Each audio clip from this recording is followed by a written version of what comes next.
Warner's had on this side as well, Lise.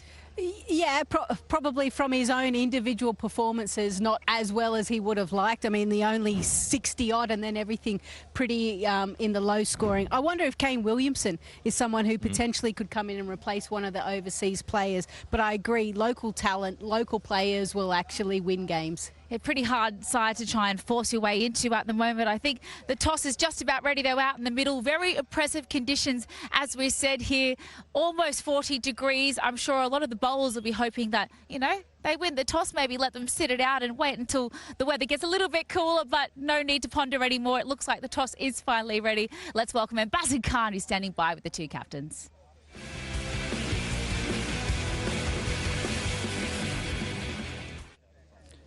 Lahore certainly turned up the heat. It is sweltering. A day game here, and we got the two captains, Multan Sultans, Mohammad Rizwan, David Warner, Karachi Kings. Match referee, the dapper Ali Naqvi, and a very cute mascot, Mohammad Usman, who, by the way, isn't sporting any of you, so he's neutral.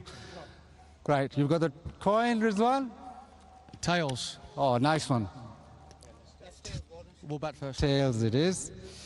David won the toss. What are you doing and why? We're going to have a bat first. We think it's going to, be a nice surface for the 40 overs that are going to be out here today. But I think here, if we can put runs on the board and post a good total, we'll have something to defend.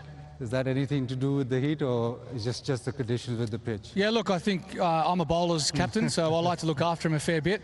But look, it looks like a nice even coverage of grass. I don't think it will do too much during the day. It'll be a little bit different tonight, I reckon. Your teams are blown hot and cold. You've won one, lost one, won one. What do you think is the actual thing that you've got to work at? Well, fingers crossed that it keeps following that suit. But for us, it's playing a complete game. That's with the bat and ball, especially in the first six. Our bowlers have been fantastic, but through the middle period, our batsmen, we just haven't been as positive as I like. So hopefully today we can come out and do that. Any changes to your side? Yeah, Niazi's back in for Shan, and Hassan Ali's out with a little slight quad. Thank you very much. Good luck for the game. Rizwan पहले bowling करनी पड़ेगी इस गर्मी में परेशानी तो नहीं?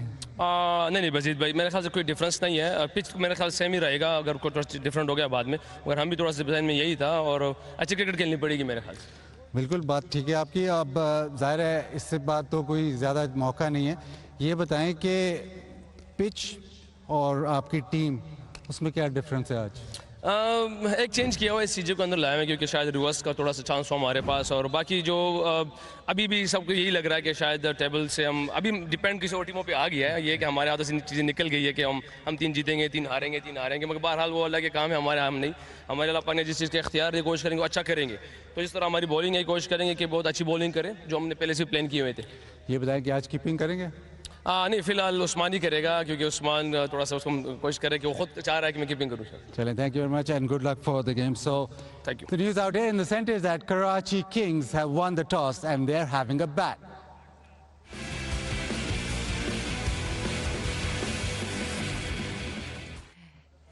David Warner electing to look after his bowlers, he says, Secunda. Let's walk through the playing 11 for Karachi. Well, Umair Yusuf is one name that they are looking to, add in there, and that is the replacement for Shan Masood. Irfan Niazi comes back with Amir Jamal. Irfan is someone who's actually their finisher. And like we, mentioned earlier, Khushdil, Irfan and Nabi, they need to step up and do that finishing job. I would like Nabi to come up in the order. He's got more experience, especially when he comes in a little early and he has to deal with the spinners. 2 changes for Karachi. Moving on to the Multan Sultans, Lise. Yeah, and we've mentioned the fact that they really do need to win this game, otherwise they're out. Chris Jordan comes back in. They've pretty much rotated the bowlers. I guess from my point of view, it's been their bowling department that has certainly struggled. They've leaked lots of runs, over 10 runs and over. So Ubaid Shah has been really the standout from my mind. And then the top order have to fire if they're a chance. Certainly had some epic encounters when these two sides are concerned. But how do they stack up in terms of head-to-head? Let's take a little look at the history.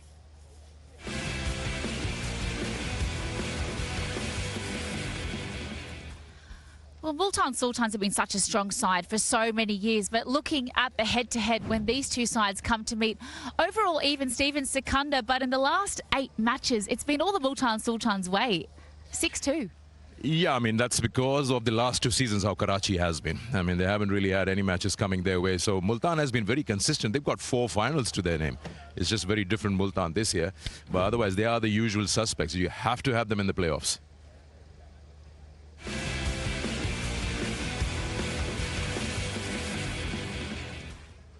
Yes, certainly an epic contest to look forward to. Multan Sultans will need to do everything they can to stay alive against Karachi Kings. Off to a very short breather here, which we absolutely need in the pitch side studio. But on the other side, we're going to check out the 22 yards.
Well, it's the first day game here in Lahore, a very hot day of 38 degrees. I wonder what that does to the captain's thoughts in terms of the pitch. Well, David Warner winning the toss, electing to bat first. Lisa Slake has been a very busy lady. We sent her out to the middle alongside 𝐄𝐍𝐆 Mumtaz Khan for a pitch report.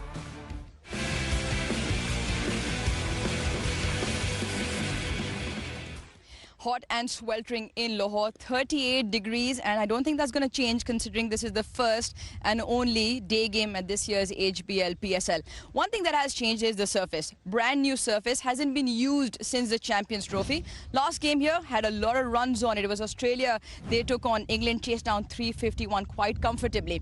Well, what I make of this, it looks a lot Pakistani that we're used to. Let's bring the Aussie in. Come on, Lisa. You've had a good look. What do you think?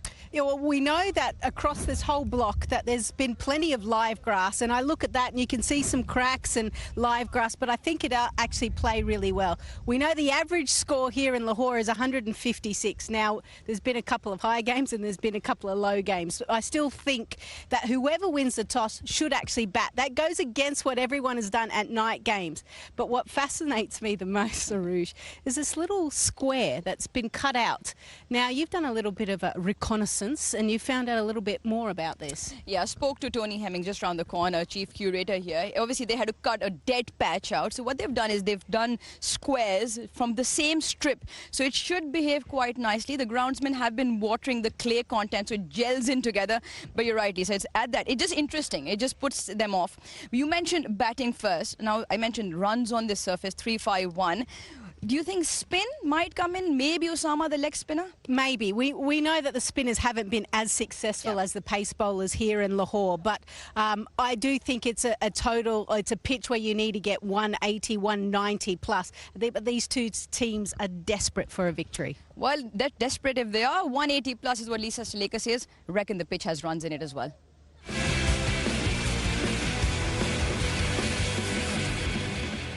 A beautiful batting track, say the ladies out in the middle. Lisa, that little square in the middle, though, is that going to be a mental block for the batters, do you think? No, look, I think certainly it's out of the equation for the fast bowlers. For spinners and a left-handed bat, I think it will certainly come into play. I think it's just going to be in their periphery, so I don't think it's going to do anything untoward, but I think it'll just be in the back of the players' minds, and they've just got to get over it. All the mind games as well, and look, both sides have a few battle scarves to try and contend with.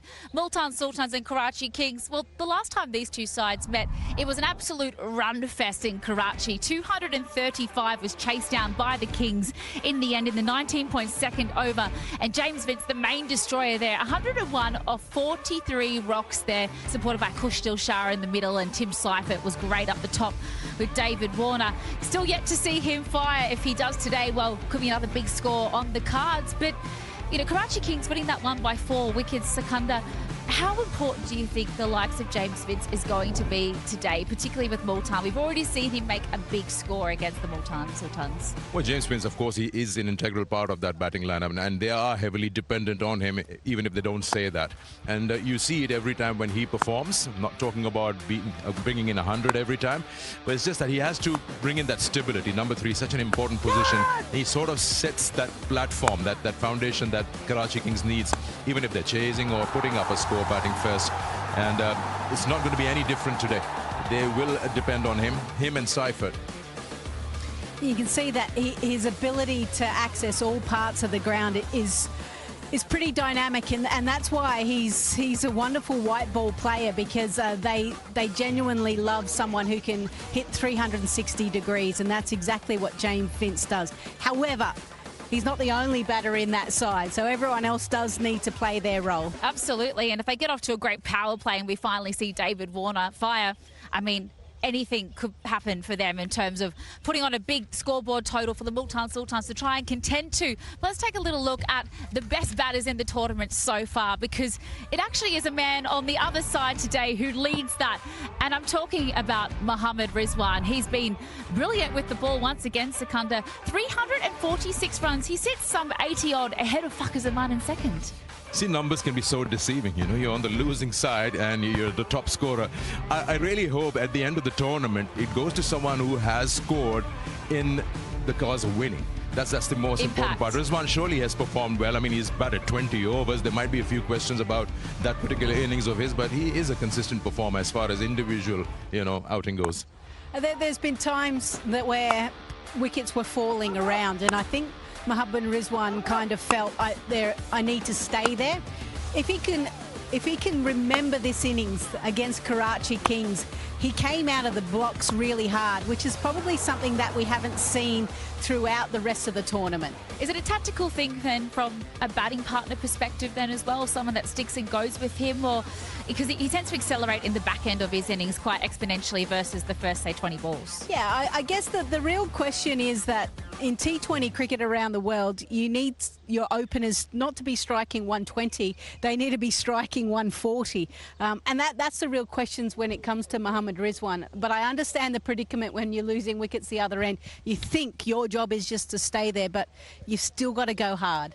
Oh, 100%, and they absolutely need a massive score today if they're going to, try and be able to unsettle the Karachi Kings. Gosh knows what they'll be chasing after that international top order of Karachi Kings gets going. But I think let's go to our expert prediction and see who they really think will take the chocolates tonight.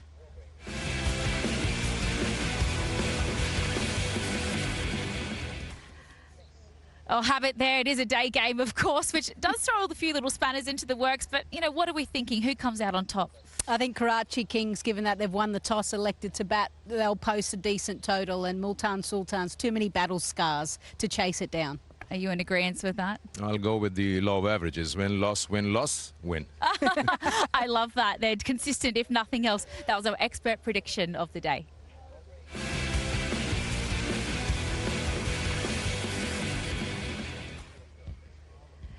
Got a brand new wicket to look forward to today as well. And one thing that was interesting as well, Lisa, just before we head to the break, a good length has been the hardest to navigate as a batter, and that's been the Sultans' weakest point. Yeah. They've struggled with that back of a length and probably the pace. Anything around that 140 mark, it has troubled them a lot, especially their top order. So I would imagine that Karachi Kings have actually done their homework and been able to really look at and assess the lines and the lengths that they need to execute. And if they can pick up a couple of wickets in the power play, like they've been able to against a lot of the other oppositions, then it'll be a successful day for them. And it's so important. You could see that bad shot selection from Multan on that pitch, which was an Australia-like pitch, playing everything in the wing, trying to do that and losing their wickets, and was corrected so nicely by Saud Shakil later on. Oh, good game on here. Ball one is on the other side of this very short break. Cannot wait to see what happens. Do or die for the Multan Sultans.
HBL PSL 10 season for the Karachi Kings. Superb victories. What a victory! New captain David Warner is absolutely elated with that. Have been followed by defeats, which leaves them at 1-3, lost 3, but right in the hunt for a playoff place. Multan Sultans, on the other hand, continue to suffer heavy defeats, none worse than last time out against the 𝐄𝐍𝐆𝐋𝐈𝐒𝐇 Gladiators. This is the biggest defeat ever in HBL PSL history in terms of balls remaining. Which team will come out on top today? Can Karachi strengthen their position, or can Multan turn it around and go on a run of their own? Yes, hello, wherever you are. It's a day game here in the city of Kings, and the Kings will be taking on Multan Sultans in a match that the Sultans simply must win. Public holiday here today in Lahore. Nobody seems to have got the memo. It is scorching hot, however. Some good news is that the temperatures here are going to be dropping over the coming days. The bad news for the players today is that it hasn't started yet. 39 degrees and sweltering. And that may well have kept one or two people behind in their homes, enjoying the air conditioning. Chris Jordan will make his bow for Multan Sultans today, having sat on the sidelines for a number of chastening defeats. Karachi Kings, well, they've been a model of inconsistency. Win one, lose one, win one, lose one. And so the story goes on. But for them, 2 points today could see them move up the table to join the Gladiators and Lahore Qalandars on 8 points. And David Warner, believe you me, will be looking to make that happen. Here's a look at the standings in HBL PSL 10. Karachi Kings sat there in 4th position. A little gap between themselves and 𝐄𝐍𝐆𝐋𝐈𝐒𝐇 in 5th. Remember, it is the top 4 teams that qualify, and Multan Sultans, where they just lurch from one sporting calamity to another, sat there at the bottom of the table on 2 points and need desperately to win. Simply win, or it's time for them to figuratively pack their bags and go home. New pitch for the match today, one we've not seen used as yet. It was highlighted in a match in the Champions Trophy between England and Australia. A huge run chase by the Australians there. This looks a little dry, a little cracked, but should yield plenty of runs. The toss was won by David Warner, and unsurprisingly, in this sweltering daytime heat, he decided that Karachi Kings would bat first.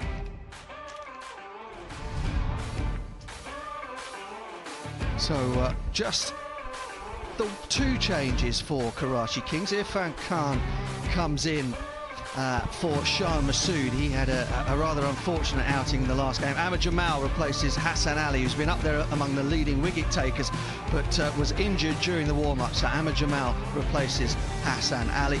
And for Multan Sultans, just the 1 change. Chris Jordan comes in, and Mohammad Hasnain sits this one out. They've been chopping and changing all over the place, Multan Sultans, unable to find the right formula. Will this be the right one for them today? Well, the weather here, as I've mentioned, is sweltering hot for this, the one and only day game in this year's HBL PSL 10. Let's talk to a pale Englishman, David Willey, the leading wicket taker in the history of T20 cricket when it comes to the power play. Willie, I might be wrong, but I've heard that your coach once told you you weren't good enough to play professional cricket. Yeah, I think that is true.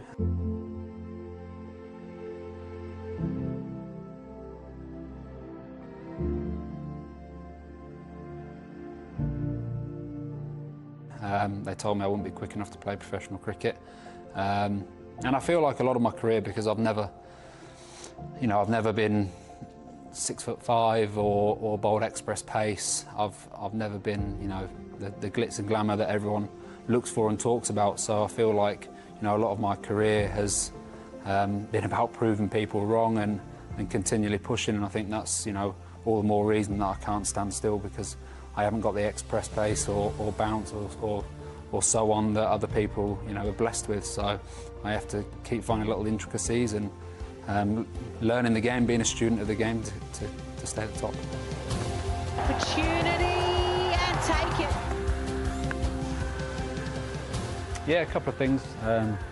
Added a couple of different variations to my bowling, which may or may not be needed. I think the big thing this year, obviously, the PSL is running a little bit later into the year, so I think I could produce a few different wickets in different conditions, and big thing will be trying to get as much information about the wickets at this time of year, obviously off the back of the Champions Trophy as well.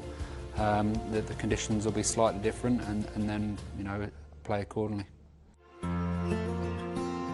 This is the biggest defeat ever in HBL PSL history in terms of balls remaining.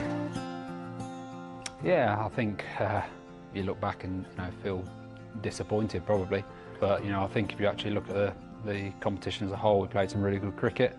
I'm a big believer, you know, if you stand still as a cricketer, you're actually going backwards because the game's developing so fast. So I'm continually trying to improve my game and add to my game, as I've just touched on a minute ago. When you look at a cricket career, you play so many competitions and so many days of cricket, you know, you want to win as many trophies as you can. So whether that's here in the PSL or anywhere around the world, I want to win trophies, you know, before my career's finished. Look, I think Rizzy talks a lot about champions mindset, and I think we're all going to take that onto the field. So look, we appreciate your love and support, and get right behind us throughout this competition.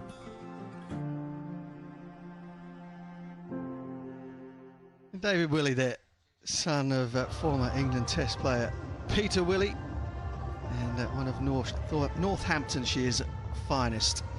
A huddle then for Mohammad Rizwan. Not exactly a great show of unity there, as half the players aren't paying any attention to a word he's saying. Alex Wolf and Rashid Riaz are the two on-field umpires that have drawn the short straw for the day game here in Lahore this afternoon.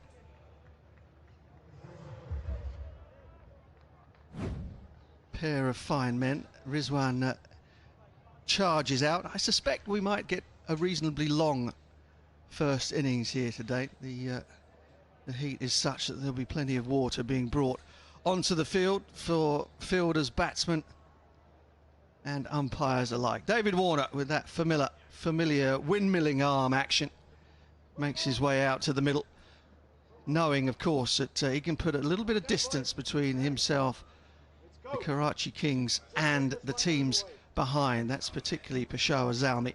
Got Osama Mir downstairs on Spider Cam. Osama, good to speak to you. A day game today, how does that make things different in terms of your approach with the ball? Obviously, we're looking forward to it. It's a day game. It's quite hot, so we're trying to give a good performances as a leg spinner, to bowling in the right areas. That's my plan. Yeah. Pitch looks a little drier perhaps than the one that you played on just a couple of days ago. Do you feel that that's going to bring you into the game a bit more? So hopefully looks dry, and hopefully as a leg spinner, if I'm bowling in the right areas, so I got success. Yeah. And what was the chat in the dressing room? It was a horrible defeat a couple of nights ago. Did you brush it off, or did you go into it in any detail? No, it's just like it's part of game. So we have to play for our pride, for our Multan Sultans. So we will try to play our good cricket, and hopefully to bring some smiles for our Multan's fans. Okay, thanks for speaking with us. Go and take your position. We're just about to get underway. Tim Seifert will take first strike rate of 132. And made 47 from 26 in the loss over the Gladiators while he was at the crease. It looked as though that was a foregone conclusion. David Warner has been a little quiet over the last 2 or 3 games. He'll be looking to bounce back in some style here and post a big score for Karachi Kings. I'm very, very fortunate to have the hardest working woman in show business, Lisa Sthalekar, alongside me. And the darkness himself, Sikandar Bhatt, next to me in the dressing room. Very, very good of you to join us today, Sikandar. Wonderful to see you. Thank you, Butch. How has it been out here, you know, in the aircon?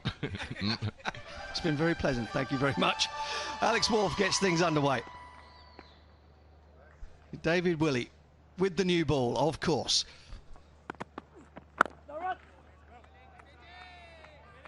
You had a close look at the 22 yards, Lisa. What do you make of it?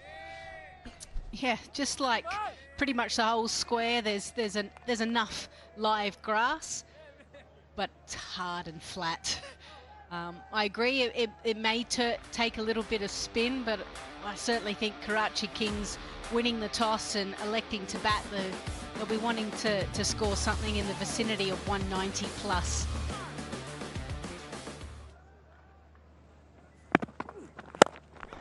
Slam down the ground, as if on cue from Seifert. Yeah, his form just speaks exactly the way he played that shot. It's anything within his zone, and he's going to go at that, especially in that power play. I mean, nice and clean hit, over-pitched, and just drills it down through the line. Only 127 kilometres an hour. It's kind of floated down there, didn't it? And 2 full. And if it doesn't swing at that pace, you're struggling. Oh, he repeats the dose, and that is a quite magnificent strike. It's going to be tough. It's going to be hot and sweaty out there for the bowlers. Seifert is in the mood to make them pay. This one's even sweeter.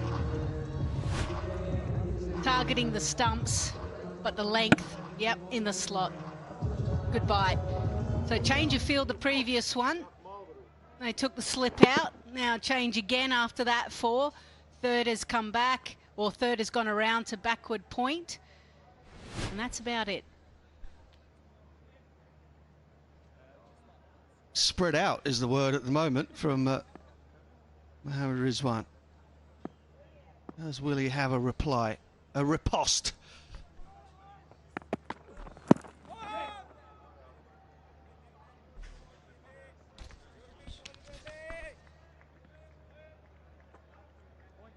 Well, we'll get it in early. BYD leads the world in new energy vehicles, and the PSL leads the game in talent. BYD is giving away that beautiful BYD seal as a prize to the player of the tournament.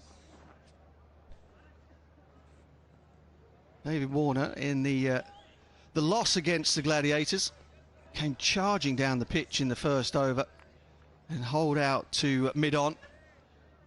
He was then extremely honest in the post-match interview about his team failing to chase down 142. Will he practice what he preaches here today? No run! You see, this looks like more of a Multan Sultan 11. David Willey, Osama Mir, Chris Jordan. I mean, they've been... I cannot really put one reason to it why they were missing out on Willey and Osama, who've been prolific performers. It's not that they play bad cricket. I mean, apart from that last outing, they've managed to score runs but not been able to defend them. It's just that crossing, that finishing line has been missing.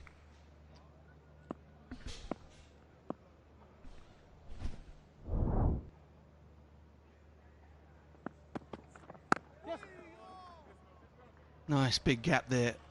Through point, Warner opens his account. 10 without loss.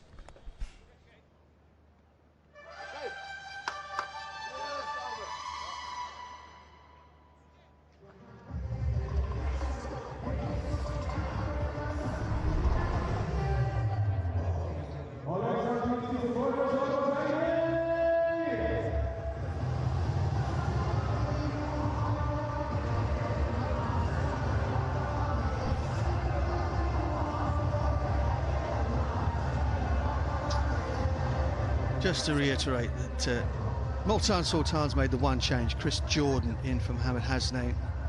And for Karachi Kings, Ahmed Jamal in for Hassan Ali. Irfan Khan back into the 11 for Shan Masood. It's as though we're going to get an early look at spin here. If anyone's going to turn the ball on this surface, it'll be the Kiwi, Michael Bracewell. And there he is indeed. Gives it a big rip. And that has been smashed. No chance for that one, spinning flat over, straight mid-wicket for 6.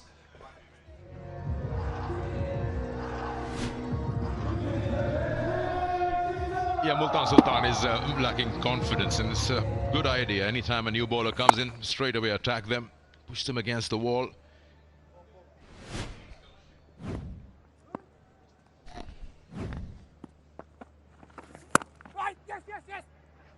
Well, that's 10 from the first two balls. Bracewell immediately under pressure. Rizwan immediately under pressure. Yeah, first delivery in the slot. And so Bracewell doing the right thing, trying to bring his length back, but too much. And David Warner playing it as late as possible. And as soon as he hit the ball, he knew it was in the gap. And it just spun away as well. So pressure already on Michael Bracewell, 10 off the first two.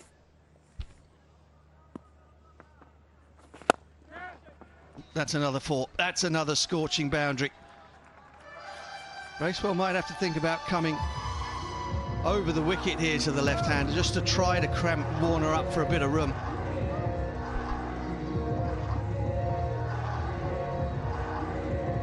Yeah, David Warner. If the ball isn't turning that much, then it's just too easy, isn't it? Yeah, even made a little bit of extra room as well, but the width was on offer. So Mohammad Rizwan is a busy man in the first 2 overs. So many changes in the field already. Well, it's pretty plain that that new ball is just skidding on nicely. And again, it's just that little bit of width. Warner was like grease lightning on his feet to give himself a bit more room. And this is carnage already. Yeah, he just seems to be playing at will. Wherever Bracewell is, and Warner's right on top. He's finding the gaps. The 2 men outside deep square and long on, just mere spectators.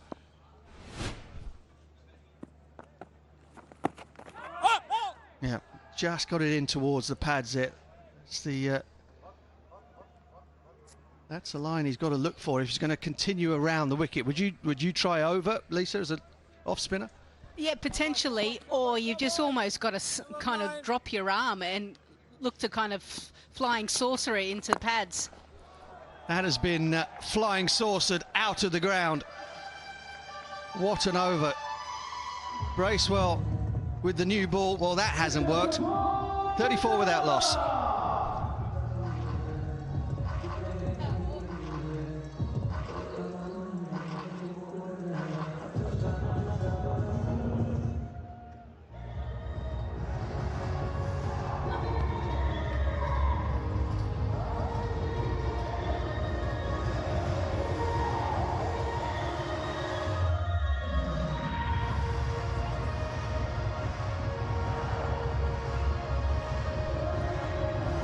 Well, you've got to be a half-decent team to have Kane Williamson sat on the sidelines. He's out there doing his sprints and helping out in the warm-ups. You get to see Kane in this year's HBL PSL. The grooming looks good, though.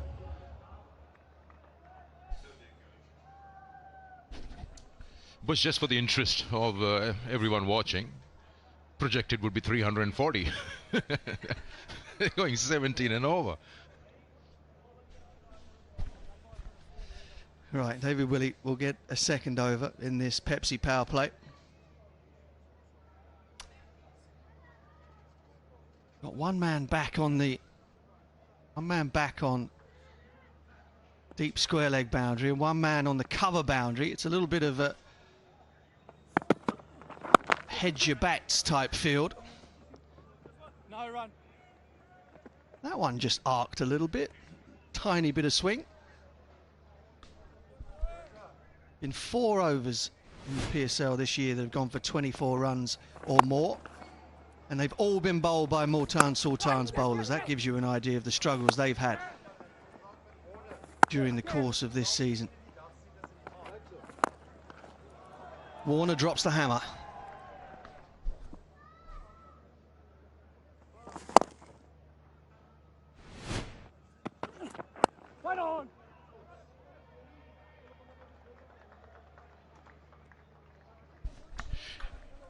Lisa, you mentioned that win the toss and bat first, and surely Warner is endorsing that.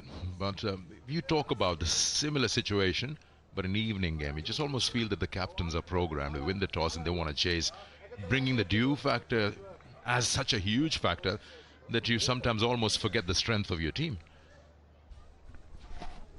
Yeah, the irony of that is I haven't seen as much evidence of the due in the last 3 or 4 games here in Lahore. Again, just tucking Warner up around middle and leg stump. Scan the QR code and download the Go Loot Low app and enter the lucky draw. Chance to win a motorcycle at every match game. And of course, terms and conditions apply.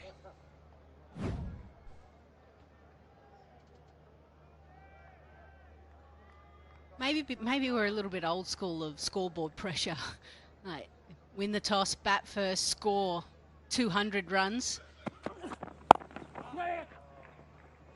And then your bowlers have the scoreboard to put a bit of pressure on the opposition to flick the switch a little bit sooner than what they may want to do.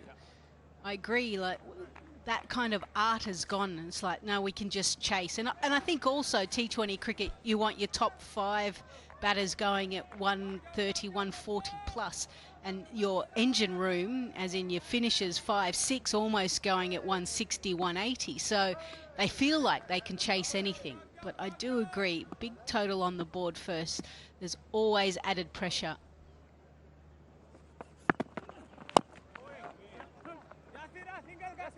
Bit of a swipe from Seifert. Kept to 1. Yeah, I mean that was evidence last night, wasn't it? Lahore Qalandars knocking over the unbeaten, or up till then unbeaten, Islamabad United. Put 210 on the board and squeezed the life out of them in the defence. Problem for Rizwan has been that his bowlers just haven't been taking any wickets, and whether that's due to sort of like a tactical bent towards trying to defend runs rather than take wickets. In the end, you do neither. Oh, that's up in the air. He's just going to get over the head of Mohammad Rizwan. A couple of bounces and into the fence. There's a quieter over, a better over from Willie, but the score's 41 for none.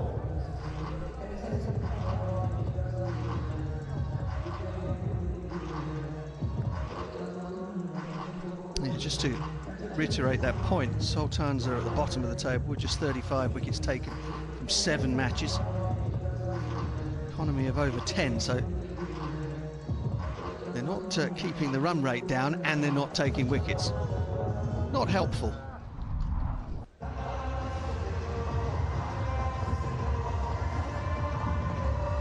So Sultans with this match and 2 others to go.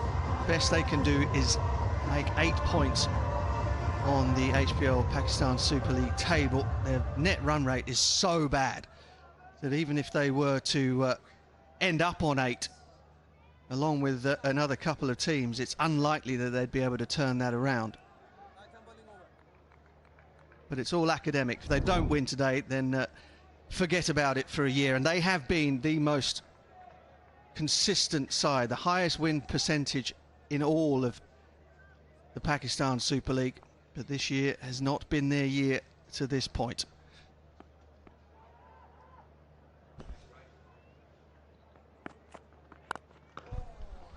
Four more. They're just serving them up right now. It's afternoon tea time, isn't it? High tea is being delivered. And this time, Ubaid Shah, who comes into the attack, his first delivery. And that's the thing. It's the first delivery of every bowler has been just put up in the slot. And it puts so much pressure back on the bowler to finish the over or even get out comfortably. Tim Seifer is just honing in on the sight screen. Rizwan has changed the field once again, and I can't help but think that if every time you get hit for a boundary the field changes, that there's some confusion there. Excellent. Might have been a little bit of a pace-off delivery. It certainly seem to grip in the surface.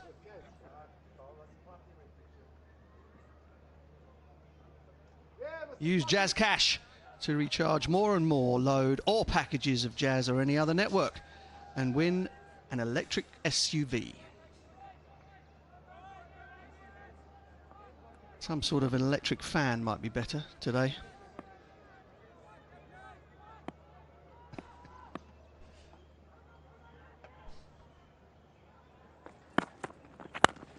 Driven into the pitch.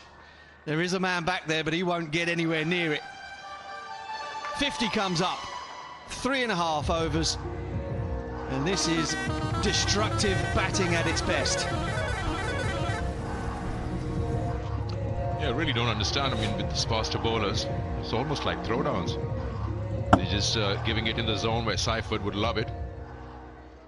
And he's playing at will at the moment. And it becomes even more difficult for the captain. Where do we place the fielders? KFC offering scholarships for every 6 hit in the HBL PSL.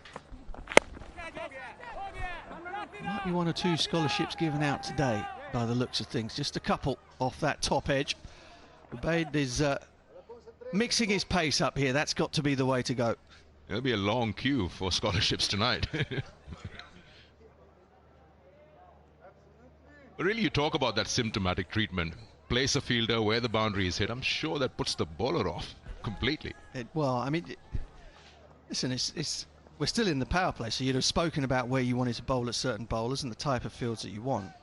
And if the very first ball you bowl, that plan goes out of the window, then it certainly doesn't do much for your confidence as a bowler. I think it looked like another cutter. It's gone up in the air. He's got the breakthrough. It was pace off that's done the trick. Chris Jordan's not dropping those. And Ubaid, who is a very impressive young cricketer, steps up and gets rid of Seifert. Yeah, the shining light for Multan Sultan has definitely been Ubaid Shah. Yeah, off cut up, toe end of the bat. Chris Jordan knew he was in with a chance, tracked the ball nicely back, kept his eyes on the ball, and there's a fiery young man and a few words as well. I'll let you lip read. Tim Seifert, he goes for 22. Karachi Kings have gotten out the blocks quickly, 53 for 1.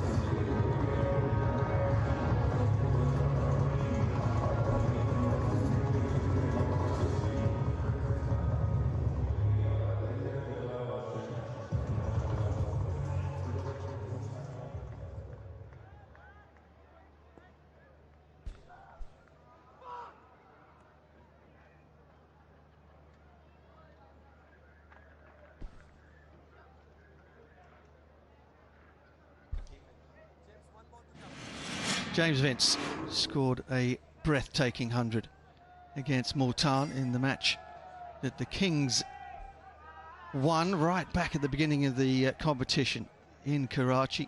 Just the 44 deliveries. This is just the sort of surface that will get him very excited indeed.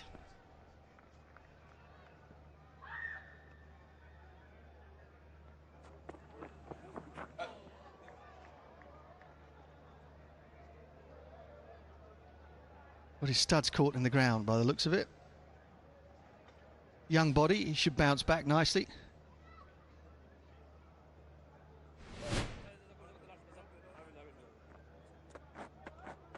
He did well to hold on to the ball. But you're right, young body. They bounce back very quickly. Look at him. He's not even limping. It was great to see the reaction after he took the wicket. And some people will have their views on giving batters a send-off, but just goes to show you that even though Multan are really struggling, he is absolutely up for the fight still. Oh, that is textbook Vince. dreamy extra cover drive from him, and the boundaries keep coming. 57 for 1.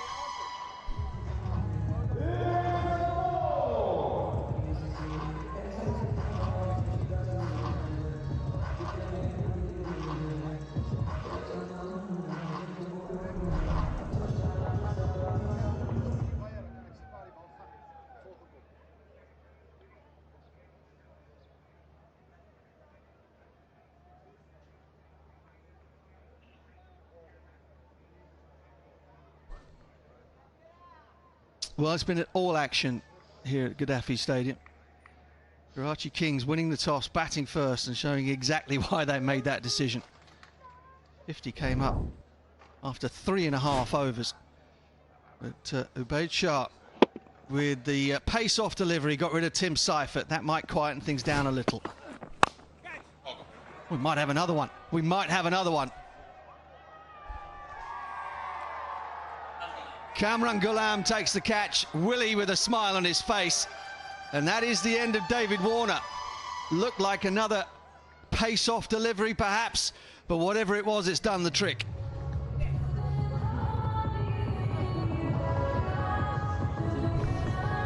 Yeah, both the openers now back in the dugout. Let's have a look. No, it wasn't. The ball just turns in the hand and it just goes nowhere. Edge of that 30-yard circle. Ghulam takes a good catch. Was very, very high. Got into a good position, very still.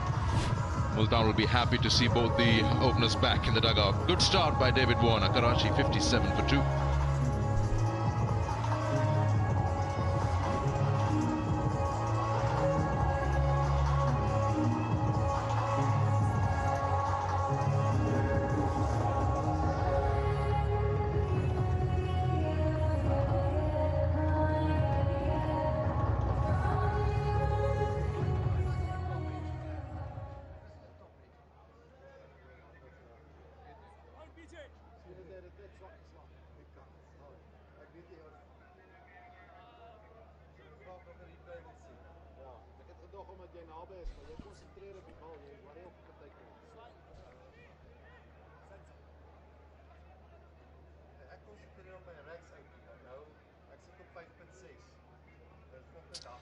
Amir bin Yusuf is in at number 4. Wickets falling in a hurry for Multan Sultans. Oh, and then goes across him with a slip-in. On the attack, good to see from Rizwan and Willie.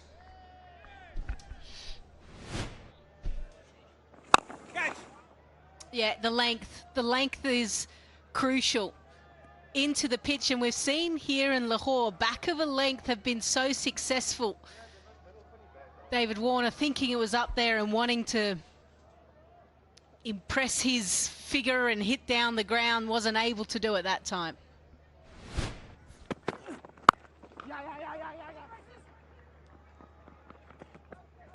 Slight hesitation there. Vince had to hurry for the last half of that run. It just looked to me a little bit as though Warner premeditated where he wanted to hit that ball, because it was short and wide, he could have cut it. J-Dot, the official styling partner of HBL PSL. Fashion, perfume, what more could you want?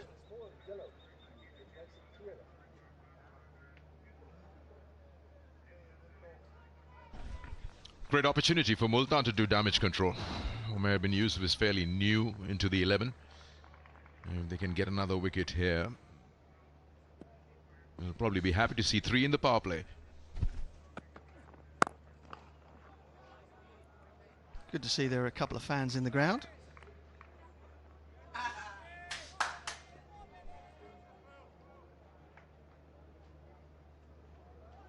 Yep.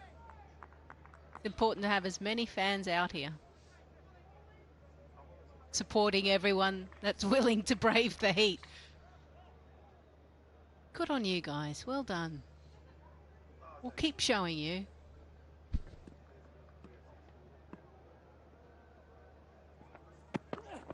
Yep.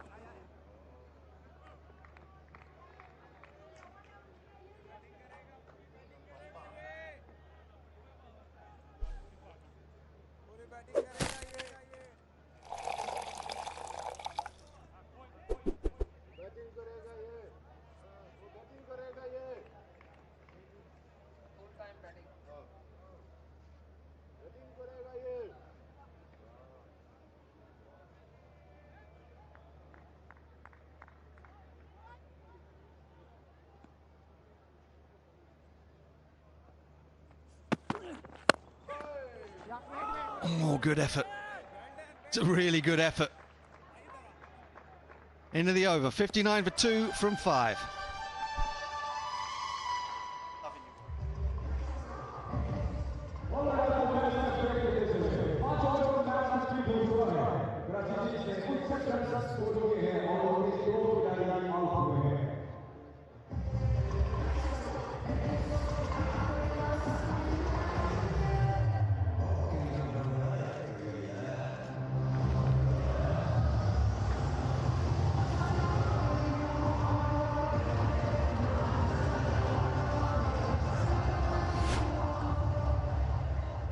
Absolutely hammered back, and as cotton bowls go, that almost impossible to in your follow through be able to bend down and pick that up. It was smacked away. Obed into the pitch, turned leg side. The call is just for one. It's been a fascinating first 5 overs. Karachi Kings were racing out of the blocks. A couple of wickets has just calmed things down. It is exciting watch if you're in the comfort of the AC. Sweltering out there, and as it is, Lahore's turned up the heat, and also, yeah, very much so, maybe a bit of ice on the fan too.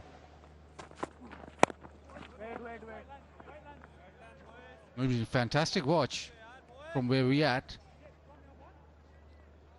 Yeah, Baz, comfortable when it's not 38 degrees. I tell you what, we did the pitch report earlier on.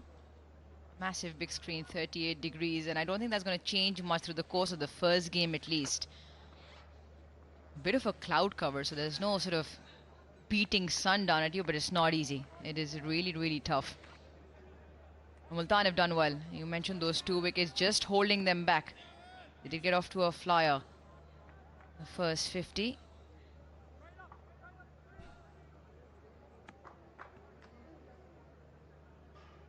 Yeah, just those couple of wickets at 53, 57. Stemmed the flow in the air. Oh, taken. Willie in the action. This time diving to his left. Obed Shah. He has another. Yeah, great length. Absolutely brilliant. Even the previous delivery just looked like Umair bin Yusuf wanted to give himself a little bit of room. Got in a bit of an awkward position. Obed does it again. Excellent take. Excellent take by David Willey in the circle to his left. Yeah, the young man's having a good outing. He's now picked up 2. Number 4 experiment for Karachi Kings. Well, it continues to spiral. He gets 1, Karachi 60 for 3.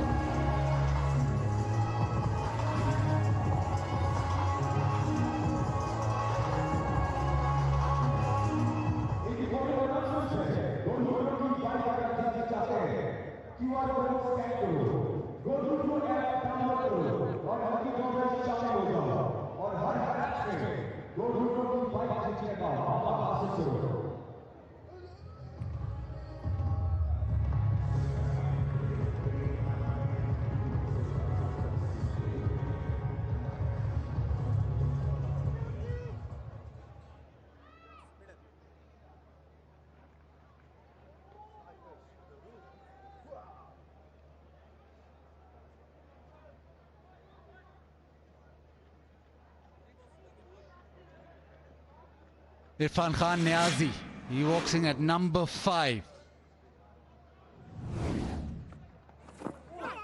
Play and a miss. And suddenly Multan back in the game big time. And it is because of Obed Shah. He's the leader of the pack. He has been their best bowler throughout this HBL PSL 10. Into the pitch, a little bit of pace off, no timing. Willie had enough time to dive away to his left. Suddenly after that start, within the first Pepsi power play, things have changed. Yeah, they might have 60 on the board, but you want to be losing 3 wickets. 3 big wickets. Obed Shah, while once again spearheading this attack.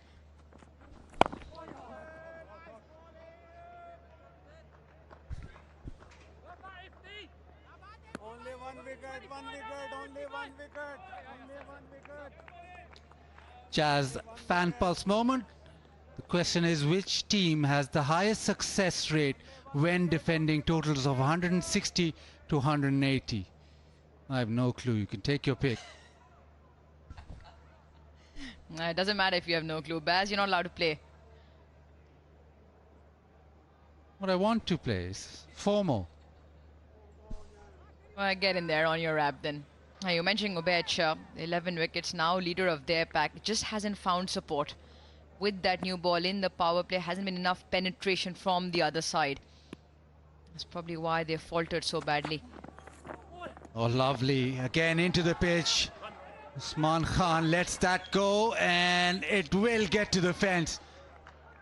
Brilliant delivery, not so brilliant behind the stumps, Usman Khan. And Multan Sultans concede a boundary of the very last ball of the Pepsi power play. 65 for 3. Another great delivery. Just cuts him back. Now Usman Khan would have liked to do a little bit better than that. Now once again, talk about the delivery. Good shape into James Vince. And it's of that length again. And Curtis Campbell with the effort.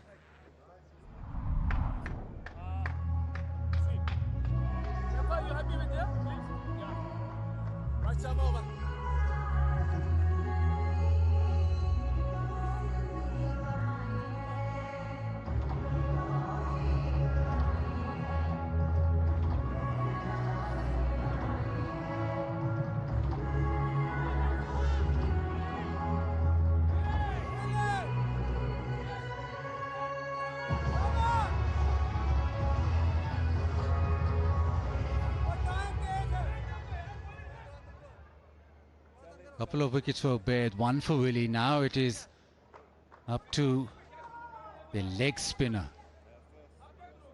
He was the bowler last season for Multan Sultans, and him not being in form this season has obviously affected the results that Multan have got. 24 wickets last year. Always a time for 𝐄𝐍𝐆 selfie moment, be it 25 degrees or what, 38 today? Doesn't really matter.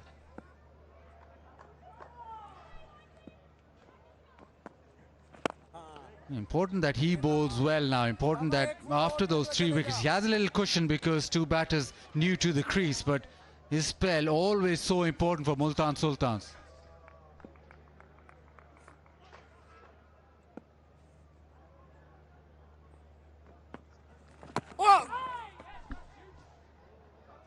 Yeah, important for him to put away things that have happened. Yes, must-win game for Multan Sultans, but you're right, he hasn't really been up to the standard that he showed last season. A little bit of a platform with those 3 wickets, 2 new batters. And so far, so good. Good lengths he's hit. And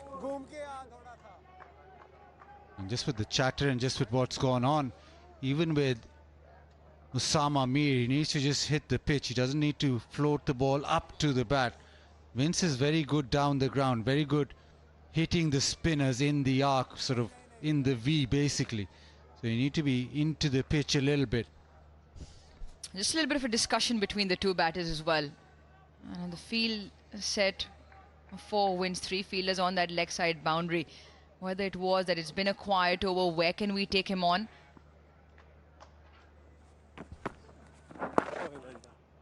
Yeah, just about perfect length. He's just gone for 2 of his first 5. He'll want to just close this over out with maybe a single. Yeah, you mentioned not wanting to float it up and just push it in. Push it in, not allowing any leverage or time for the batters. It's what Shadab did. Yes, they're slightly different, but he pushed it in yesterday. Shadab bowled a very good spell. Osama with a brilliant start to his spell. Just the 3 singles off it. 7 done at 68 for 3.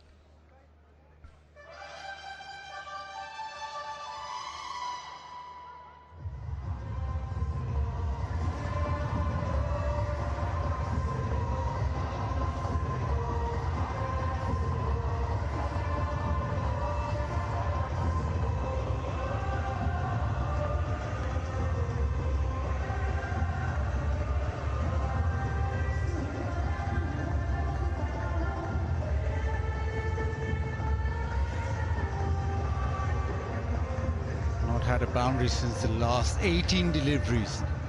A mini comeback from Multan Sultans. Battering of people who've braved the heat.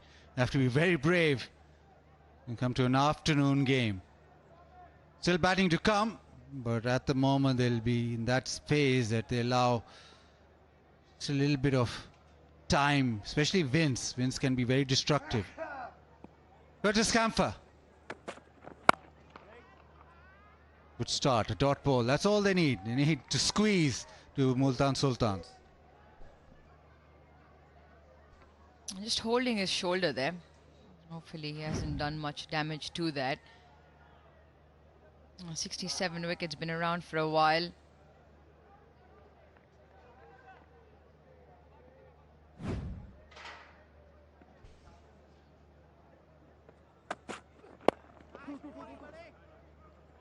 Ball for two, but they'll settle for one. First two deliveries into the pitch. Yeah, bowling for the first time in the tournament. Made his debut in the tournament the previous game as well. Didn't get many. Ball cannoned into the stumps. He came out to bat at 4. Maybe just here in this period where Karachi Kings have just been a little bit quiet, he can squeeze in a few overs. Icing on the cake would be if he can pick up another wicket. Pulled away. There is protection, so far so good. And what Multan Sultans desperately need. M3O1K Solar Energy, Pakistan's #1 solar brand. It's been trusted by the nation for over 15 years.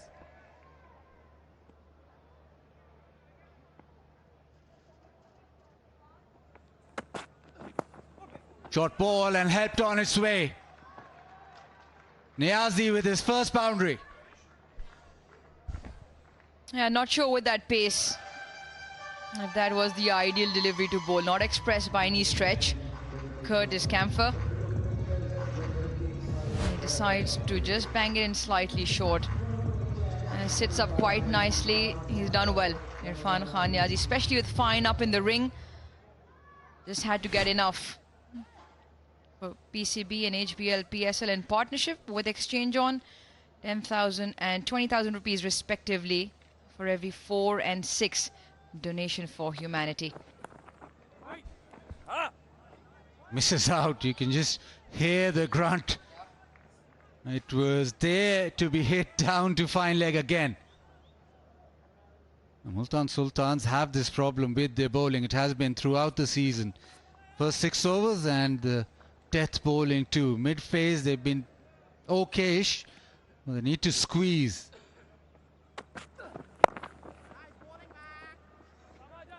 But it's obviously too late to discuss, and I'm sure they'll be having a discussion or a thought behind where they went wrong. Multan Sultans. We come back to that. 8 done. It's 75 for 3.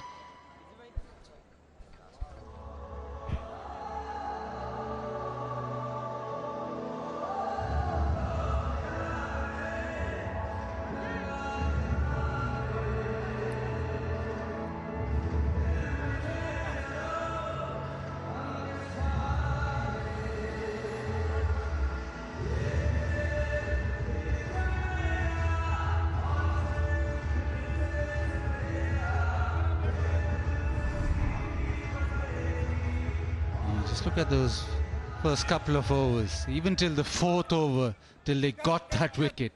Then it's all come down, all balanced up. Now, what Multan Sultans want is that to continue. But Niazi has other ideas. He's hit that a long, long way. That has gone into the stands. Yeah, in 38 degrees of heat, Irfan Khan Niazi puts his dancing shoes on. Very quick to come out of the blocks. Stays slightly leg side of the ball, allowing that free swing. That is quite a magnificent shot. Just to break it up a little bit. No boundary in quite a while. That is a really nice hit.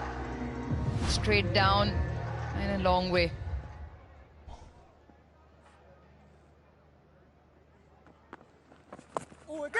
Nicely bowled, slowed it up. I was talking to you about where Multan have gone wrong. Yes, you mentioned 24 wickets last season, highest wicket taker. But the two guys who provided all the firepower up front, Muhammad Ali and Abbas Afridi. Muhammad Ali with 19 wickets. He was second highest in the season. Both not in the squad. Abbas Afridi very good towards the death as well. Makes a huge difference. I just think that once you let go of your core in the bowling, then it becomes slightly difficult next season. That's what Multan Sultans did. Not to mention, they also let go of 𝐄𝐍𝐆𝐋𝐈𝐒𝐇, who used to do a very decent job. Probably the partner with Usama. And that gap hasn't really been filled at all throughout this HBL PSL 10, but throughout this HBL PSL 10, you can get onto the Bhangra cam and show your moves. He's going some. He could give you a run for your money, Baz. Yeah, I don't think he's got that talent. Well, next up on the Bhangra cam. Nicely bowled, just slowing it up, mixing it up, Usama Mir. Well, mentioning what they do have, Michael Bracewell, their first pick in the draft, top dollar, hasn't really performed to the standard that they were expecting him to either. Yeah, two of the same really, two off-spinning all-rounders, Iftikhar and Bracewell. Iftikhar hasn't really bowled much because of the fact that Bracewell plays. 83 for 3. Yeah, third man point is up, then let's see.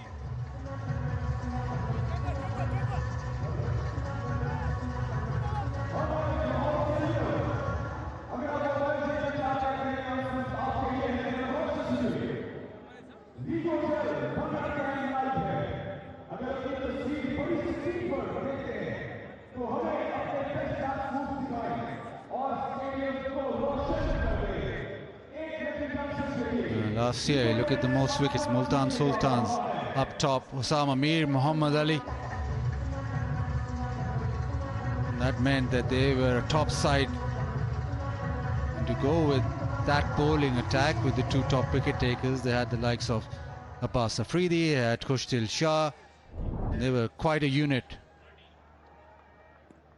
And not so this year. Chris Jordan.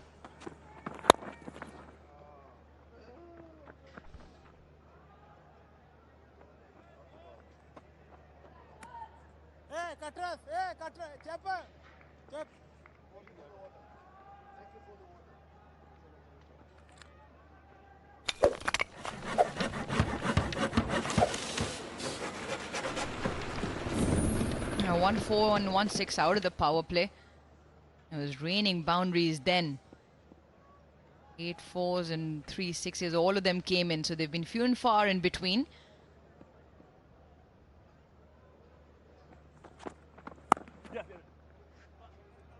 Nicely done. Kamran Ghulam has been good in the field.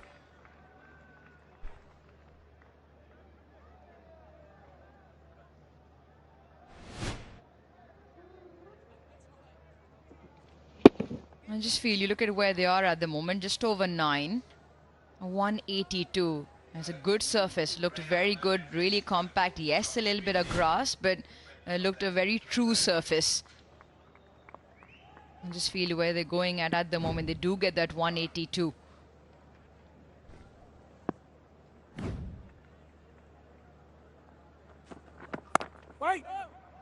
And just taking pace off almost every delivery and into the surface, so they've found something at Multan Sultans. Yeah, sometimes you just break it up and go back to keeping it simple. Khurram Shahzad, phenomenal spell the other night for the Quetta Gladiators, 4 wickets, and he said keep it simple, try and hit top of off. Every now and then you waver. Just felt they fed the Karachi Kings openers with slightly fuller balls earlier on. Well, you'll take that. Just good batting surface. Any over that goes by without conceding a boundary, Multan Sultans will take that. Probably with the start that Karachi Kings got it. At the moment, they'll settle for 180 would Multan Sultans. Now, Rizwan has a lot on his plate. He knows that at the back end, they've conceded a lot of runs, so he has to look at that situation too. Pull and thumped away. Once you miss your length, you disappear. Wow, he packs a punch, doesn't he? Irfan Khan Niazi, that was absolutely belted down the ground. Once again, it's that delivery in the slot, and he's very good straight down the ground. Already showed it once before, a little bit of a shimmy down the track. They'll want to keep building on that.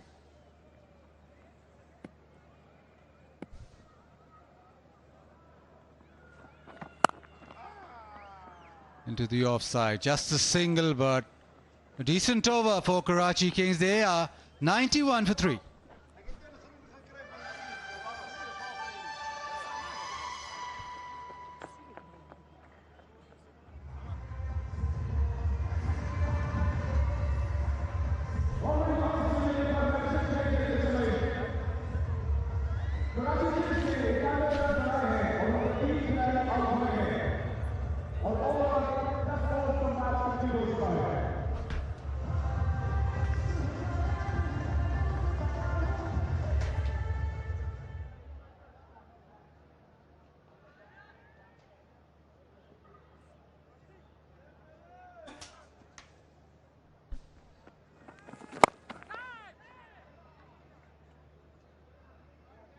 Yeah, just smothered down the ground.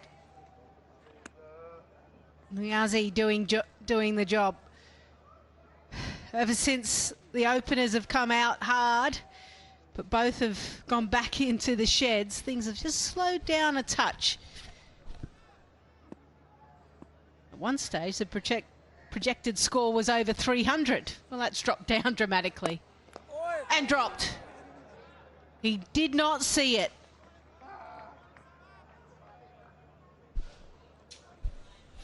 Yeah, hit back very firmly by James Vince. And Osama Mir, it might have been more self-preservation than anything else as this came back at him at a rather, let's say, awkward height.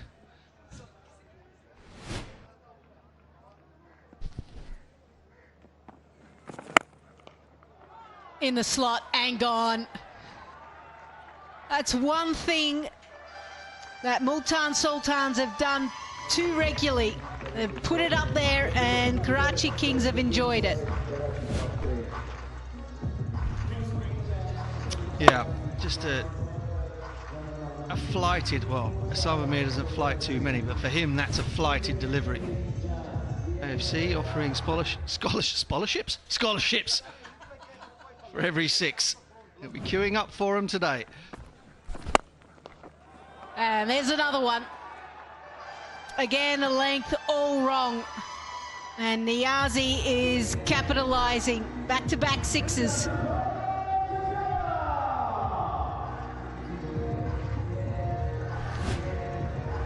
Yeah, when I think of Osama Mir bowling, that was an attempted wrong un. But again, just too full. Just allowed Niazi to get underneath it. And he accepted the invitation gratefully. Just needs to make sure he doesn't drop too short now. Now he goes full. A big over. 16 runs off it, 1 delivery left. Well, the PCB Talent Hunt program, Pakistan Cricket's biggest talent hunt program. 1847 schools and colleges have registered so far. Deadline to register May 10.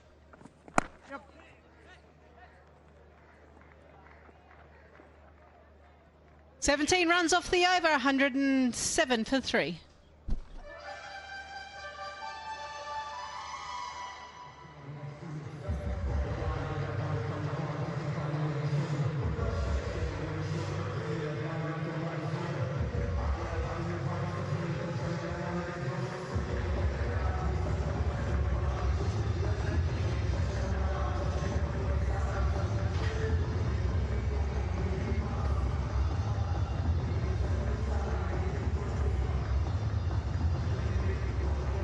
a warm day here in Lahore. Maybe the saving grace is that there seems to be a bit of a cloud coverage.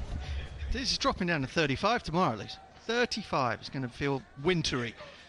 You're from England, so you're carrying on like that. It's hot. That's just a normal summer's day. Camper. First over, none for 7. So yeah, make sure that you don't miss out. Pakistan Cricket's biggest talent hunt program. 1,847 schools and colleges have registered so far. Deadline to register May 10. Show your skills, live your dream. Open to all schools and colleges nationwide. Register now. Pace off. That seems to be the mode of operandum. Yeah, look, I think they've gone pretty well. 51 for none off 3.5 overs at the very beginning. So this constitutes a real fight back from Multan Sultans. But once you got off to that sort of start, you're staring down the barrel at chasing 200.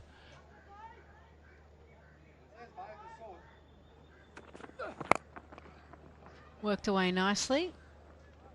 Yeah, little graphic just popped up, back of a length, which we've seen throughout all of the games. The previous 6 games here, back of a length have been the most effective delivery to pick up wickets and to stem the flow of runs. Unfortunately for Multan Sultans, they have bowled a lot more delivery everywhere else except for there. And the strike rate has gone high. Short and pulled. I won't even look for 2.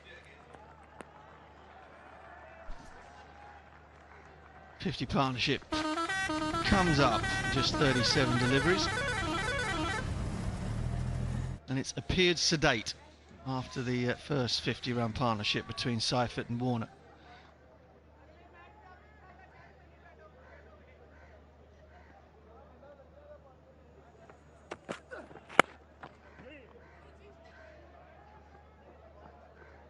A single is an absolute gold at the moment.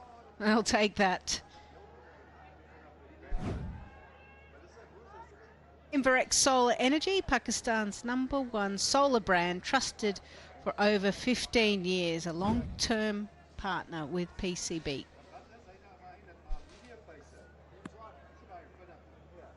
Field spread.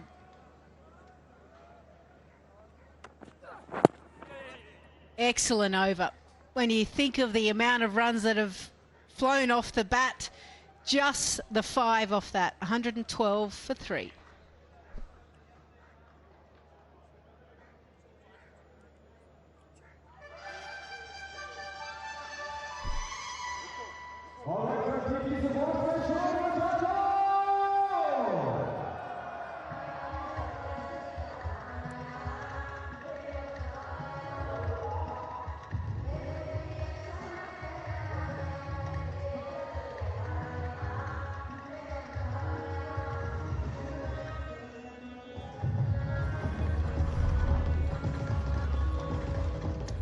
A fiery start from Tim Seifert and David Warner. Came out of the blocks and punished any bowler that put it up there. And change of pace, and Ubaid Shah was really the one that got things going. The youngster showing the way of taking the pace off and bowling back of a length. Since then, things have settled down slightly. However, Karachi Kings would be still happy the situation that they're in at the moment. 112 for 3. Just saw Lahore Museum pop up. Founded in 1865.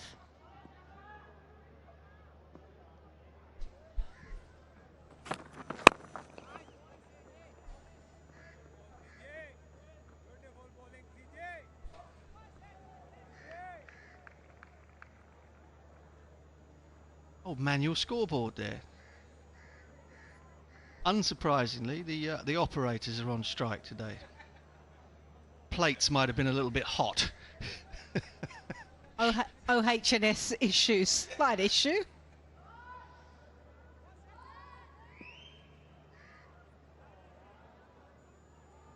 Do you remember getting your fingers trapped between those? Did you ever have to do that in your early days? Playing school cricket with the big heavy metal plates with the numbers on. That's a wide delivery. No, the scoreboard that we had to do was where you had to kind of create the number by flicking around, but then it's like almost like one of those flip books where you've got gotcha. But then people would put it upside down in the wrong way, and you're like, have a look at it. That's not 3. It was always confusing. Is it the over that's just been bowled or the over we're in? Or so many miscalculations done.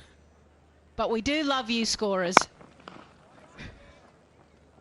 So important to the game. Yeah, the leagues will have started back in England this week. And it might have even been last weekend, I'm not sure. But there are hundreds and hundreds of unheralded volunteers who turn up at cricket matches all over the world to with their great selection of pens. They've normally got 1 million pens, haven't they? Have you ever scored with coloured pens? Yeah, I did it. I used to do it for a £5 a Saturday at Addiscombe Cricket Club back in the 80s.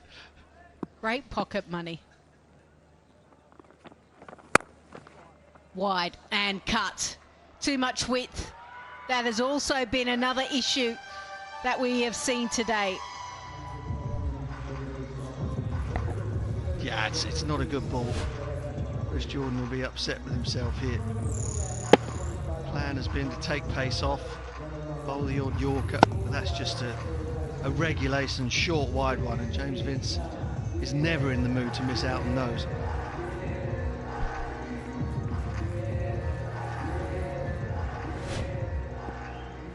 Man, Vince, a little bit quiet, but we just know what he's capable of, don't we? 20 off 18. Oh, he's disappointed he missed out there as well. Well, it's time for tea at the Tapal Tea Lounge, Pakistan's own brand. Iced tea maybe on offer today? It's good, keep the body temperature down, hot drink, so they tell me. Prefer a cold one myself.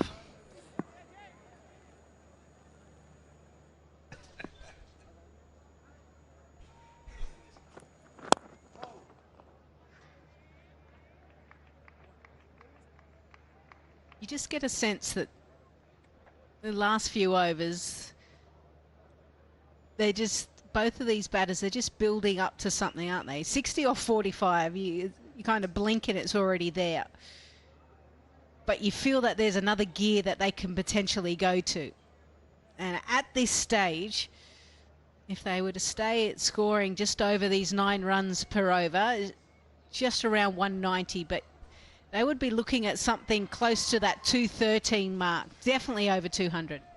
For sure, they'd be short with 190, I think, from what we've seen. There you go.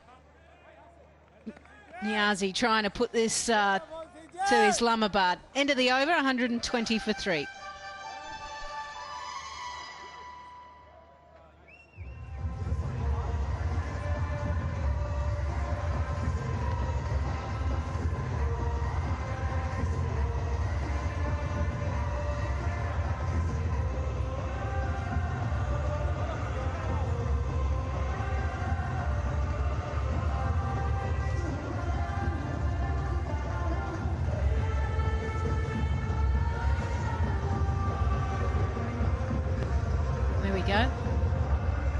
So you've got your scoreboard.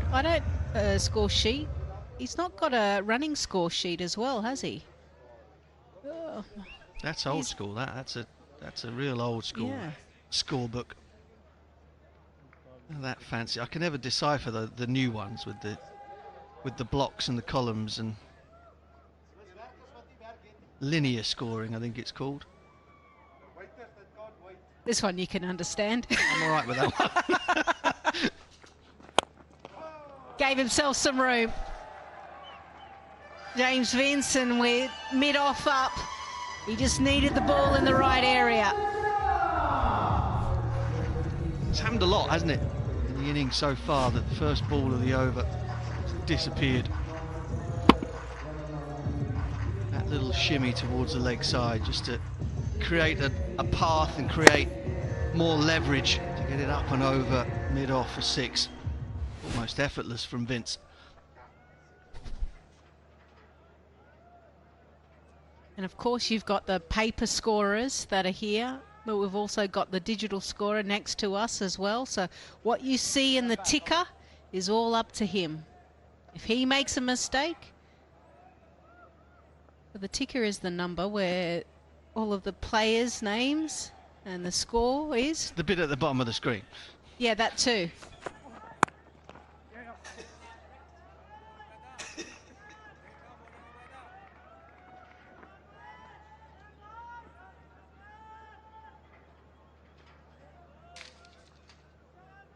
Or visit HBL PSL fantunes.com and create your fan tune. Share it to enter the contest. Top 10 fan tunes win 100,000. That's okay.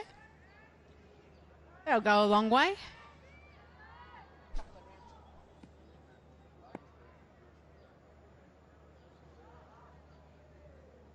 Up from the 6, can 𝐄𝐍𝐆𝐋𝐈𝐒𝐇 just get his length right. Tucks him up. And finally goes for the ball.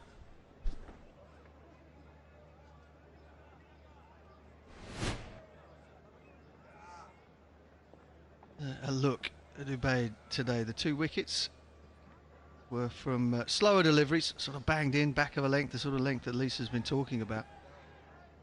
He's been impressive, like throughout the competition, no matter the woes of Multan Sultans. His performances he can be very proud of come the end of the season, should that be in the playoffs, which seem a long way off, or even if it's just at the end of the regular season.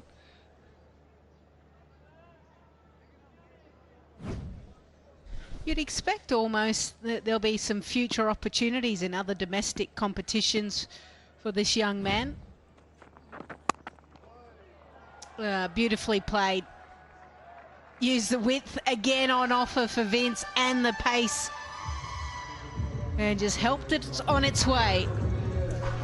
Yeah, I think James Vince is a little bit disappointed he didn't hit this for 6. Just lost a bit of control in the action there. Dragged it wide.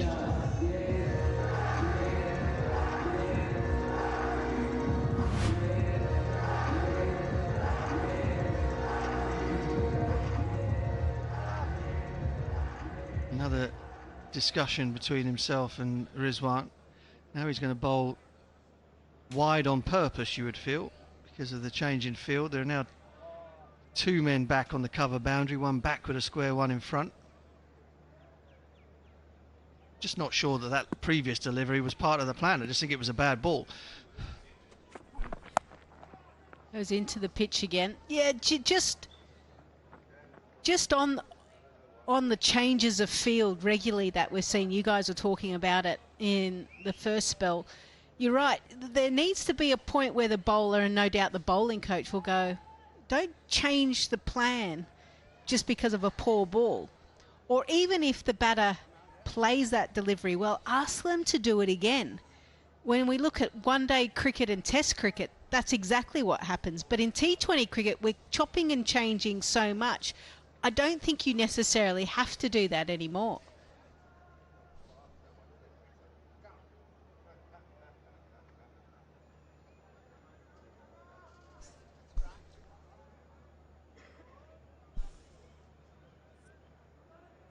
See, 𝐄𝐍𝐶𝐈𝐒𝐇, 3rd on the list.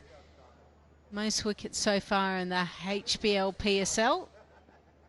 Not bad for the youngster who fought to play the game of cricket. Slower delivery. At least he had the field correct. So not a bad way to end the over, despite going for a 6 the first one. 13 off it, 133 for 3. And it's also time for everyone to have a drink. It'll be the Tapal strategic timeout.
$133 for 3 after 14 overs, and a great partnership forming between Vince and Niazi. 73 off 52.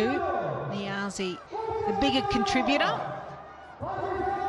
And no doubt coaching staff of Karachi Kings will be wanting to accelerate nicely. Everyone was interested in this pitch. First time it's been used since the Champions Trophy, Australia taking on England. We've seen a lot of live grass, but maybe this one's a little bit drier. But at this stage, runs are on offer.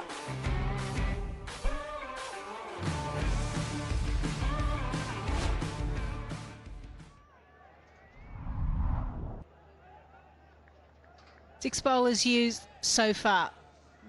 Bracewell, I'm not so sure he'll be getting another over.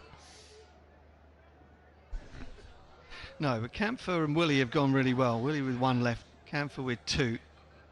And it's Camphor that has the ball in his hand now.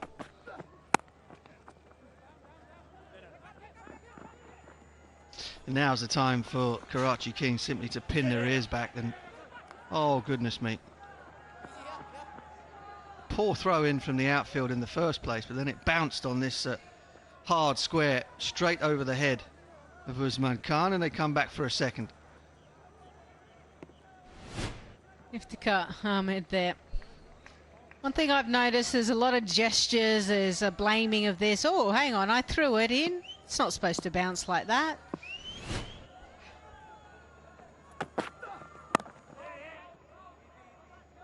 Multan Sultans, obviously born in Johannesburg, South Africa, played for South Africa in the under-19s, and 2020 decided to make the big move to Ireland. Why is there such an exodus from South Africa and players going around the world?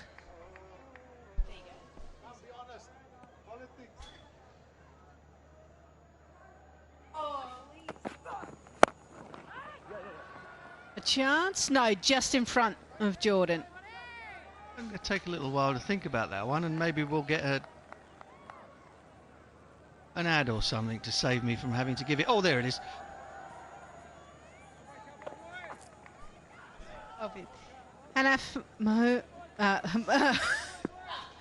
Easy for you to say.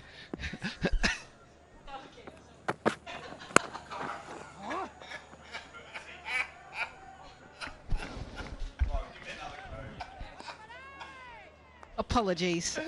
I'll get this right. Mohammed cap to be given to the highest runs of the tournament, and Fazal Mahmood cap to be given to the highest wicket taker. The leading run scorer and wicket taker will both have their homes powered by Inverex solar energy. Oh, that is a spectacular catch from Chris Jordan. He was tracking the ball nicely the previous delivery, and this time it just carried enough. He is such an athlete. Yeah, it makes the incredibly difficult look exceedingly simple, does Chris Jordan. This is such a good catch. 𝐿𝐶 gets just dessert, really, for to sticking to the plan. He's just run up and tried to bowl the ball as full as possible. Jordan had to make up a lot of ground to his left and then go forward at the last second. And it goes in clean as a whistle. 𝐿𝐶 absolutely delighted. His first wicket in the PSL. And a big breakthrough. Niazi goes for 40 from 33. And they're just pinning them back. They're just pegging them back, Multan. And this pitch is flat. They'll think to themselves that we're still in with a chance here. Got a feeling they might well be checking the catch, but it's as clean as you like. There's absolutely no doubt whatsoever that Chris Jordan had not only fingers, but both hands underneath that ball.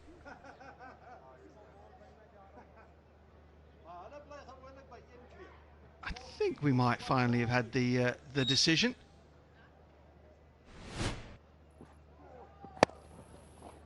No, they're still checking. Look at him tracking the ball nicely. Yeah, safe as houses. Fingers around the ball. Look at those big hands, big bucket hands. Fingers under the ball. Holds onto it. And away he goes. So, unfortunately, Niazi, his highest score in HBL PSL. This is his 23rd match in the tournament. Finally has to go for 40 off 33 deliveries. Alex Wolf finally puts the finger up as well. Well, after all that, Karachi Kings 138 for 4.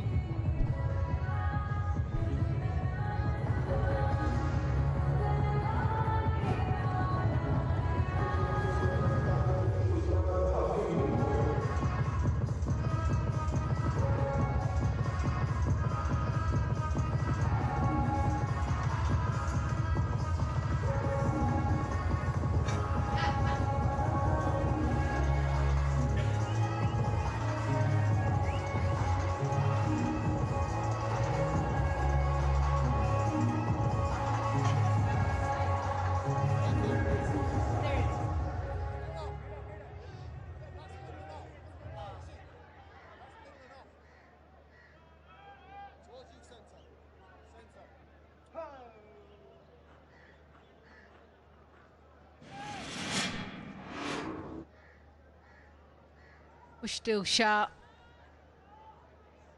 Left-hander is at a fairly good HBL PSL. This is the perfect time for him to come in and assert himself into the game. Great over. A wicket, and it's 138 for 4.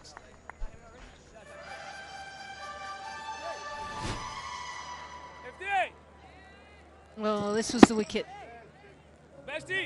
Foolish delivery.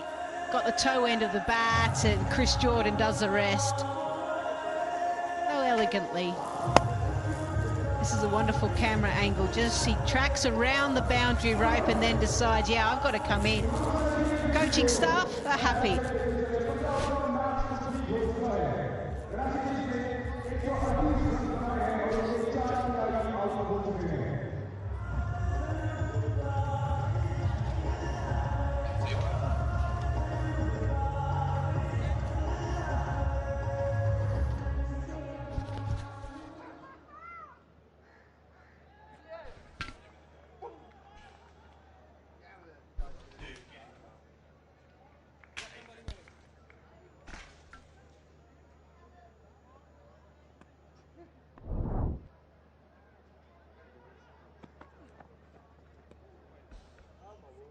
Willie back into the attack, starts with a wide.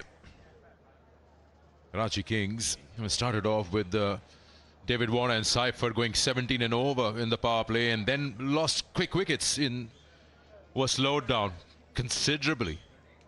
Multan Sultan will be happy with that effort. 185 is now what the current scenario says, and that should be enough because that's what was discussed at the toss. The problem that Multan Sultans have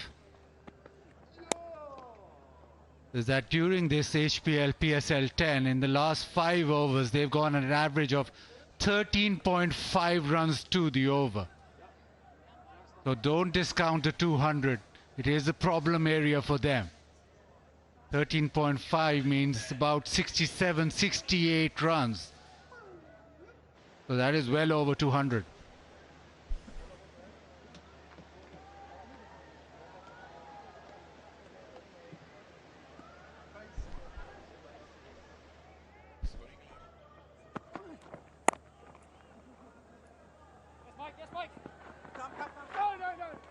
A little bit of a slip down the keepers, and that's why they probably didn't turn and get the 2.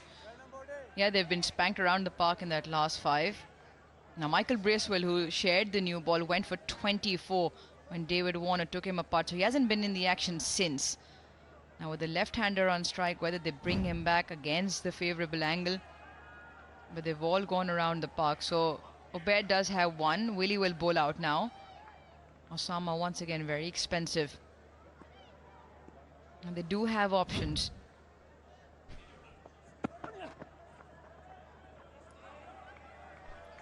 Just saw the Karachi dugout. Kane Williamson was sitting there. And it'll be a hard thing for the think tank in Karachi. How does he make way into the 11? Because I don't see the top 3 moving anywhere. Seifert, Warner and Vince.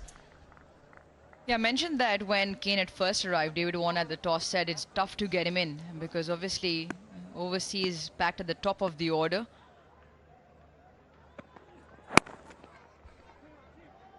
It's a number 4 slot that has been giving them trouble with the bat. Obviously, they've been experimenting with Shan, Saad, Beg, Umair bin Yusuf, Riazullah. And the other 4th overseas is Mohammad Nabi, who's actually done well with the ball. So because only 4 can play, it might be a while before we actually see him.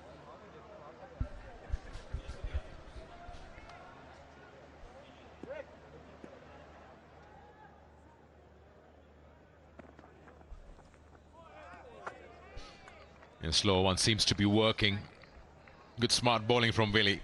Just takes every possible pace off.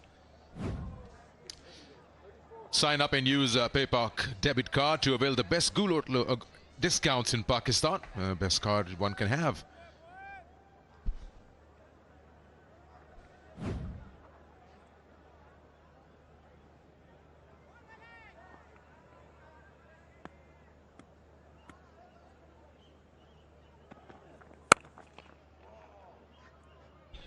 It's another good over there from Multan Sultan.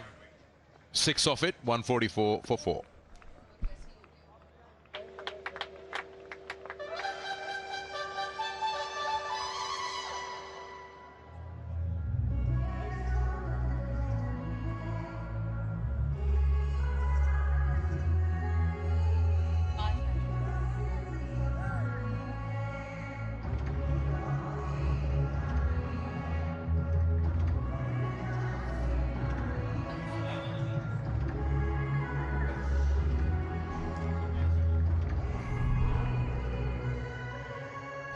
Yeah, we were talking about this. Number of batters tried at number 4 position. Well, in the 7 games, now Karachi have tried 4. 9 is the average. Not one has hit a 6 in that position. And talk about consistency and productivity, both not working. Saad Beg, Umair bin Yusuf, Saad, Shan Masood and Riyazullah. So they've chopped and changed. It hasn't really worked.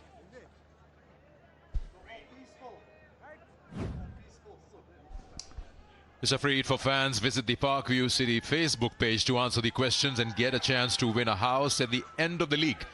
Also win mobile phones daily. You'll probably get your question now. The other problem here is that Sikandar and Arooj are looking at problems for Karachi Kings. How they can solve those, but commentators were instructed to be neutral. You want Multan Sultans to win, to keep this HBL PSL alive. I was trying to get Kane Williamson in.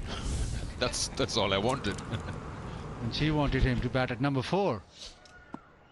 Yes, that is probably the most fragile position, but sadly that's not within overseas at the moment.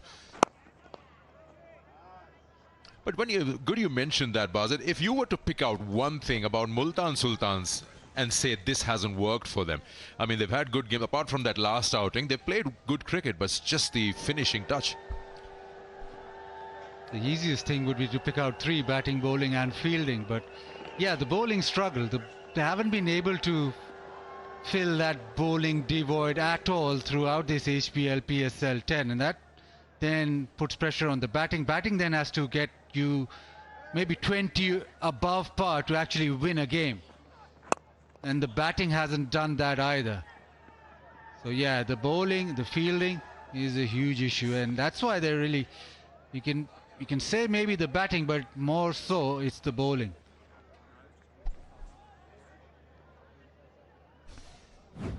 Yeah. Free hit for fans, win a house contest. Which spinner holds the record for the most wickets in T20Is for Pakistan?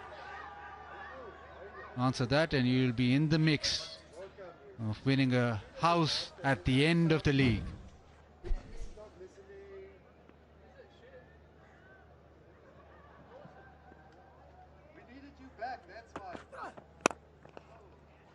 Oh, nicely done.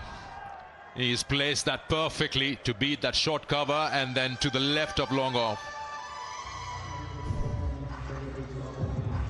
It's the area he likes. He's very strong with the vertical bat through the offside.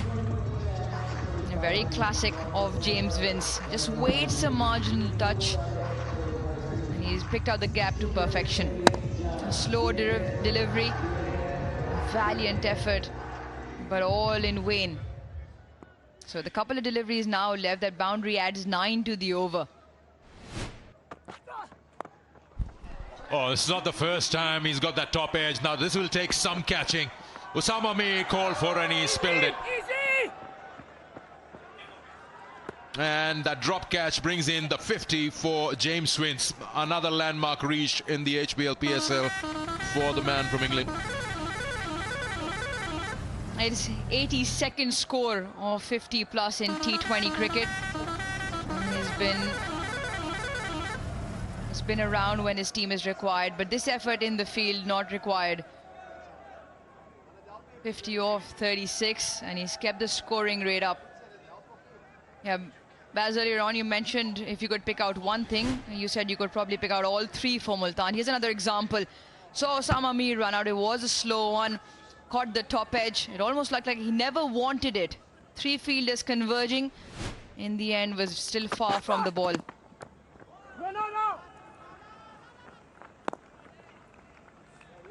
So 11 off the over. It's 155 for 4.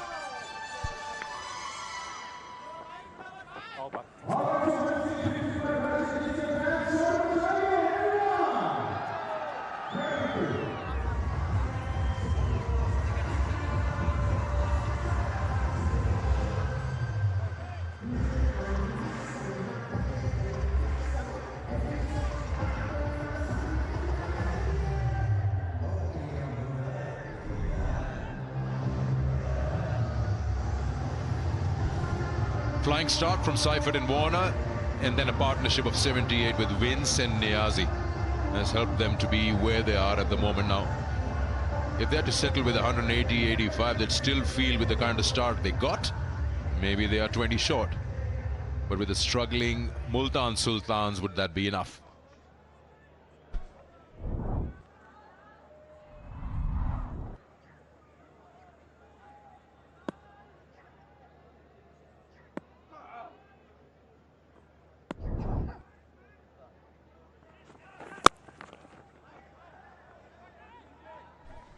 I reckon Multan Sultans will take 180, 185. They'll think they're in the game big time. The bowling has struggled, so if they can go in after 20 overs on this surface, having to chase something under 190, be quite satisfied. I reckon the way that they started and also the way that the pitch has played, you probably back yourself to chase down that day game, so not a lot of elements coming through either. So yeah, I think Multan Sultans at the moment would take anything under 190.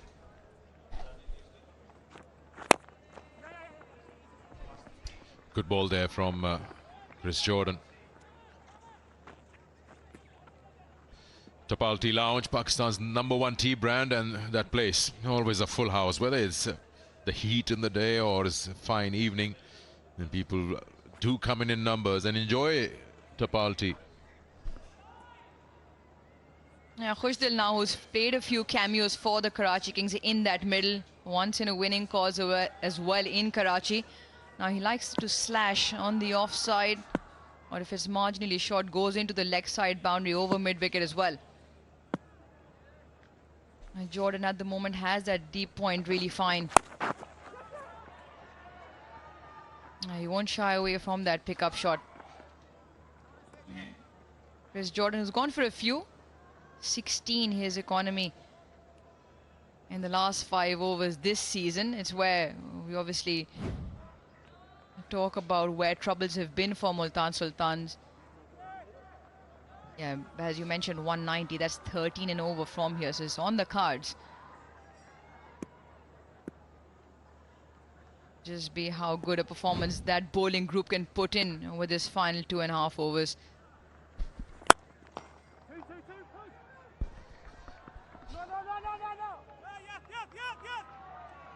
He's got pace, bowling in the, around 140 through and through in the over, and then he's got that Yorker. Especially at this stage of the game, he's your perfect choice. That's why we've been talking about how Multan Sultan have not consistently had him in the 11, or for that matter, David Willey or Sama Mir.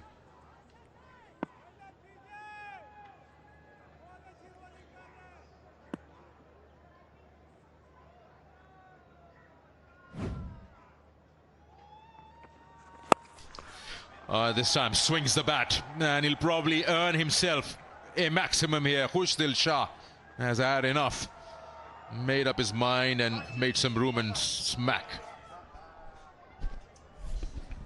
You know, once he misses his Yorker, it's a problem. His go-to delivery is the Yorker. This is a length ball, and it is pace on and smashed away. Exactly what Khushdil Shah is looking for. Length and pace on. Also good from Khushdil, not trying to drag it too far into the leg side. With the length and the angle across, he chooses long on. This time a little wide, just over third. In a good way to finish an over. 10 runs of the last two. 169 for 4.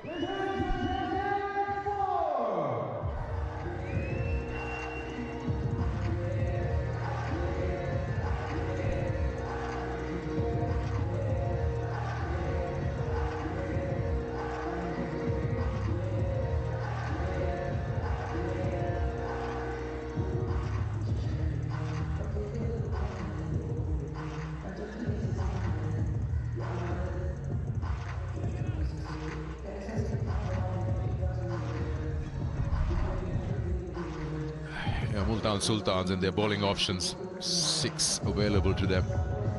I think this started with Ubaid and Willie being too full, and that allowed Warner and Cypher to get that start, which just skyrocketed.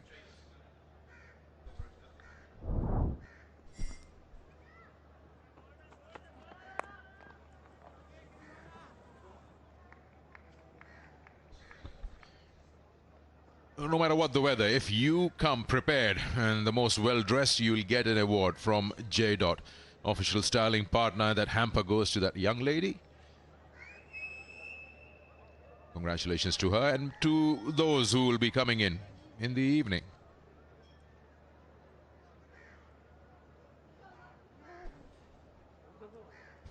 Yeah, double header. Today's second game. The home team with a good win yesterday, massive win, 88 runs against Islamabad United. So you hope a few more will come in.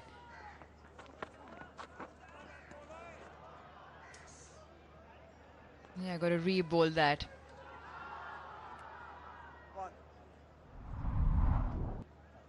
Don't go anywhere. If you already haven't made your way to Gaddafi Stadium, get in there now. It's a good match. Saud Shakil and the Gladiators are in form. Back-to-back wins. And Lahore Qalandars as well. 2 wins on the bounce at home. And they looked a very good side yesterday. 209 on the board and toppled Islamabad very cheaply.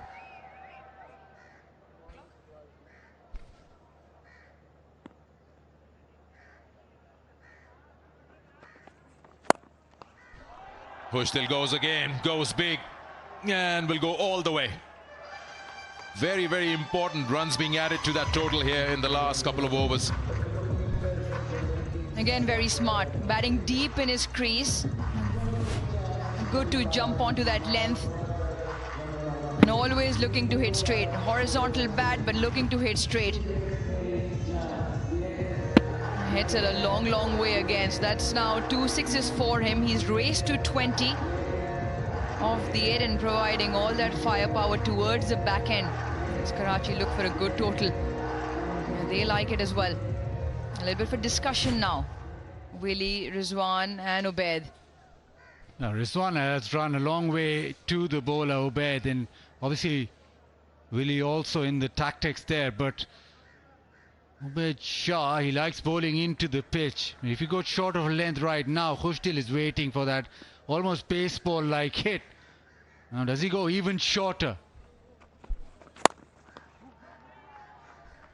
I just feel with Hushtil, I always feel the wide Yorker away from his arc is the ideal way to stop him scoring.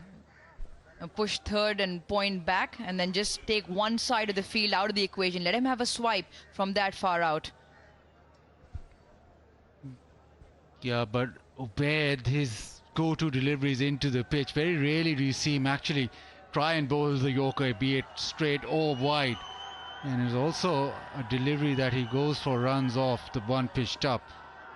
So he's more comfortable just banging it in, and it works in Hushtil's favour.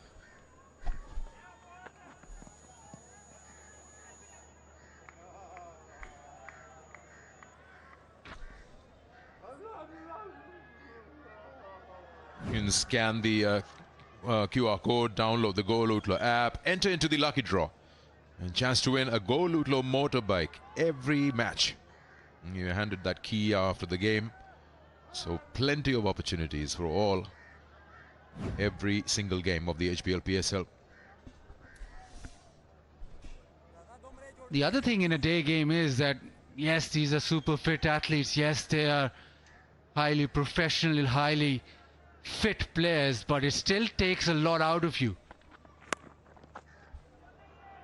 Into the leg side, inside half of the bat, goes to the fence, does get a boundary. He's swinging, but that wasn't intended to go there. He'll take it. Yeah, for Winston, the field stretched straighter. It's the same delivery, slow one into the surface. A bit of a swivel from Vince. And because the field is set straighter, even the square fielders on the boundary had to run a long way.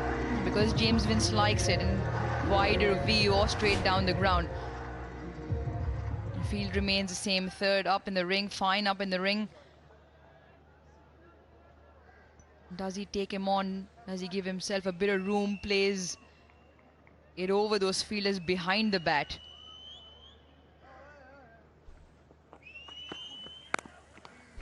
Oh, nice. And the way he made that connections flat, and it's gone all the way to end the over, bringing 19 off it, 188 for 4.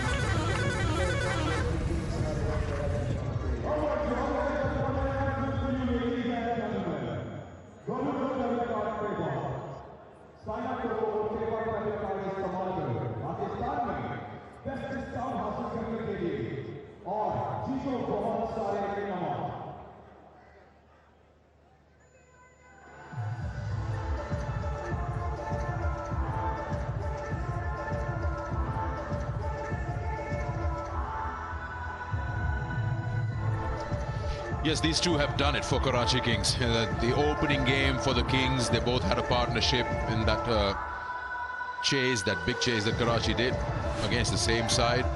And here once more, the two. This is the last one. Flat bats that to that mid-wicket fence for a maximum. Yeah, didn't change his strategy, did he? Ubaid Shah, young and obviously still learning the craft, but that set up quite nicely. Set up quite nicely again. Once again, reiteration of the surface being very good, very true. A 188 for 4, 50 partnership of the 28, like you said, Sikandar, but they get another 12, 15. They cross that 200 barrier. With the two men set at the crease, they could have plenty more as well. Yeah, they still have 6 deliveries to go. Yeah, but this is nice. This is what we're speaking about. Jordan, with all the wealth of experience, has all the deliveries in his armory. He probably might still try that again. Yeah, he got this one wrong. The field set for it as well. To pull it into the leg side from there, he has to go a long way across 𝐄𝐍𝐆𝐋𝐈𝐒𝐇. So with fine third up in the ring, fine deep backward point and a conventional point as well. So that boundary should be covered.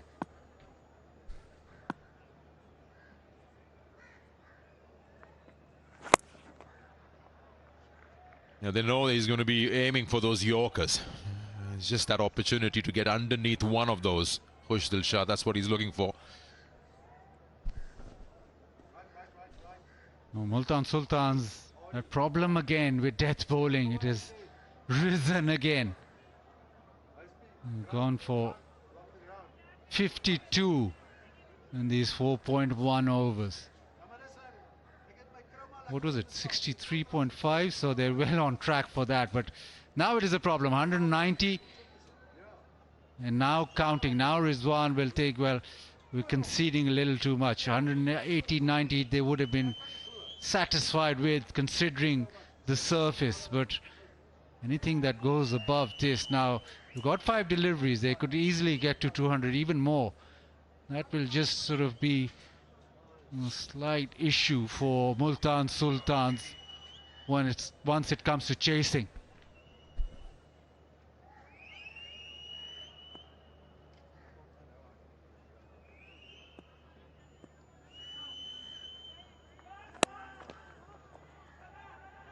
Yes, well bowled again, following the batter. Is cramping him up for space and room, that what he's trying to get. Yeah, got the first one, which was wide outside 𝐄𝐍𝐆𝐋𝐈𝐒𝐇's off stump, but you can see the plans to both the batters. Yorker, whether it's wide, but try and plug that block hole so you don't allow the batters to get under. And in this case, because third and point were up in the ring, James Vince just trying to give himself room. A field back for 𝐄𝐍𝐆𝐋𝐈𝐒𝐇 behind point on the offside. Catch it as 𝐄𝐍𝐆𝐋𝐈𝐒𝐇. Just go over. Can he stop? Can he stop that? No. Gets closer to that 200 now. Karachi Kings.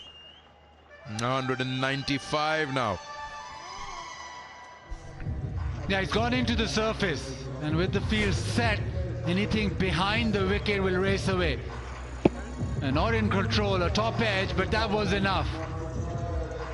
It is a change-up, but it's just cost Jordan. Yeah, PCB and HBL PSL in partnership with Exchange on donating 10,000 for every boundary, 20,000 for every 6 for humanity. World's first arbitrage crypto exchange. Yeah, once again a little meeting. Chris Jordan, yeah, 195 for 4. What's the field like for these last 3 deliveries? Bowling to 𝐄𝐍𝐆𝐋𝐈𝐒𝐇. So long on, deep backward square. Wide, fine on the boundary. Offside field still remains the same. Third and fine up in the ring. Oh, close call. A close call. Yeah, but the plan really obvious now to 𝐄𝐍𝐆𝐋𝐈𝐒𝐇. But that's now too wide. So obviously still another 3 deliveries to go.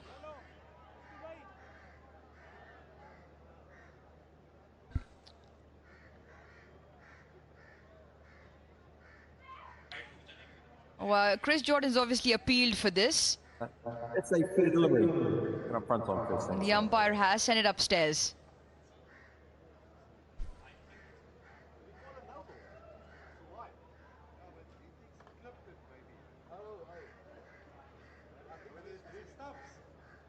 The TV umpire director, we have a review for caught behind. On-field decision got out.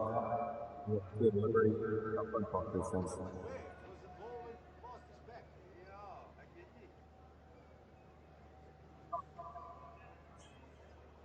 Yes, please.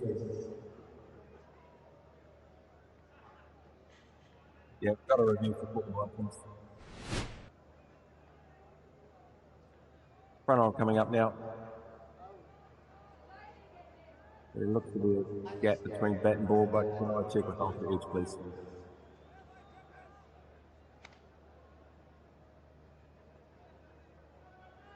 Ultra edge coming up. Yeah, there's a gap on the left-hand side between bat and ball. Thanks, and we can go back to the on-field umpire. Rash, you the original decision out. Stand by, we'll get you on screen, mate. Signal now, thanks. Please explain. What was that? Just to keep our crew busy, that's it. Yeah, just making sure everyone's paying attention. Well, what that does mean is the over's gone for 8. It's still a wide, and he still has 3 deliveries left.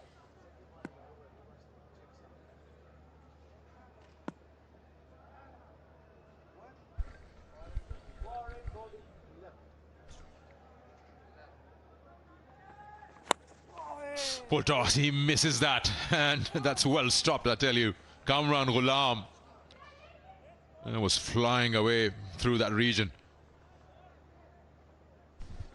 It's that same angle that he's persisting with, and it is a good angle to 𝐄𝐍𝐆𝐋𝐈𝐒𝐇.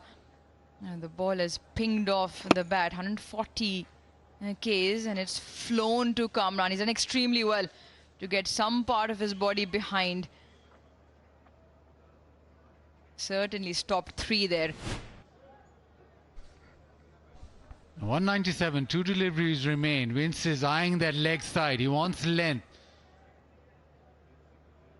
Vince and 𝐄𝐍𝐆𝐋𝐈𝐒𝐇 don't really play the ramp shot. They'll like powering the ball. They bowl Yorkers like that, you're in the game. That's a terrific Yorker. That's what he wants. Jordan, last delivery, close it out. If he can get this last delivery without conceding a boundary, he'll be well happy with himself. Yeah, the 1 boundary and the 2 wides.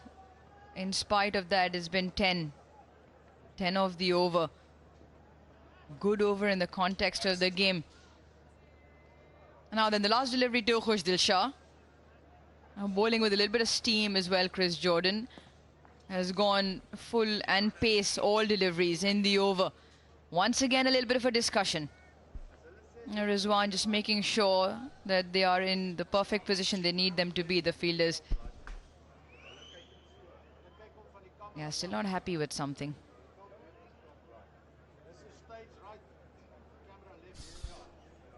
Can they get 200? His last delivery. Oh, yes. Oh, yes, they can. The sound on it. 200 up, not just 200, make that 204 with that maximum. 𝐄𝐍𝐆𝐋𝐈𝐒𝐇 Shah, what a knock, 33 of 13. Karachi Kings will be happy to see that on the scoreboard. Yeah, short ball and dealt with. It's been a blitz from 𝐄𝐍𝐆𝐋𝐈𝐒𝐇. Karachi Kings needed that. Vince has batted through the innings, but same story for Multan Sultans. Found it very difficult bowling at the death.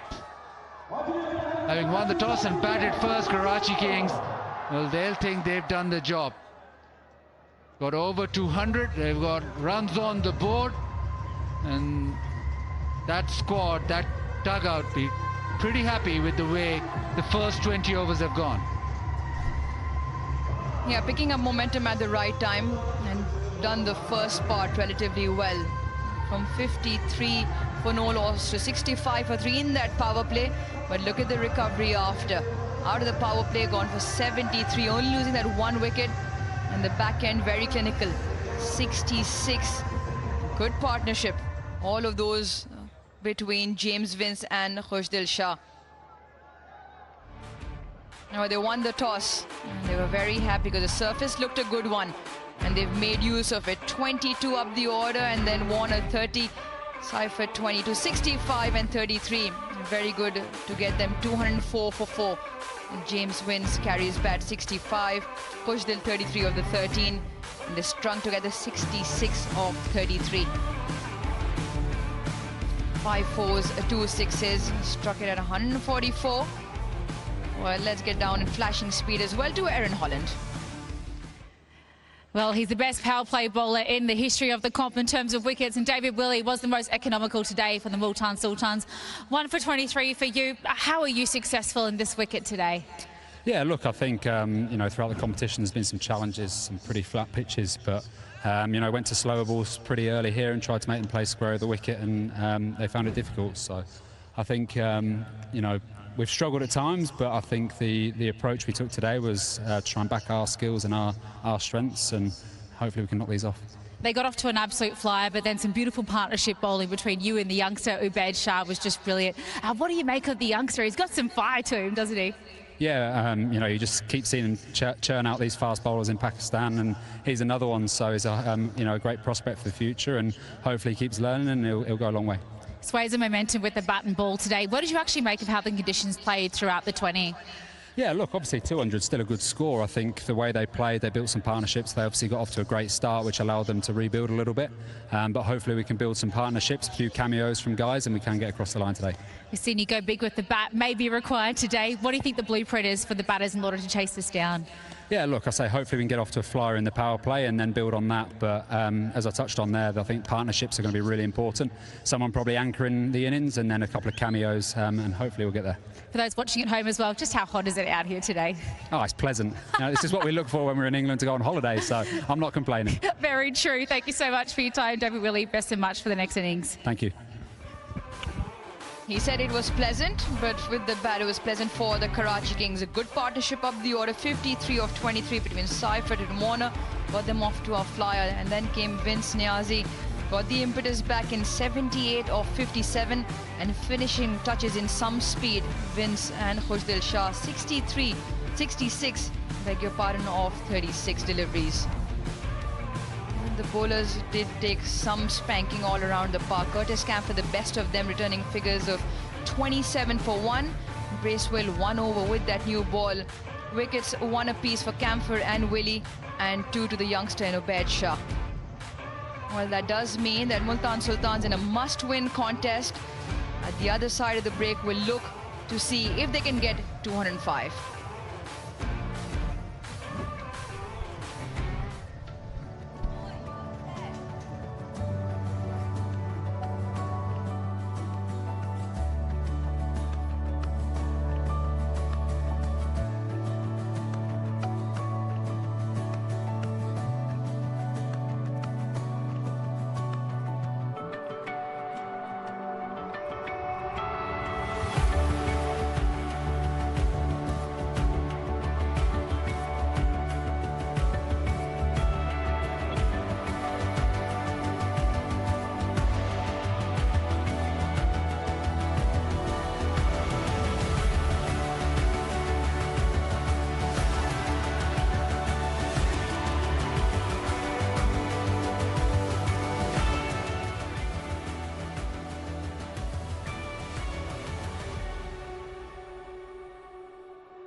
Match 20 of the HBL PSL. It's the Multan Sultans taking on the Karachi Kings.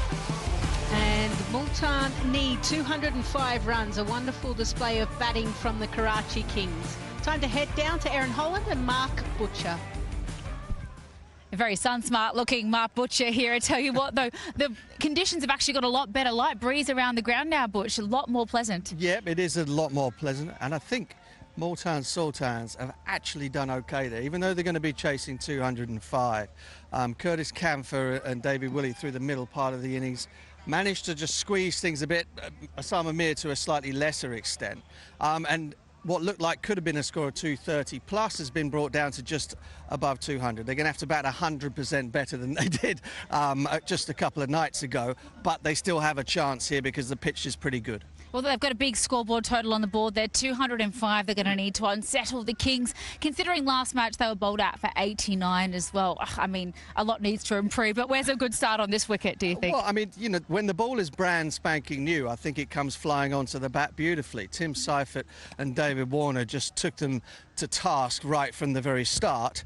And so the pitch itself is played pretty well. One thing that I think Multan's bowlers did very well through the middle part of the innings is they started to take a bit of pace off and also looked to get the ball very, very full. So it wasn't kind of length and in the slot. They were trying to bowl more Yorkers so that you could set the field straight and know where at least 90% of the time the ball was going to be going.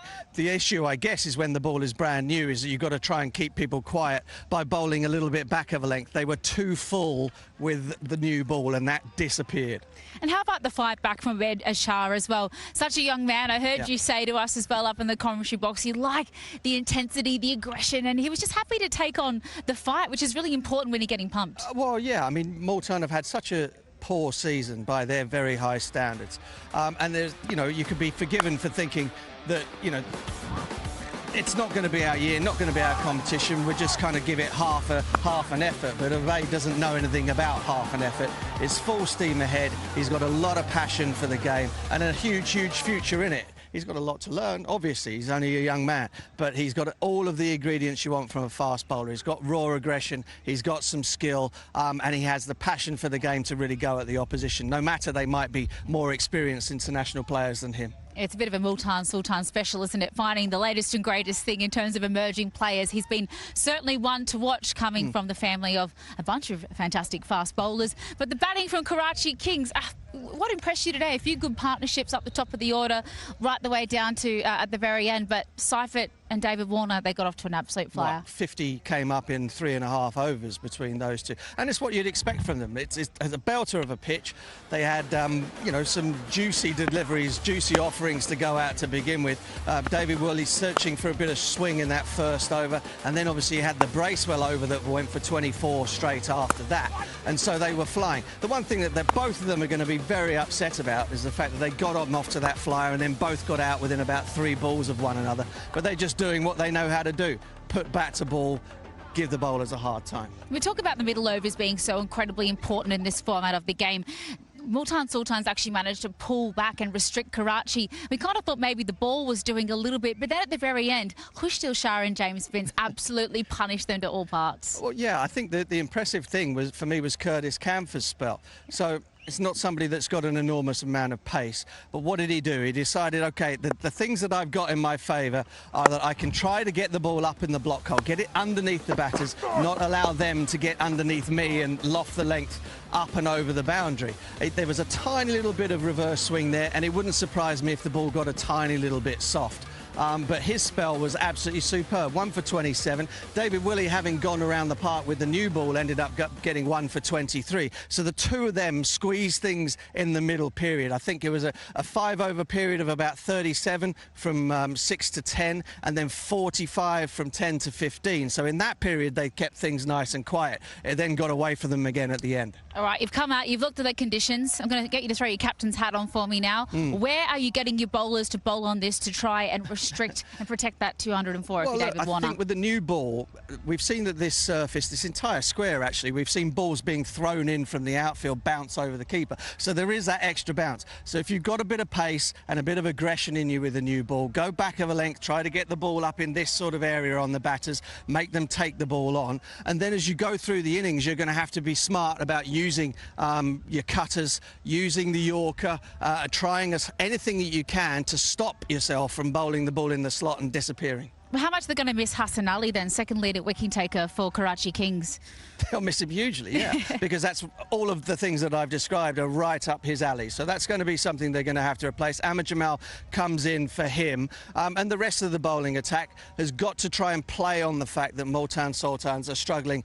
They're perhaps down and out. Well, they're absolutely out and out if they don't win this game. And so there's a lot of pressure on them. You get a couple of wickets in that power play and things could fold for you pretty quickly. It could be exactly what they need to, though, isn't it? The way of expectation is kind of off your shoulders in this situation. And, I wonder what Mohammad Rizwan and co can manage. Well, Rizwan's in some form, isn't he? Even though they got bowled out for 89, he made almost half the runs and was not out at the end. So he's played well on these bouncy tracks. He just needs some other guys to step up and hang in there with him, because I do not think the 205 is something that is unsurpassable out here today. If it was a team other than Multan Sultans, you'd say, right, it's game on. They're definitely on it. But it'll have to be an enormous improvement from them to chase this one down, but it's definitely not impossible. It has been all bang and mostly bust for Multan Sultans so far this season, but they have absolutely everything to play for to keep those playoff hopes alive. I think it's time to go back upstairs as umpires make their way out and just see what they can manage. Thank you, you two. Looking cool and blue out there. Breaking down the first innings, and it was an important innings for Karachi Kings because they've been in a position of win-loss, win-loss, win-loss. They're desperate for another victory. And if that was to happen, then this team on screen and the skipper, Mohammad Rizwan, Multan Sultans, would be out of the HBL PSL. First time since 2019. So no doubt that will be in the back of his mind. What can he do to ensure that they are still in the running, albeit a bit of a miracle required? You can see the net run rate for Multan Sultans, negative 2.355.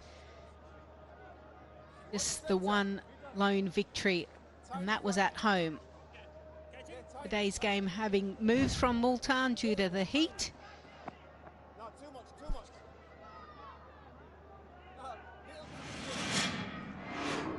Yasir Khan literally came in and went bang first game. Player of the match performance, an 80-odd.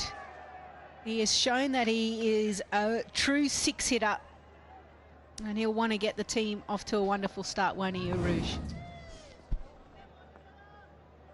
Hopefully that'll help his cause as well, but he's got a man on the other side who is the leading run scorer, who's been their only man in form, but what they want from Rizwan at the other end is also to keep up with the rate.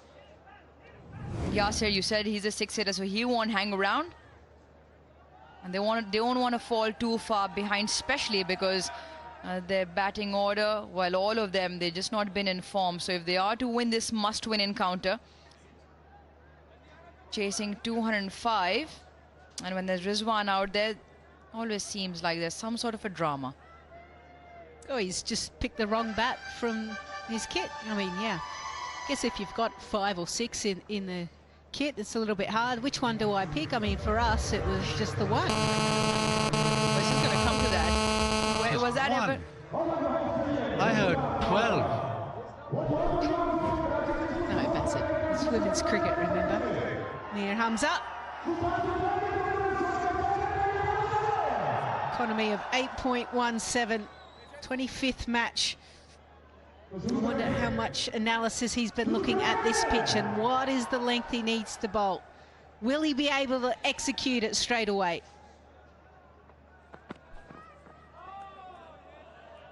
And a wide first delivery. Has the ability to swing the ball, especially the new ball.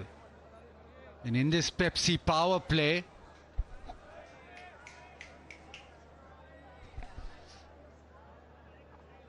has the ability to swing the ball back in, but also to the right-hander, he'll drag him across.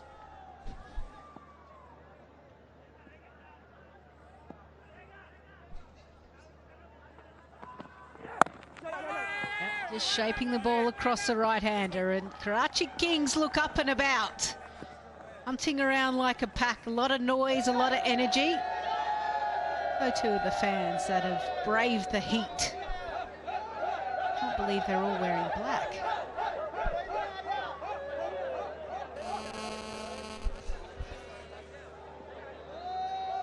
Well, fashion over the heat, I reckon. Yeah, brave effort. Really good for a few handful of fans to come out.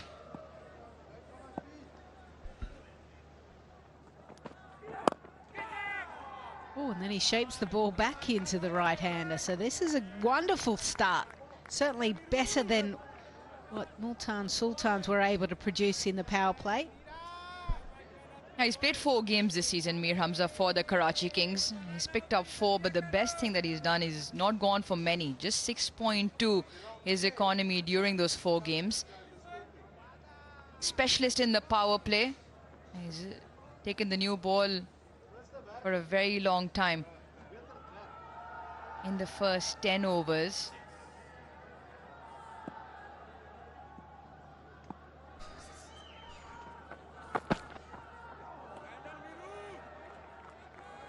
Go again. Right, let me try again. Remember, Mazhar crunches out numbers. He can get them wrong sometimes. Oh, he's corrected it now. Now he's telling me he's bowled 10 overs in the Pepsi power play this season at an economy of 6.5. Beep, beep. That is the bus just reversing over, Mazhar. He put the right numbers down. I'll correct everything. The truth will always come out, Arouge.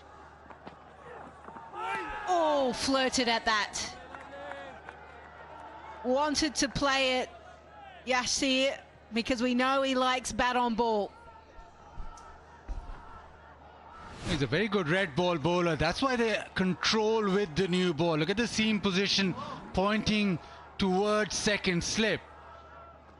So he's got the variation with the ball moving away, and then he just set the batter up and then bring the ball back in. Just drag him across to the offside and then bring the ball back in. Because of what David Warner has seen, he's got himself in that gully position or 4th slip.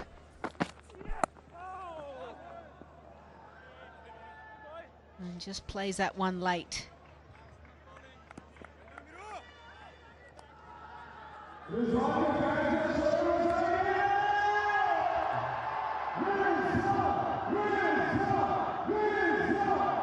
Hanif Mohammed cap to be given to the highest runs of the tournament, and Fazal Mahmood cap to be given to the highest wicket taker. The leading run scorer and the wicket taker of the HBL PSL. They'll both win their homes, powered by Inverex Solar Energy. Every time I look at it, I giggle.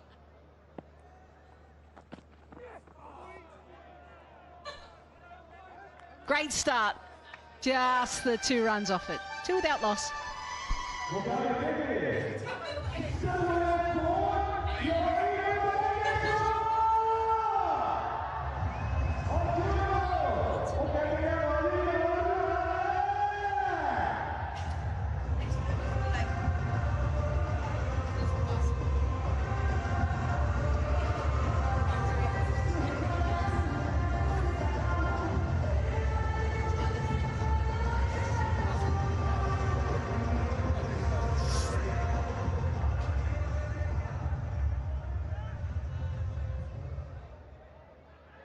Wonderful change to Gaddafi Stadium.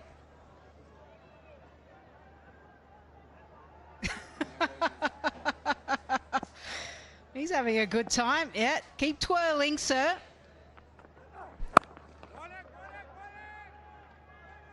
And a quick single taken. Abbas Afridi.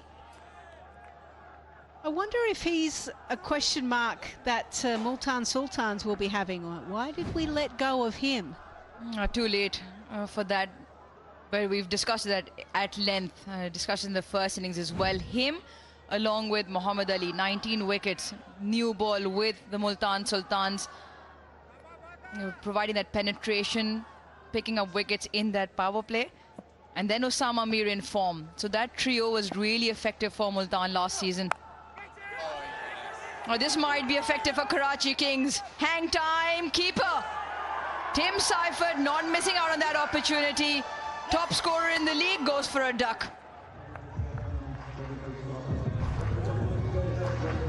And a new ball given to Abbas Afridi. Normally doesn't operate with the new ball, but it is superb straight away. Rizwan trying to go big straight away. And that is the first time that Rizwan has gotten out in 3 innings. Great start for Karachi Kings. Rizwan out without scoring. Multan Sultans 3 for 1.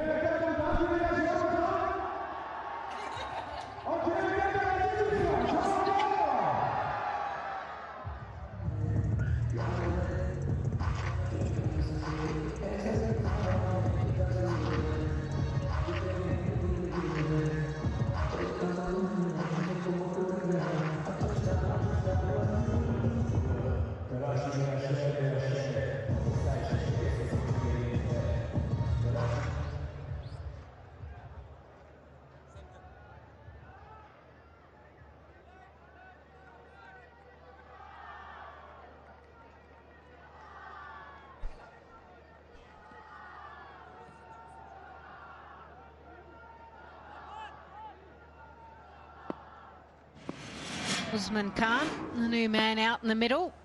Great and healthy strike rate. Been quiet the last 2 innings, but apart from that, he has contributed.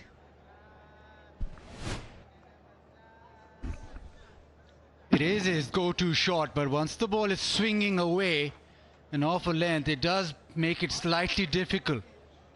Most teams with the new ball try to swing the ball away just outside of. And for once, that slog sweep didn't work.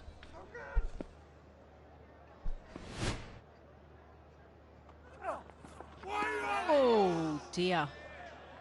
Trying to hit it on the up as the ball is rising.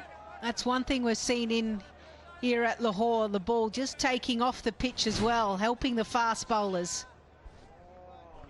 Well, a couple of days ago, in fact, their previous game, Multan Sultan, on a similar surface where the ball was just pinging off, were really poor in their application with the bat. As opposed to using the pace, forcing the issue in front of the wicket. Once again, Usman Khan predominantly strong on the offside. Karachi so far hitting that good length. 2 straight. I wonder if he's got a tickle on it. No, he doesn't. Leg buys. 4 runs still required, so they'll be happy that they were able to get the boundary, get something on it. Working up some pace is Abbas Afridi. Maybe because of that, just lost his direction. Pushed it leg side.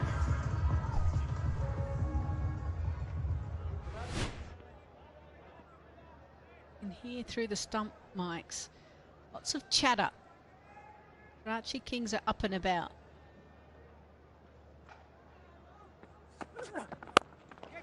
Upish. But thankfully for Multan Sultans, hits the ground first. 5 runs off the over at 7 for 1.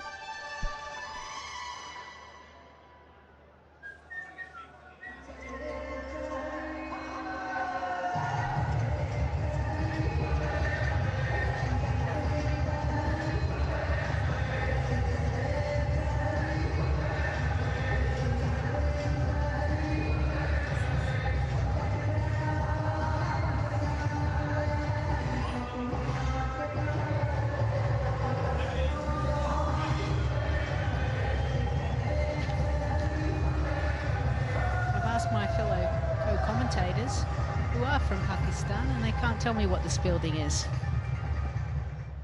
It's a library next to LCC, a cricket ground right next to the ground, Lisa. Clipped in the air. It's hanging and just over. I reckon for one moment, Yasir just had his heart in his mouth. Yeah, I didn't get all of it. He almost at the back end just flicked his wrist because he thought he was in trouble with the shot, and it's gone high rather than long. But thankfully for him, long enough. Just reiterates how good this surface is and how nicely the ball, brand new ball, is coming onto the bat, and it is traveling the distance. Not out of the middle. This one skies in the air as well, and a couple of bounces. So it doesn't matter. He's going hard. Yeah, just with the situation of the game and the runs that they have to chase, almost gives you clarity. You gave it everything, the kitchen sink. And it is one bounce into the fence. Well, you heard Butch talk at the halfway mark. Let me do this one first. The PCB and HBL PSL in partnership with Exchange On, donating 10,000 rupees for every 4 and 20,000 rupees for every 6 for a great cause.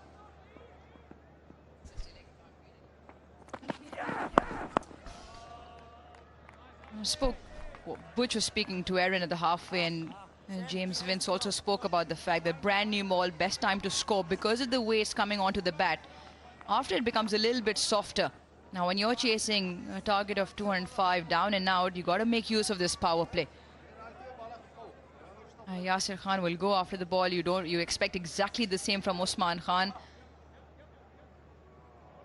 His strength is square of the wicket on the offside. Does he just hang back and has a slash at that? He's 0 or 4 at the moment.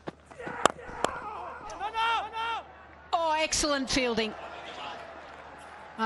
Amir Jamal, the fast bowler, has done exceptionally well, and that's the little efforts that are needed by Karachi Kings. Yeah, always important to throw your body around. Gone are the days where big fast bowlers don't throw themselves around. Really good hand to that. Definitely 4 written all over that had he not got one. Good length. Oh, they're going to have to hustle and get through. Because I just wanted to ask you, 89 was the last time that Multan Sultans were able to post. Does that play in their back of their mind, chasing a total like this? Yeah, look, what I'm thinking here is that you've had such a poor tournament and your leading run scorer, your captain's gone, everything's gone against you. It might just free them up. Might just go out there, enjoy yourself. You've got nothing to really lose. Everybody's thinking this is a step too far for them. And it seems as if that step is getting bigger and bigger, because Usman Khan just hits it to cover.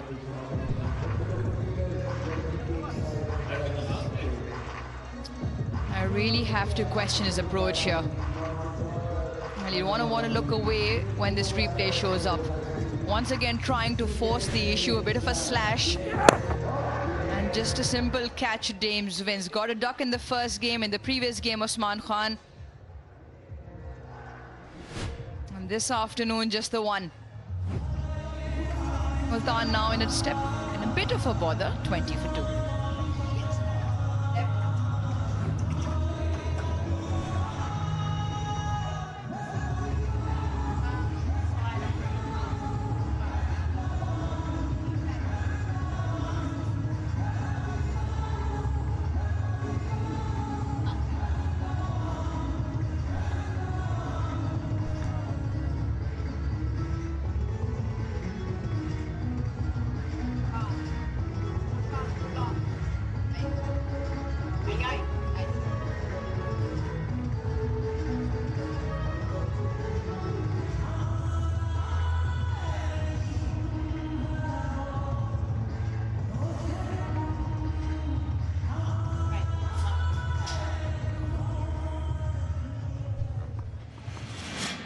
Ghulam comes in. The good outing against Karachi Kings, 36 off 19. And then has only had another score during this HBL PSL of 52 not out off 31. Boy, do they need him right now. 20 for 2. We're only in the 3rd over of the Pepsi power play.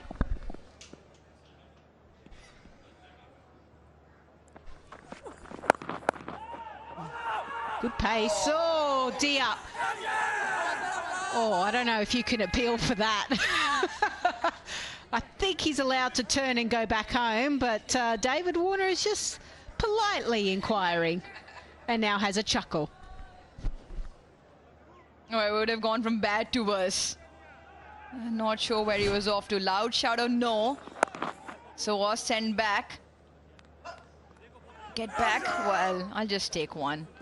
He did not change his line running back. There's no harm in asking. Oh, good fielding again. They're sharp. They're up and about, aren't they?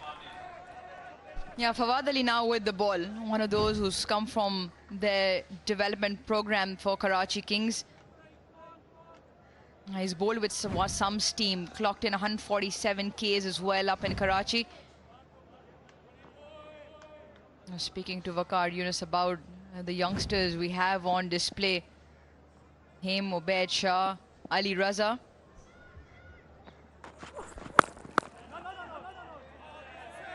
At the moment, he's honing in, isn't he? Yeah, Swat Valley, is that a place where potentially a lot of young fast bowlers or a lot of talent gets discovered there? At the moment, there's a lot of talent, strong boys from up there, northern area, mountainous region as well. So they're built differently to somebody from the south. Karachi, stronger. Or wide. And it took off as well. And the BYD leads the world in new energy vehicles, and the PSL leads the game in the talent. BYD is giving away a BYD seal to the prize for the player of the tournament, so stay tuned. Round of applause, Lisa. I can read. Eventually. About where people come from. Wow. That has come out of the middle and been absolutely smoked over long on. The first 3 deliveries into the pitch. Hurried the batter 4 pace, but once you give him that length in his zone, if you go up to Yasir Khan is catching on, Lisa. He's smashed away out of the ground. Oh, brilliant. Yeah, brilliant hit. He is a 6-hitter, he's a strong boy, and just throwing the pace off. 3 dot deliveries and the wide.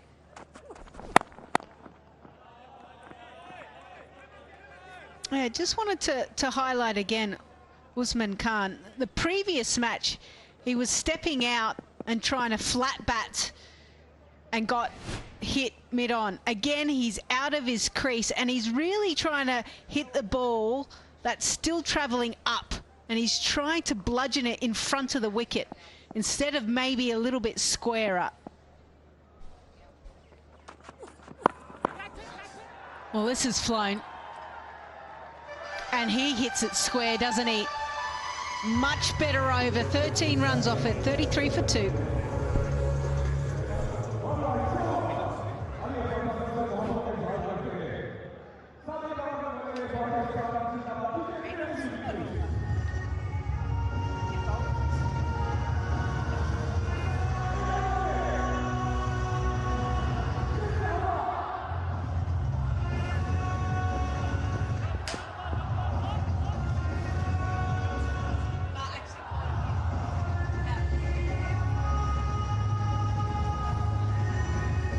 Crowd is up and about. And they're starting to build.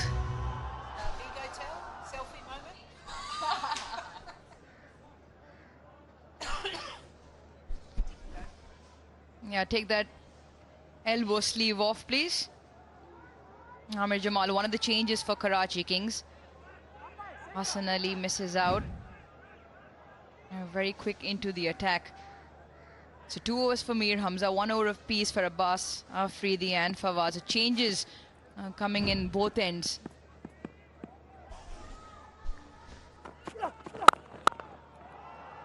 Wide and crunched, but protection there.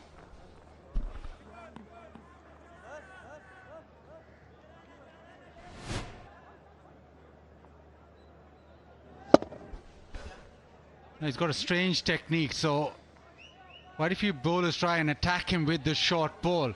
I reckon that's the problem, that's the issue that he tries to resolve by playing it differently. You suggested waiting and playing on the back foot and squarer, but the one chink in his armour that people have discovered is the short ball. Speaking of a short delivery, this might be another wicket, and it is. Kushdil Shah, excellent catching, and Jamal in his first over picks up a wicket. Yeah, really good, because David Warner was running. He was probably closer to Warner at mid-off. Now watch, Kushdil runs in from a long off. Mid-on rather, just goes all the way across, was always calling for it, looked across to David Warner, said it's mine. Yeah, he likes it as well. Into the attack, just takes him 2 balls to pick up a wicket. And it's of the important opener as well. 26 of 17, 3 big hits, but his afternoon is done. Multan 34 for 3.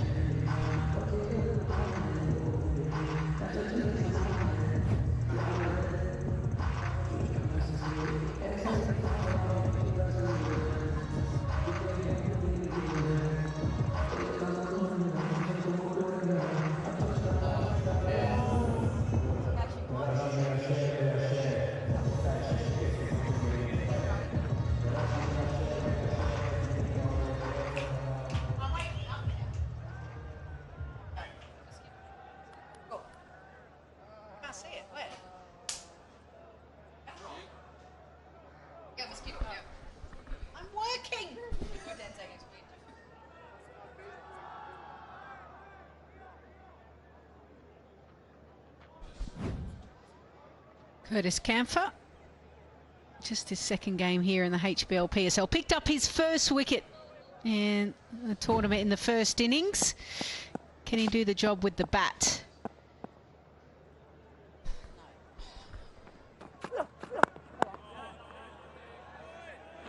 Within the Pepsi power play, 3 wickets have already fallen.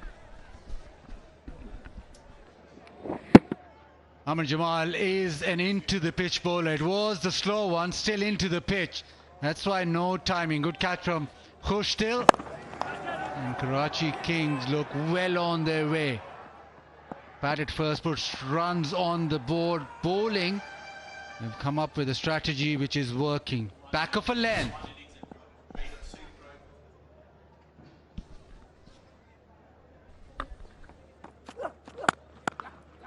Nicely punched.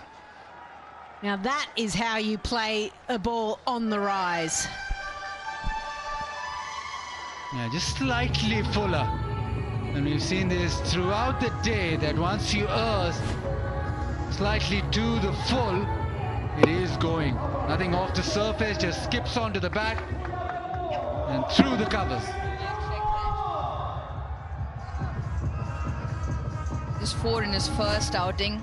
That'll give him some confidence. 𝐄𝐍𝐆𝐋𝐈𝐒𝐇, really, really nice. Not trying to overhit it, and quite exquisitely timed through the offside.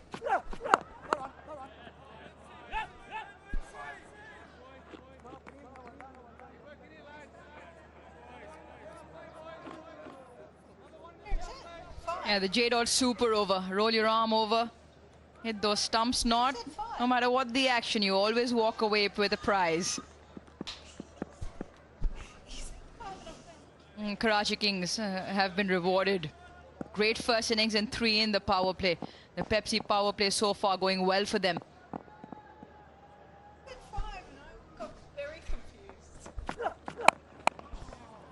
Missed time there. A wicket in that over and 5 runs. 38 for 3.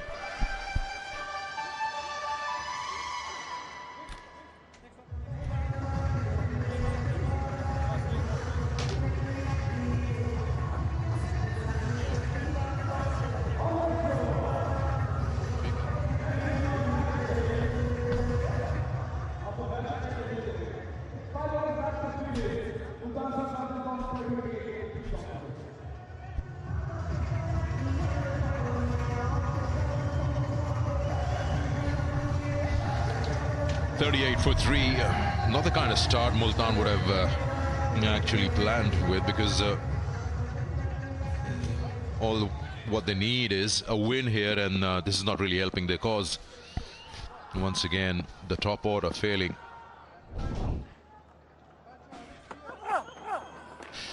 Yeah, they'll have to be re-bowled. It just haven't arrived this season, really, the Sultans.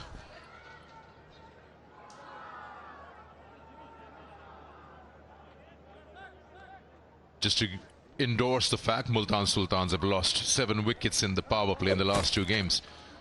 You lose 3 or 4 in the power play, then yeah, the chances of getting to the finishing line is very, very slim. Couldn't agree more with you, Sikandar.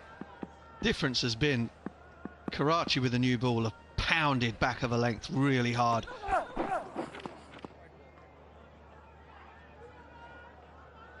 A little bit more pace overall in the bowling attack, which allows you to bowl that slightly shorter length. Yeah, use Jazz Cash to recharge more and more to load all the packages from Jazz on any network and win exclusive prizes. One of them is this electric SUV.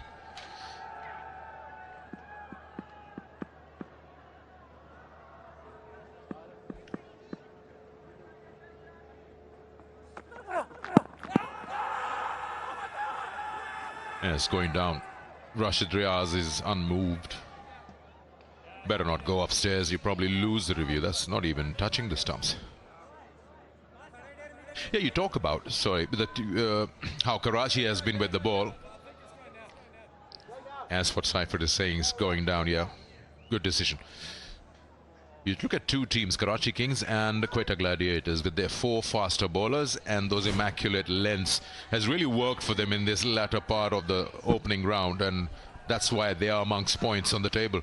Yeah, the pitches at Lahore have had pace and bounce in them, and so the quicks that have run up and hit the pitch hard with the new ball have been successful. That's the length you're trying to avoid, and that is wonderfully put away by Kamran Ghulam.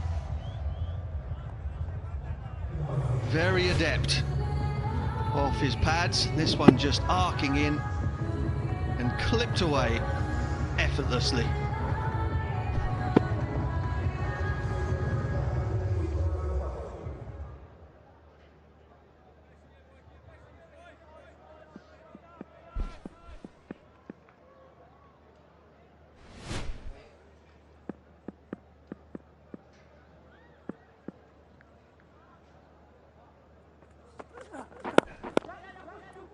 Runs here. Probably not 4, but runs, yes. If they do well, they can do 3. And you end up with 2 only.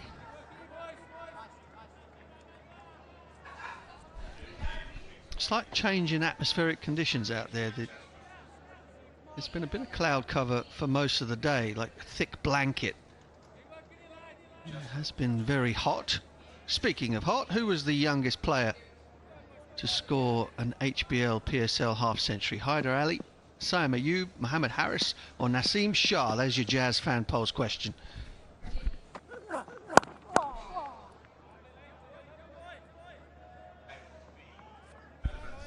Just got the feel that there's no air out there at the moment, and in other parts of the world, places that I've spent a bit of time, of which Pakistan is one. When that happens, you sort of start thinking about storms and a real change in the weather conditions. It's been above 40 degrees here for much of the last week. There is a change coming, and it looks like there's a bit of a storm brewing for Multan Sultans.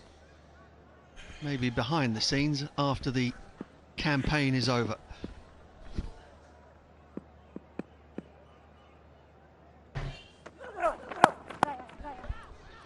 As usually the case in this part of the country, Lahore, when you get extreme weather in terms of hot weather, usually is followed up by rain.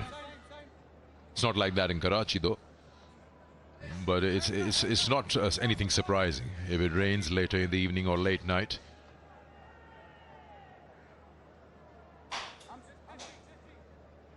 Yeah, they need that final push. They need to make sure they finish on the winning side in all the remaining 3 games, including this one, to give themselves a chance. They can get up to 8 points and then probably deal with that horrendous net run rate.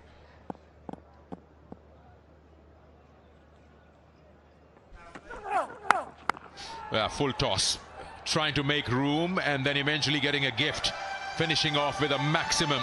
Camper brings up the 50 for Multan Sultans at the end of the power play.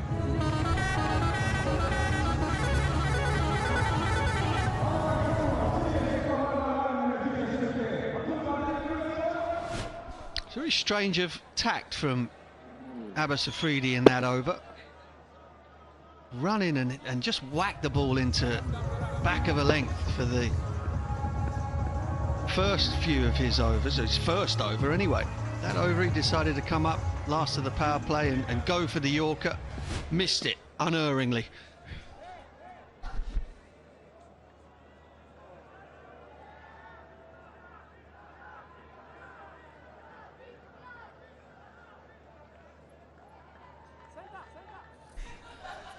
Bowling change. Khushdeil Shah has been brought into the attack after that amazing performance with the bat to get them past 200. Oh, yes, boy. Relax. Yeah, that's what we were discussing at the start of the play, that you need one of the local batters to come in. Cannot be heavily dependent on the top 3 overseas players, Karachi Kings. And if they can do that consistently, then they are in with a very, very bright chance of making it to the final 2. Yeah, I think by and large in franchise tournaments, the team that has the strongest and most productive local contingent, augmented by your overseas players, is one that'll be up there at the top. Oi! Come on, boys! Vigo Tell, Bangla Cam, leave the weather aside. They are enjoying every bit of it. He has to win that. The one in the white t-shirt. Vigo Tell mobile phone. Oh no. He didn't. He was robbed, that fella in the white t-shirt. Got the moves like Jagger, him.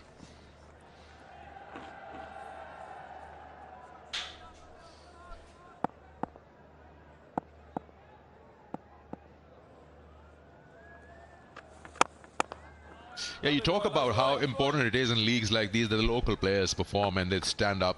Yes, along with the overseas. Yesterday's game, Lahore Qalandars, Daryl Mitchell, Sam Billings and Sikandar Raza. So, yeah, they bowled very well. The bowlers had a cushion over 209 posted by those 3.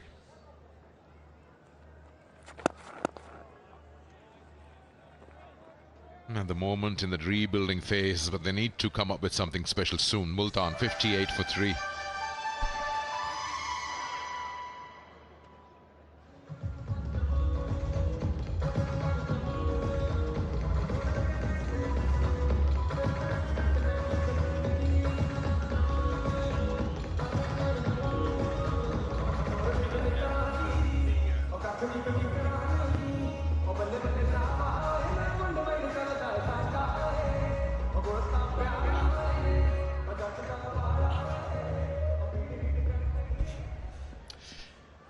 You see, sometimes you say winning is a habit. 4 finals in a row for Multan Sultans. And now they're nowhere this season. Sometimes you just don't know if you start losing what to do because you're not been in that zone. Well, it happened to the Qalandars the year before, didn't it? Yeah. Won the tournament 22 and 23, then finished rock bottom in 24, so it can happen.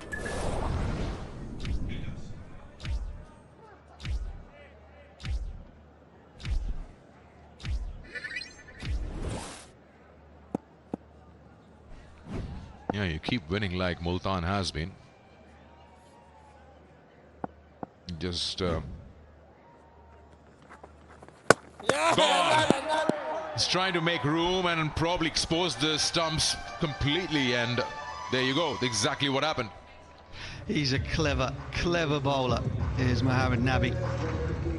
just the flight here is what undoes Curtis Kampfer. Kampfer thinks that this ball is going to be a lot shorter than it ends up being. Just watch the way it arcs out of the hand. It's still in the air, still in the air. And it ends up so close to him. It's the top of the off stump. And that is a man completely suckered by the guile of Mohamed Nabi. Fourth wicket goes down now for just 59. Kampfer goes for 12.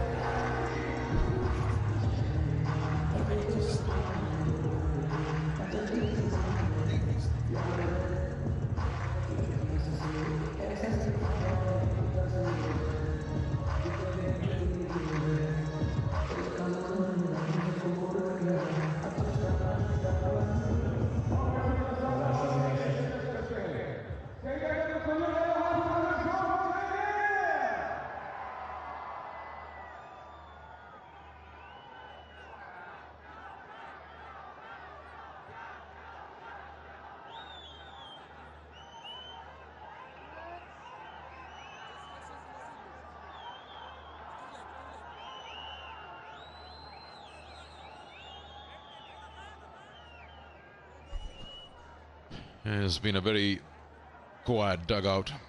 Leading run scorer there, the captain. Multan have now lost 14 wickets for just 148 runs in the last couple of outings. Oh, yes, boy. Yes, boy.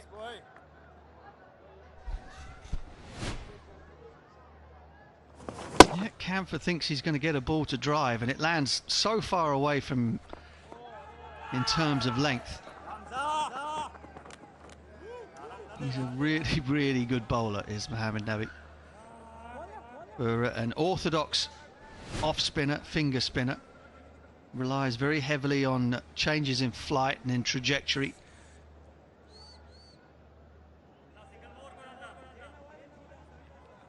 And nets another fish. Oh, no.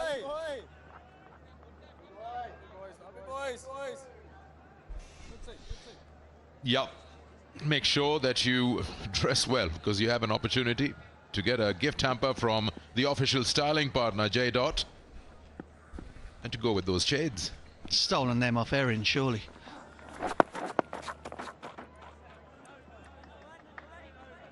$60 for 4 after 8.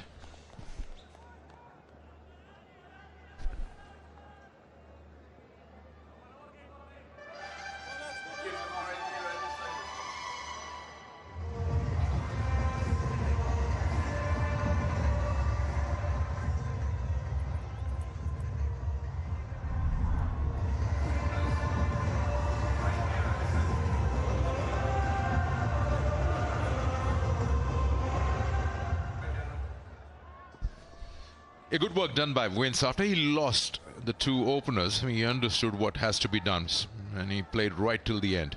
65 not out of 45. Allowed 𝐄𝐍𝐆𝐋𝐈𝐒𝐇 to do what he does best. All right, time for us to head down for Hamare Heroes with Home Appliances.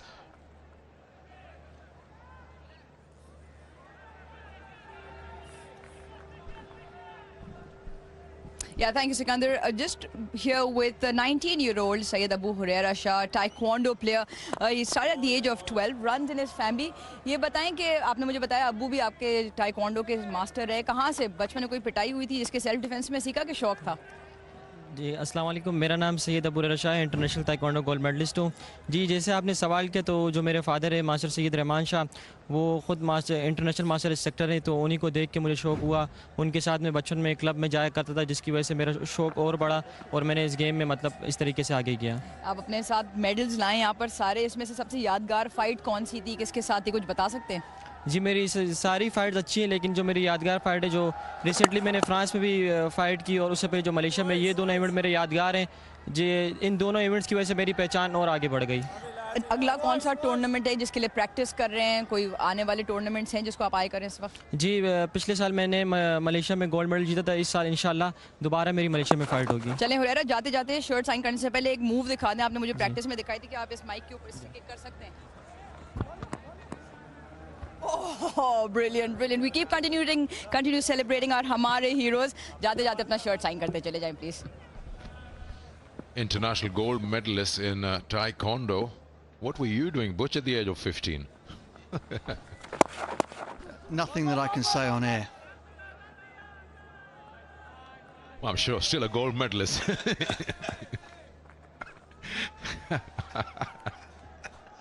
Oh dear. Yes, gold medal of a different recognition.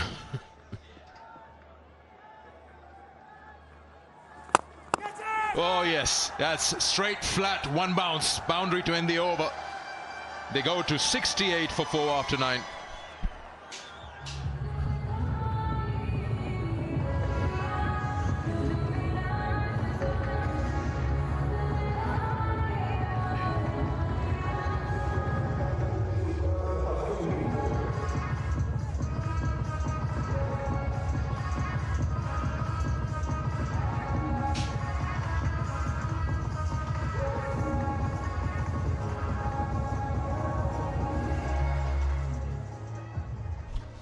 Yeah, the Inishta Park zone got the hockey ground, football ground, 2 cricket grounds.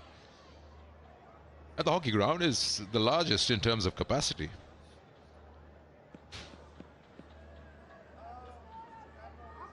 Nothing to talk about on this, really.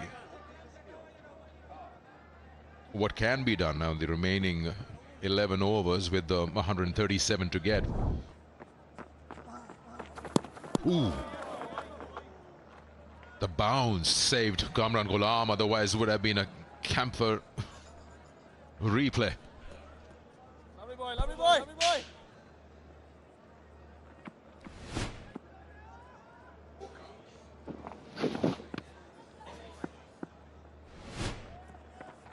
Oh, yes, boy, yes, boy, yes, boy.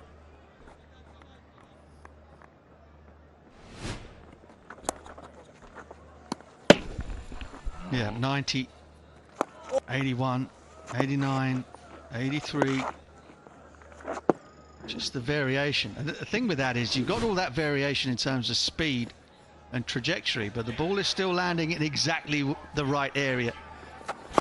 Exactly where he would want it to be. And that really is the art of finger spin.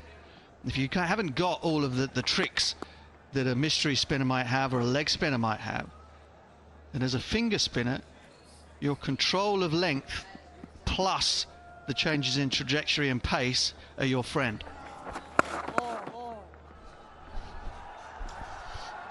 Much needed boundary there. Kamran Ghulam finds a way, goes deep into crease and plays that square of the wicket. You talk about the speeds, his quickest is 103.5 and he fires one down into the pads. Using the depth of the crease. Well done. They'll need more of those, many more of those.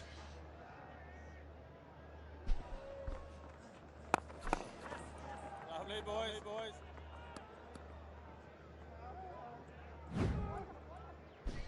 Free it for fans from Parkview City to win a house contest and match 19 winner Malik Owais. Congratulations on giving yourself a chance to be that winner.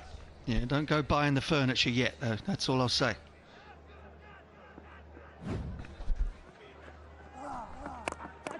High. Who wants it? Who wants it? Chance here. Go! Mohammad Nabi would be saying a lot which you don't want to hear. Substitute Arafat Minaz, the culprit. 10 gone, 75 for 4.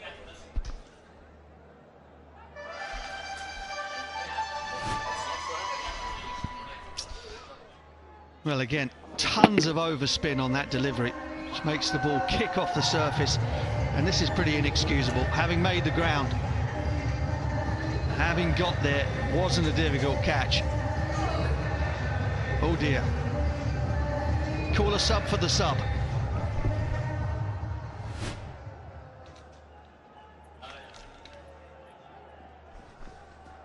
The opportunity grasped.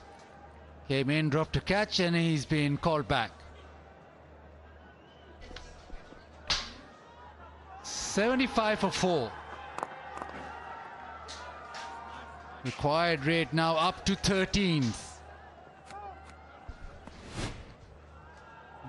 Time to just get underneath it. It looked comfortable and just popped out. Normally a very safe pair of hands. Very good fielder, Arafat Minhas. Maybe super disappointed, especially because he's not. No further putt. Another chance in the deep, straight to him. Amir Jamal with the catch. Iftikhar goes. Yeah, they're starting to implode now, the Multan Sultans. Iftikhar trying to clear, long on, doesn't. A reverse cup, simple catch to Amir Jamal. And wickets keep tumbling now. Every time a partnership builds, toe end of the bat, with the angle from the left arm spin from Khushdil Shah, not allowing Iftikhar to get under. Another good wicket. Another good wicket. 8 of 8. Multan now 76 for 5.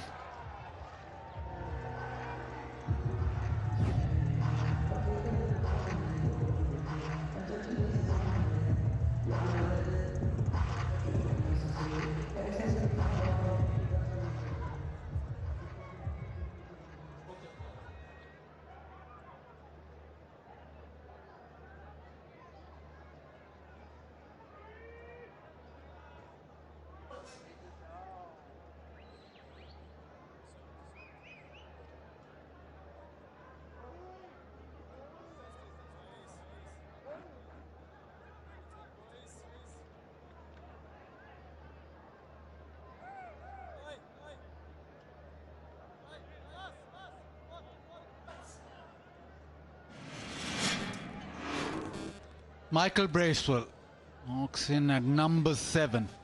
Multan Sultans, they need a miracle to stay in this HBL PSL 10.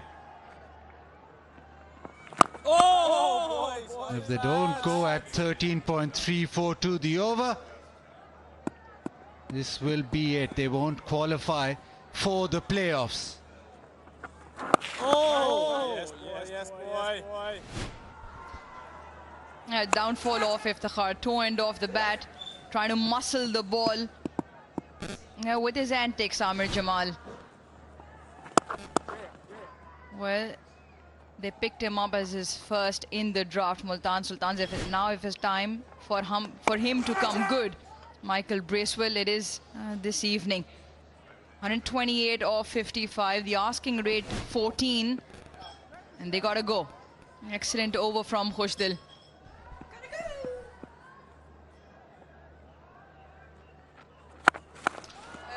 Down the ground, nimble feet movement and smashes it out of the ground. 6-2 end the 11th, 83 for 5. Yeah, said they had to go, and that's exactly what Kamran Ghulam did. Fired in, and this time gets more of the bat than Iftikhar did. Leg side of the boundary, allowing that free-flowing bat swing. Still only manage 8 of the over, so they obviously need more than one boundary in every over. Can't allow for the bowlers to settle.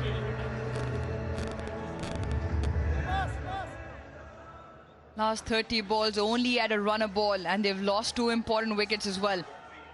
So rebuilding, but it'll have to be at a fair clip. I can't be left behind this Multan batting lineup.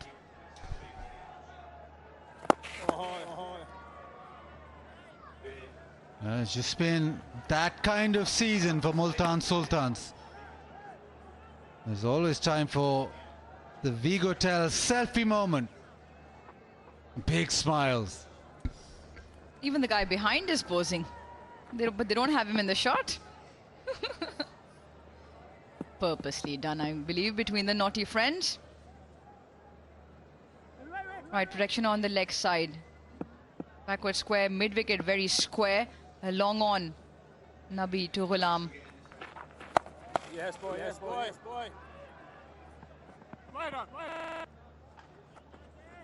Oi.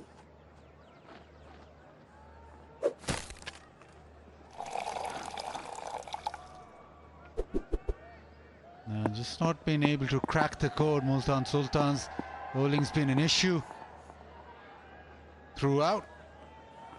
And riding just on the wall now.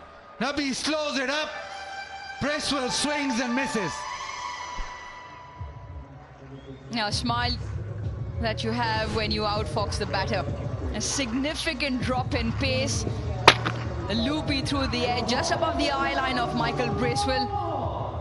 And it drops and clips the bails on the way out. Yeah, he likes it. He likes it. Seifert likes it. All of Karachi do as well, because they've struck at a rapid clip as well. Now 85 for 6. Bracewell goes for 2.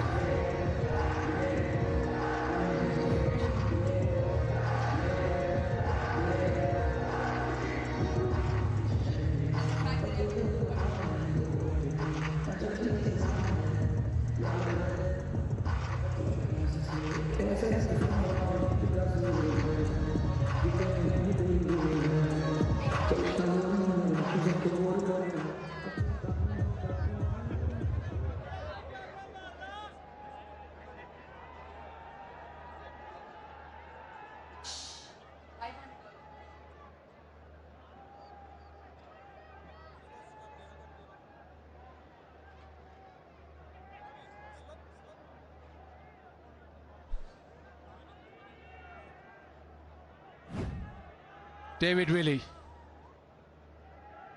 120 runs to get.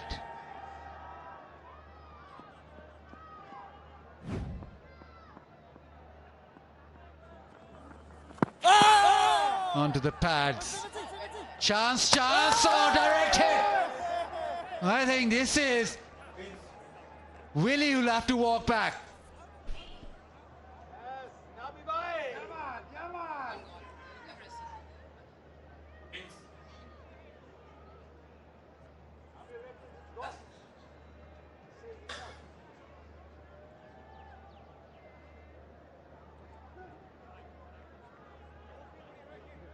Yeah, very close. Yeah, if we got a review for a run out, please, at the striker's end. If we could have your best side angle, please, for a run out. Thank you. Ball coming in now. Batter is short of the crease, and the wickets are fairly broken with a direct hit. Ready to make my decision, please, for the big screen.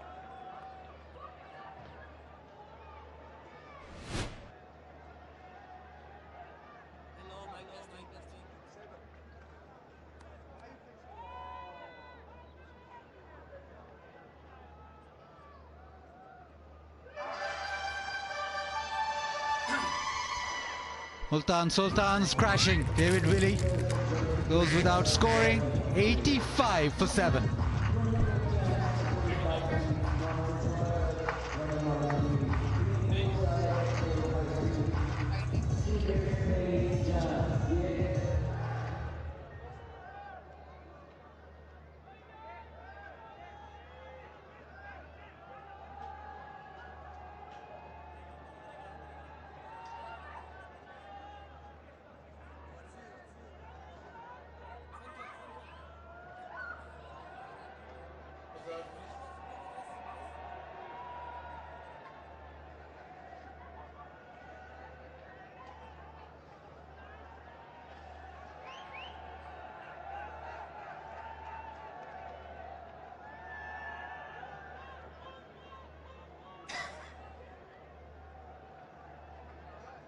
Chris Jordan.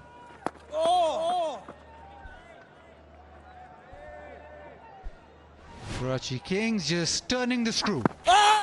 Yeah, he's here because Willey was going. Big Englishman took a while to turn. And James Vince very tight in. Does well. Hits it directly. A wonderful over from Nabi. 12 gone. It's 85 for 7.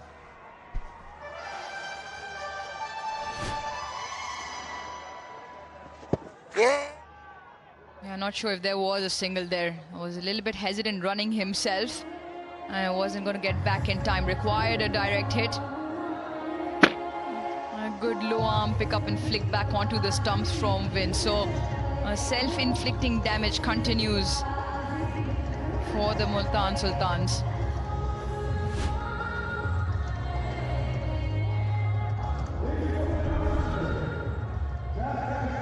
won the toss, batted first. 204 Karachi Kings got. Pushed till with a fabulous 33 of just 13. Vince guided them through with his 65. Multan Sultans never really in the chase. Bowling's been good, but seems as if Multan Sultans going out of the HBL PSL 10 with a whimper.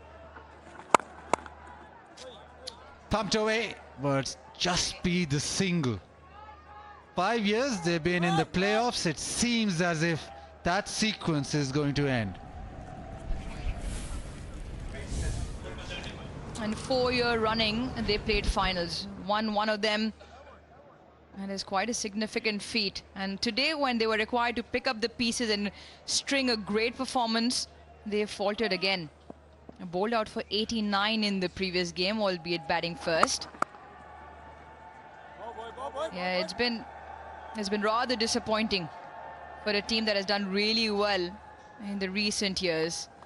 Well, a moment that doesn't disappoint. Tapal tea moment in their lounge. Pakistan's finest.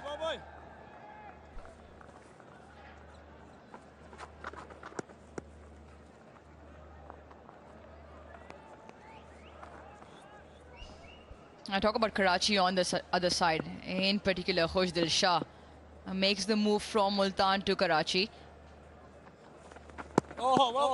And was looking, they were looking for someone to maybe fill in Kieron Pollard's role with that big hitting in that middle order.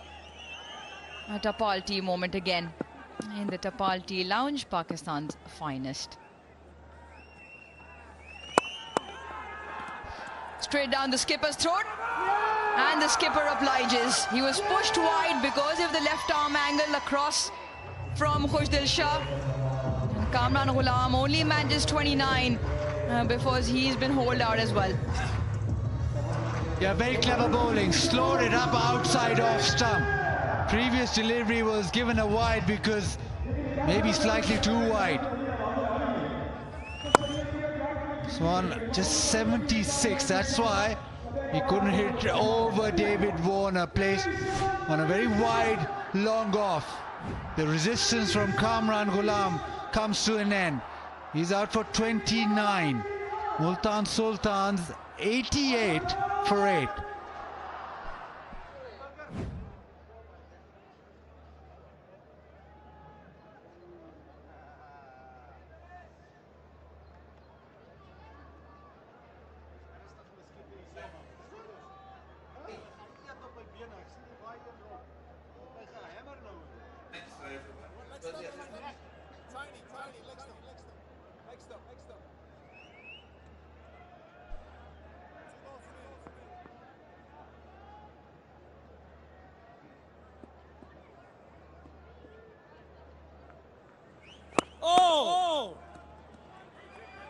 Previous game were dismissed for 89. Slow, very slow outside off stump. David Warner enjoyed that. He'll have enjoyed the performance. 89 now, so they equal that.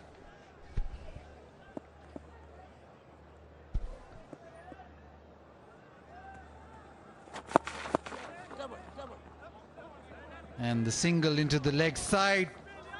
After 13, it's 90 for 8.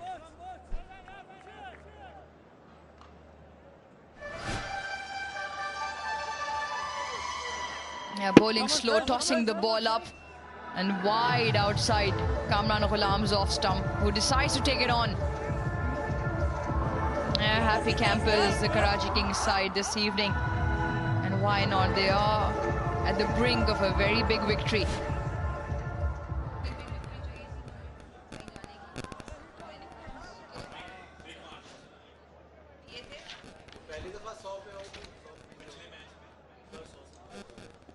Last game, Multan Sultans, is the first time ever in HBL PSL that they were dismissed under 100. At the moment, they're 90 for 8. Slides across, beats the bat.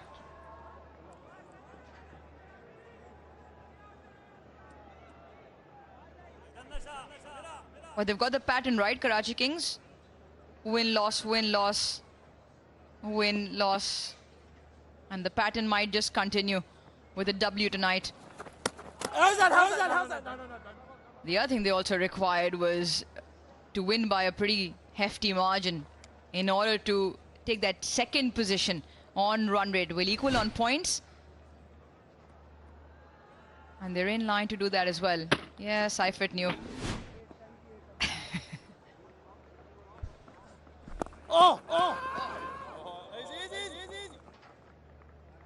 And what this victory will do is this: Islamabad United almost guaranteed to be in the playoffs, but it puts the other 4 teams in the mix.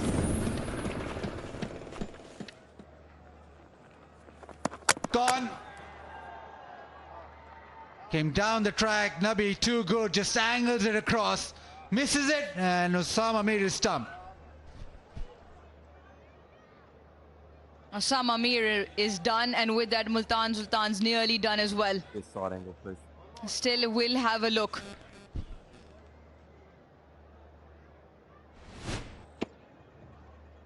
Thank you. Cleanly taken by the keeper behind the stumps, and wickets broken with the bat in the air. Ready to make my decision, thanks.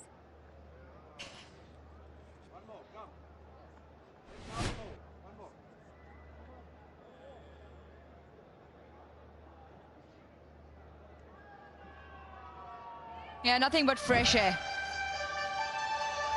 1 of 6, Multan 90 for 9.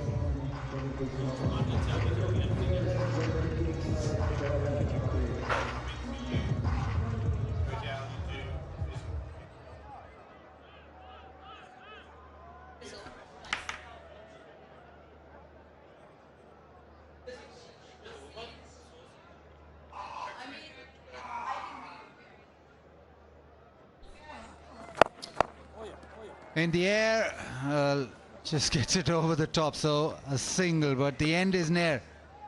Nabi, free wicket from round the wicket, the angle across, and it's a huge swing. He was never going to connect. Seifert does the rest. It has been a complete performance from Karachi Kings. Multan Sultans never in the game.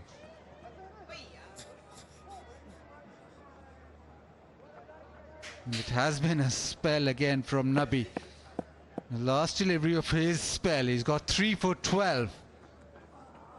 The outside edge, and it'll go away. Might just, no, Amir Jamal will get in the dive. Maybe a couple of runs. So Nabi ends his spell 3 for 14. Multan Sultans 93 for 9.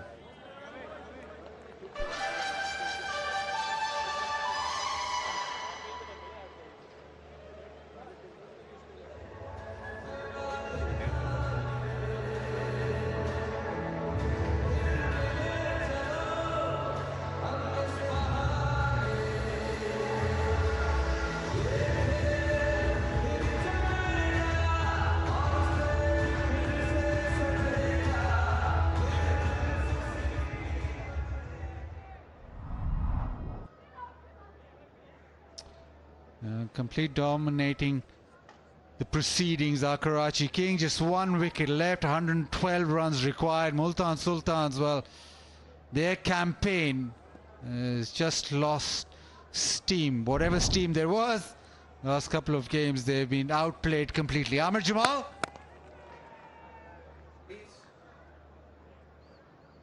And whatever the situation of the game, there's always time for tea in that Tapal Tea Lounge.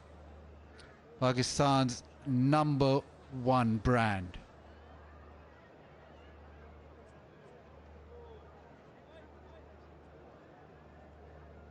It has been a campaign to forget for Multan Sultans, especially these last couple of games. They never dismissed under 100.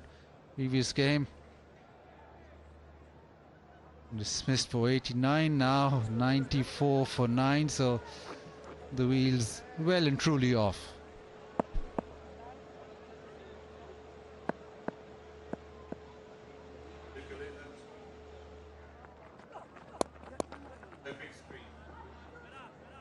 Single leg side.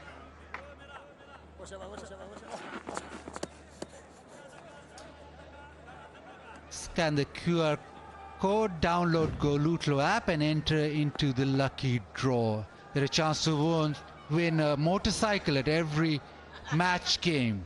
T&Cs apply.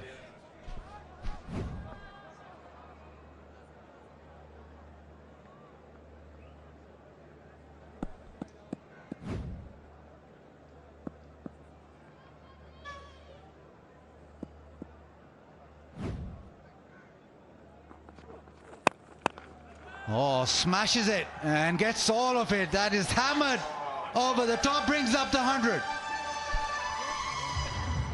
And a great catch there by one of the ball kids. You just got a sense, didn't you? Ubaid Shah, it's either 6 or out. Slower delivery into the surface. Clears the front leg and gets a good piece of it.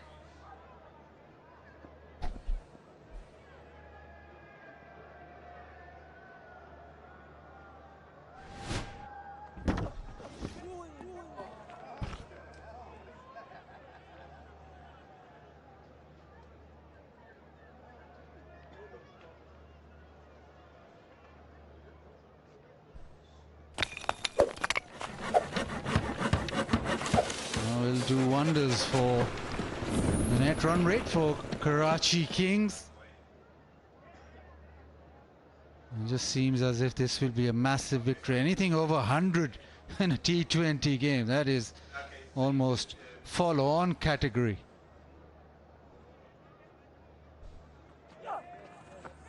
This time, pace on. This is off the back of the biggest margin that Multan Sultans lost the game, 79 deliveries. I wonder if this is going to be the biggest margin.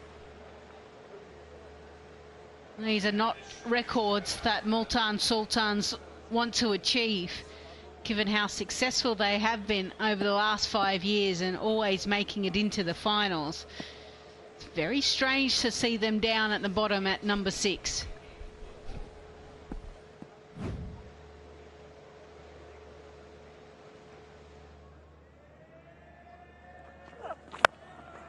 Now swings away leg side.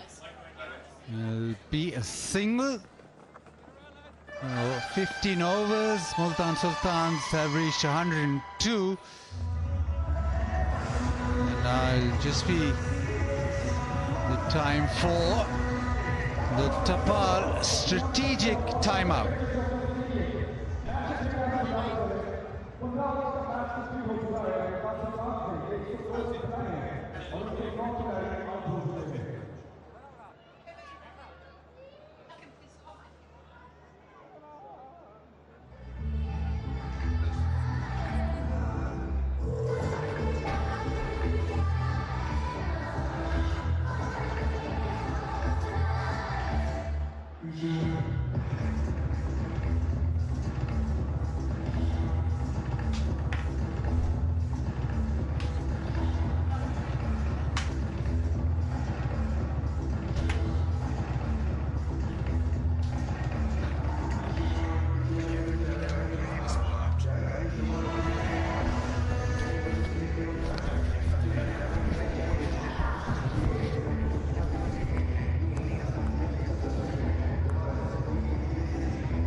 102 for 9 after the Topalti strategic timeout, so the equation doesn't really favor Multan Sultans. They need 103 in the last 5, but Karachi have been right on top after winning the toss, batting first, posting 204. They've ticked all the boxes. Get a huge boost in their net run rate as well. The team's bunched up on 8 points. It's high in the air and might not get to a fielder. Umair bin Yusuf has messed it up. First he was going for the catch, then he realized wants to slap it back into the game after the first bounce. Well, it would have been a fitting end to the innings for Multan Sultans. A wayward back of the hand slower ball, a one-handed swipe. In the end, Ubaid picks up 4. Really has been an appalling innings this from Multan Sultans.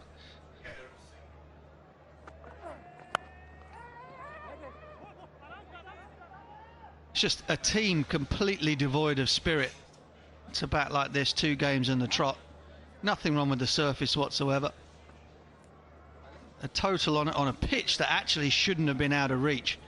I mentioned at half-time that if it had been any other team than Multan Sultans, you'd say, all right, game on.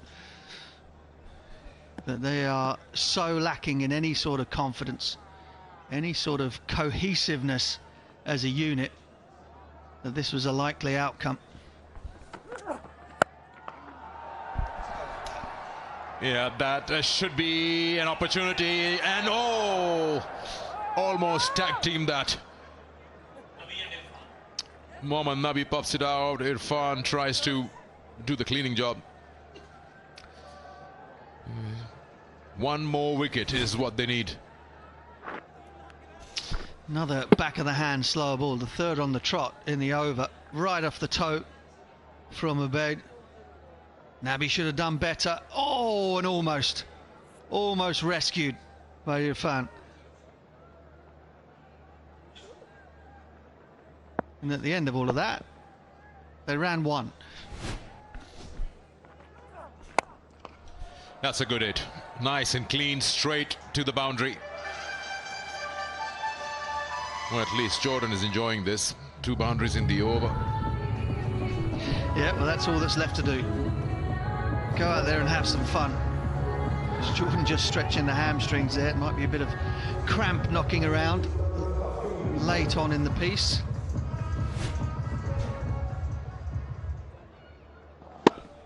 Three first-class hundreds for Chris Jordan. Yeah, he's finished off a few international games in his time as CJ with the bat.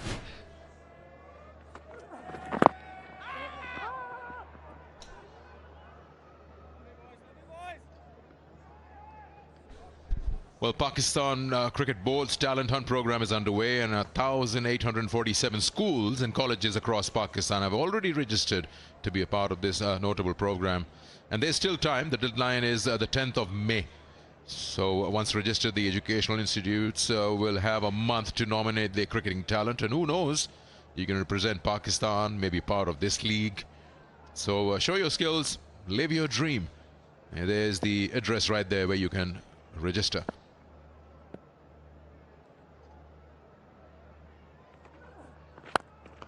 Slow one, and it's picked up by Chris Jordan for another maximum. It's a big over this for Multan Sultans. 15 off it, 117 for 9.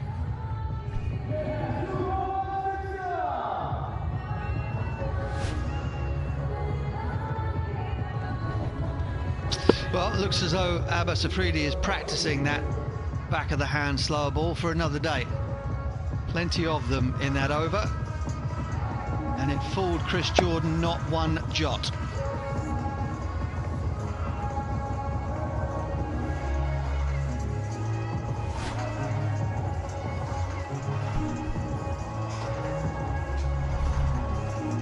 Now that's a contest not to miss. Lahore Qalandars and Quetta Gladiators both doing very well, coming on the back of a big win. Both the sides actually. It was tough to separate them really if you put them on paper. Yeah, Gladiators have enjoyed their time here in Lahore, having won 3 from 3. And the Qalandars knocking over Islamabad United last night. Back-to-back games from them. That'll be tough in this heat. There's sound. There's a sound. Surely there is. That should wrap it up. Multan Sultans are gone for 117. Another heavy defeat handed over by Karachi Kings. 87 is the margin of victory. And that surely is the end of Sultans for this season. Yeah, it's almost merciful, Sikandar. It was as insipid a run chase as you could imagine. Wickets falling in the power play yet again for Multan Sultans. And a brilliant performance from David Warner and his men. Put 200 plus on the board. Came out and bowled with real verve, real aggression with the new ball. Mohammed Nabi was a wizard with his off-spin through the middle.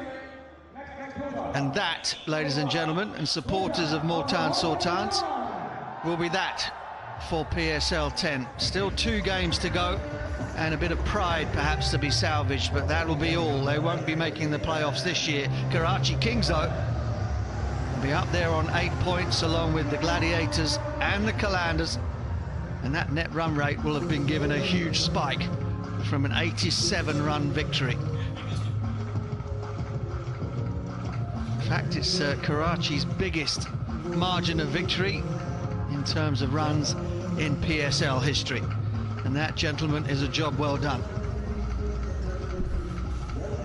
Yeah, he's led them well, keeping the team together, even though they've had a win-loss run in the tournament as of now.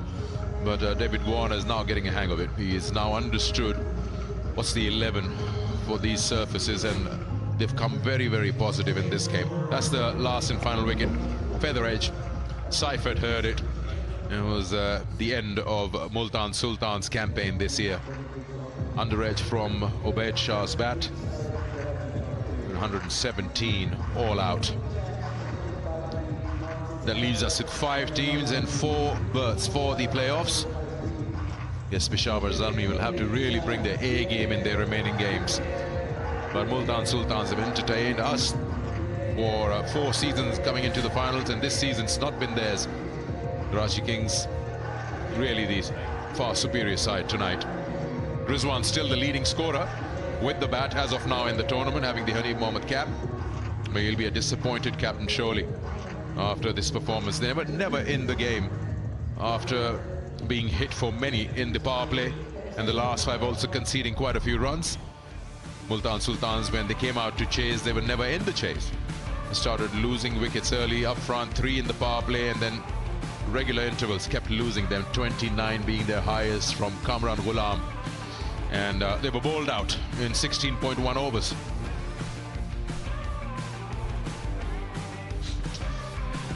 Once again, the new ball was key here at Gaddafi Stadium. 2 for 15 for Hamza. Picked up the last one. Abbas in his first over got rid of Rizwan. And Mohammed Nabi through the middle was indecipherable.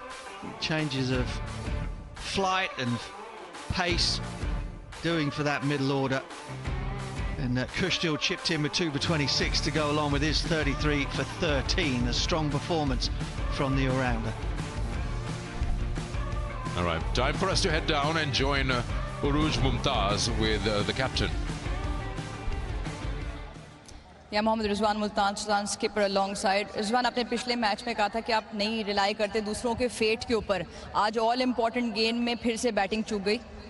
नहीं, अब तो मेरा ख्याल tournament से बाहर हो गई है और किसी ये अच्छा ही हो गया बहरहाल, क्योंकि हमारी दूसरी टीमों के लिए थोड़ी सी आसानी भी हो गई है, क्योंकि जिस तरह क्रिकेट हम खेल रहे थे मेरे ख्याल से थोड़ा सा मुश्किल था. माइंडसेट बनाना अपना ही माइंडसेट यही है कि यार चले चैंपियन माइंडसेट से हो, मगर हम जिस तरह क्रिकेट हमारी खेल रही है, क्योंकि मेरे ख्याल से बाकी टीमों को देखा जाए वो डिज़र्व करते हैं कि फाइनल खेलना, प्लेऑफ्स खेलना, और इंशाल्लाह उम्मीद है कि काफ़ी इंटरेस्टिंग होगा प्लेऑफ्स सारी, क्योंकि जब बाकी टीमें जिस तरह खेल रही है, इस्लामाबाद देखे, कराची देख रहे, लाहौर की एनर्जी देखे, बाकी कोयटा की मोमेंटम देखे, तो काफ़ी काफ़ी मज़ा आएगा। और बाकी जहाँ तक मैच की बात है तो स्टिल मेरे ख्याल से एजुकेशन उस तरह नहीं हुई जिस तरह बाकी मैचेस में हो रही है। हाँ, एक बात यह है कि हमारी फील्डिंग आज एनर्जेटिक थी, स्टिल 2 कैचेस ड्रॉप हो गई और जिसमें मेरे ख्याल से कॉस्ट हो गया, मगर हमारी जो थ्रू आउट बाकी मैचेस में देख ले तो आज की फील्डिंग थोड़ी सी एनर्जेटिक थी। आप चैंपियन माइंडसेट की बात करते हैं, पहले अगर इसी गेम को थोड़ा सा ब्रेकअप कर लें तो 204 रन भी आपको लगता है कहीं ज़्यादा हो गए? बिल्कुल जी। आप देखिए जैसे दिन का मैच होता है, आपको पता कि जो पिच थोड़ा सा स्लो था क्योंकि बॉल्स पर ग्रिप कर रहा था स्लो वन उस पर, तो 204 काफ़ी क्या कहते हैं ज़्यादा हो गया था क्योंकि एक टाइम पे हम देख रहे थे कि हम 170 के राउंड को पकड़ लेंगे। मगर बहरहाल स्टिल हम यही कह सकते हैं कि हमारी एग्जीक्यूशन उस तरह हो नहीं पा रही, क्योंकि अगर हम पावर प्ले मैच चेक कर रहे हैं तो हमारे डेथ से निकल जाता है, डेथ में करते तो पावर प्ले इस तरह होता है। तो वो एक जो मोमेंटम है कि शुरू से लेकर आखिर तक, क्योंकि T20 में आपके पास अगर किसी भी जगह पर मोमेंटम लूज़ करते हैं तो इट मीन्स कि आप पूरा मैच लूज़ करते हैं। मोमेंटम की आपने बात की, आई थिंक वो जो पहली जीत के बाद से पूरे टीम ही शायद मोमेंटम नहीं बना सकी, कितना डिसअपॉइंटिंग है क्योंकि 4 लगातार फाइनल खेले हैं जिसमें एक ट्रॉफी भी लिफ्ट की है। बिल्कुल बिल्कुल, क्योंकि लास्ट 4 ईयर्स से मेरे ख्याल से जो रिजल्ट था मुल्तान सुल्तान का काफ़ी सबके लिए था कि मेरे ख्याल से वो जो पहला मैच हम इनके खिलाफ ही हार गए थे, जो काफ़ी बड़ा स्कोर था उसे चेस कर गए थे, तो एक्सपेक्टेशन के खिलाफ था वो सारी चीज़ें, क्योंकि हमसे जिस तरह आवाम, हमारी कौम, हमारी टीम जिस तरह आपस में एक्सपेक्ट कर रहे थे कि यार 4 साल से जिस तरह हमारा रिजल्ट था उस तरह अचानक फिर वो मैच हारना, फिर उसके बाद एक और हारना, तो मेरे ख्याल से वो शायद कॉन्फिडेंस लेवल थोड़ा बहुत लूज़ हो रहा था। मगर हमारा तो as a captain, as a management हमारा ये होता है कि हम किस तरीके से वापस कॉन्फिडेंस को लाया जाए, मोमेंटम को पकड़ा जाए। मगर बहरहाल स्टिल वो जो शुरू से मिस्टेक्स है वो पूरे 7-8 मैच में उसी तरह वो होता रहा। चलिए, अब प्रेशर हट चुका है, आखिरी 2 मैच है, उम्मीद करते हैं कि वो आप एंजॉय करके खेलेंगे। And thank you for everything. हाँ बिल्कुल, एंजॉय तो आज भी कर रहे थे, मगर बहरहाल अभी मेरे ख्याल से बाकी टीमों के लिए शायद मुसीबत बन जाए कि हमारे मैचेस दूसरी टीमों के लिए थोड़ा सा कास्ट करेगा, किसी के लिए अच्छा होगा। मगर कोशिश करें कि जो हमारे लिए है, क्योंकि क्रिकेट से हमारी मोहब्बत है, अगर क्लब क्रिकेट हो, इंटरनेशनल मैच हो या फ्रेंचाइज का मैच हो, मोहब्बत है तो क्रिकेट खेलेंगे अपने जज्बे के साथ, बाकी रिजल्ट तो अल्लाह से ही है। चलिए Rizwan, thank you very much. Yeah, Multan Sultans kept obviously disappointed, felt that when in fact Karachi Kings chased that big total against them, they just lost their mindset, they sort of lost match-winning performances, could not convert key moments, execution was lacking, and it's just been slightly disappointing by and large. He wishes the team who make the playoffs or the finals all the very best, and in the end asked him, he's made 4 consecutive finals. He obviously doesn't like the fact that he's missed out, but he'll hope all the very best for the rest of the teams. He probably said a little bit more than that, but that's all that I can remember. Oh, there's one more thing. He said we can win the 2 games and spoil it for someone else. Well, those 2 games are against 𝐄𝐍𝐆𝐋𝐈𝐒𝐇 and the Gladiators. But today, this is how it panned out. The Kings 204 for 4. An improved bowling performance outside of the power play for Multan Sultans kept them to 204 for 4. At one point, it looked like they might make 230. Vince batted all the way through for 65 not out. 𝐄𝐍𝐆𝐋𝐈𝐒𝐇 with the fireworks at the back end with 33 not out from 13. In response, though, the Multan Sultans were just outclassed and out of ideas, really. Kamran Ghulam, the top scorer for them, with 29 from 25. On the bowling front, a lot to be happy about for David Warner and Karachi Kings. Nabi with 3 for 14 was superb.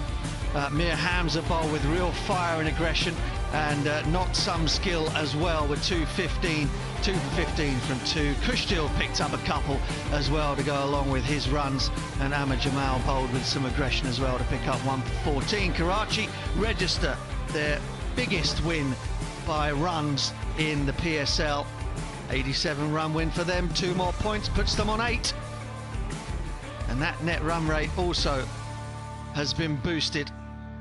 Gladiators and Qalandars are above them on 8 points due to that net run rate. And the Karachi Kings, their 3 games to come are against Qalandars, Quetta and 𝐄𝐍𝐆𝐋𝐈𝐒𝐇. So they will have their future in their own hands in those last 3 games. 4 teams qualify. Well, we'll take a short break. When we come back, we'll have the post-match presentation up and ready for you.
Well, here we are. Multan Sultans have been handed a heavy defeat and they've exited the tournament. With that, let's head down to Uruj Mumtaz. Ladies and gentlemen, welcome to the post-match presentation. The Karachi Kings, well, toppling Multan Sultans this evening by 87 runs in match number 20 of the HBL PSL 10. Let's start with the presentation party. A friend of mine, she makes her way down, Ms. Sheher Bano, Senior Manager, Administration Coordination, Pakistan Cricket Board, Mr. Faisal Asghar, Head Commercial Banking, Central HBL, Mr. Talib Azam Hafizji, Regional Sales Director, Central 4, Jazz, Mr. Mohammad Mustafa Khan on behalf of Exchange On, Mr. Sajid Ali, Authorized Dealer of Inverex Solar Energy, Mr. Nabil Tanveer on behalf of Homage Appliances, Mr. Atif Azhar, Business Head, Central and North, Go Lutlo, and Mr. Syed Abu Huraira Shah, Taekwondo player, as part of our Hamare Heroes celebrated by Homage Appliances. Every game, a motorbike is being going away as an award. Can I please ask Mr. Atif Azhar to present the Go Lutlo Scan Karoji Motorbike Award to Nadeem Qamar, as he makes his way to collect the key to his brand new motorbike. Now moving on, Mr. Syed Abu Huraira, a 19-year-old Taekwondo player, started his journey at the age of 12, has represented Pakistan internationally, plenty of medals all around, gold in 2024, bronze in 2025, and his achievements have been recognized by the Governor of Sindh as well. Mr. Nabil Tanveer now presenting the award of Hamare Heroes, powered by Homage Appliances, an award of PKR 2,40,000 to the young Abu Huraira Shah. Ms. Sheher Bano will now present the PCB Moment of the Match trophy to Abbas Afridi. A big wicket in the context of the game. The Multan Sultans skipper, he was taken for a duck by Abbas Afridi, who took the new ball in this tournament. Moving on, Mr. Mohammad Mustafa Khan will now present the Exchange On Catch of the Match award of PKR 200,000 to Chris Jordan. Chris Jordan, calling Chris Jordan for the catch of the match. Yeah, really good in the outfield to dismiss Irfan Khan Niazi off the bowling of Curtis Camphor.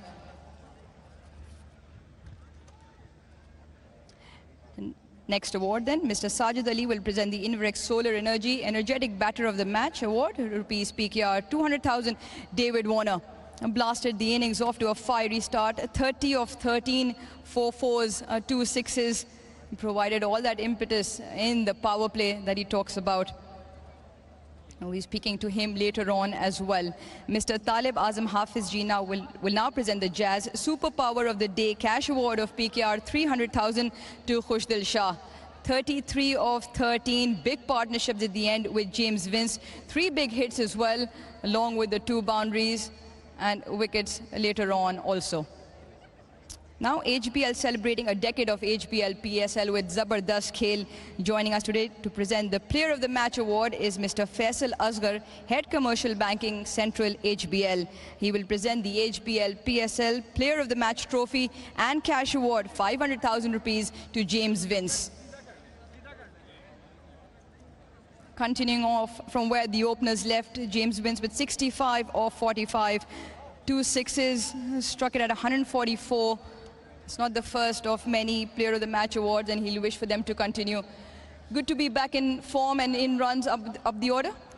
Yeah, our competition's been a bit stop-start. We've kind of won one, lost one, won one, lost one. So it's important to bounce back today with a win after a mini break. And I thought the openers got us off to a fantastic start.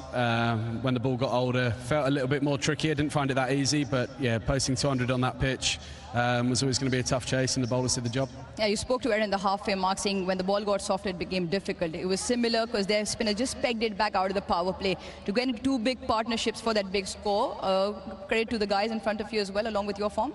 Yeah, 100%. And then Niazi, losing 3 quick wickets is important. We started to build a partnership again and make sure there's a platform. And the way Cushy finished the innings off as well was super. Does it give you a lot of support because you've got fiery starters in Warner and Seifert at the top of the order, and Cushy, Nabi, Irfan to do the job at the back end? Gives you an overall sort of cushion maybe to go at the pace and the way you want to play the game?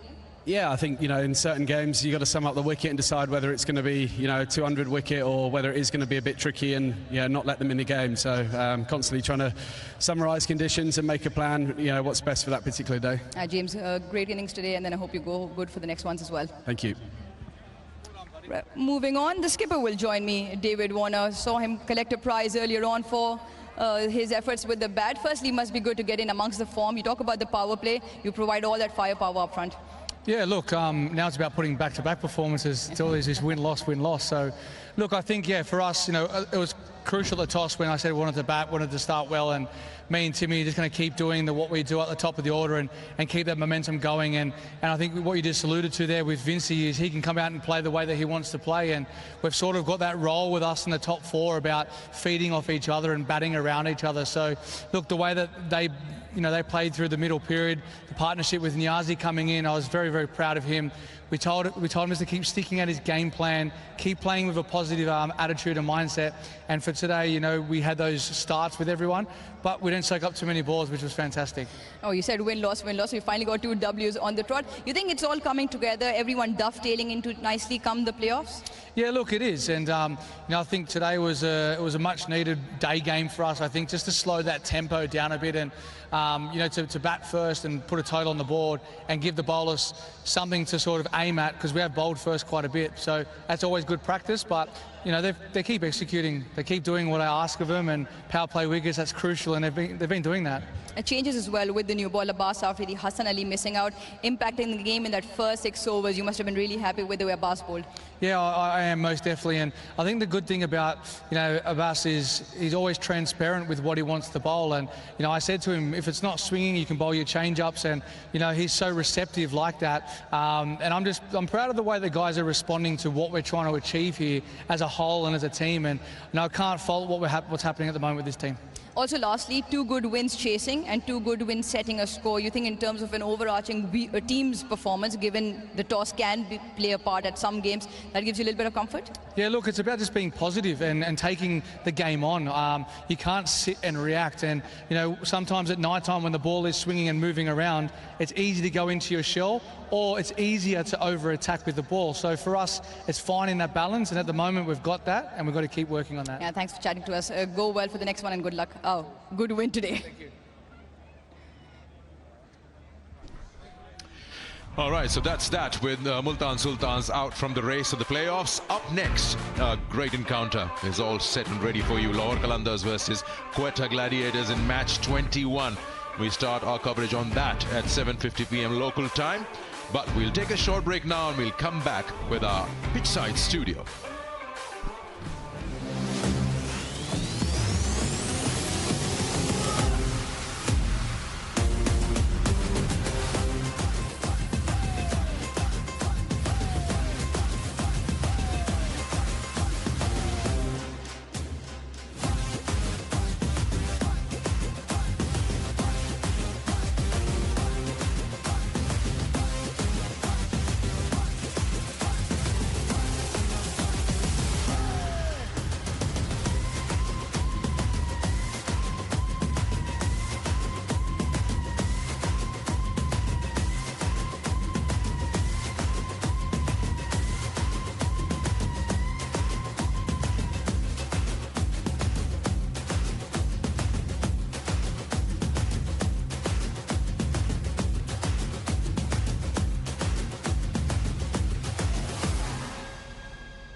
Well, a scorching hot day in Lahore, one that the Multan Sultans absolutely had to win, but it was all the way of the Karachi Kings. An absolute total demolition job by them. 87-run win and a big nick from Ubaid Shah off the bowling of Mir Hamza to end the misery, unfortunately, for the Multan Sultans, but it was an emphatic 87-run win to the Karachi Kings, back into some form in some serious style, and some very happy Kings fans all around Pakistan celebrating a wonderful win. An absolute pleasure to have your company with us in the pitchside studio as we look at the story of the game, and Karachi Kings winning the toss. Captain David Warner said, bowlers, put your feet up, we're going to attack this one first, and they put 104 for 4. A great opening stance between Warner and Cypher got them off to a flying start in the power play. Then James Vince came in and does what he does, 65 red ink, with Niazi in the middle there, finished off brilliantly by Khushdil Shah, 33 off 13. And in reply, well, the bowlers, Mohammad Nabi was simply unplayable, 3 for 14 through the middle there. Mir Hamza great with the new ball. Khushdil Shah 2 for 26. It was a wonderful all-round performance by the entire bowling unit. And what does that do to the standings now? Well, Karachi Kings, wonders for their net run rate. That's what's happened. They go straight into the positive now, sitting in 4th on 8 points. But as you can see, 2, 3 and 4, a big logjam there, with Islamabad United still sitting pretty in 1st.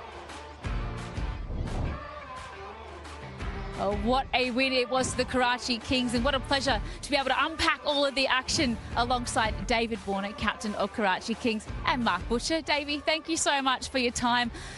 Win, loss, win, loss, win, loss, win again. You have to be happy about that rebuild from the boys after the last match. Yeah, I am, and we've had a couple of days off now just to, just relax and chill out, and the boys sort of, put the tools down and just played some games, and there's a lot of cards going on in our group, so it's just been good just to drop the tools and just relax. So, but the way that the bowlers have been, for us, has been fantastic. I asked from them at the start, power play is our main focus, and I want you to be aggressive.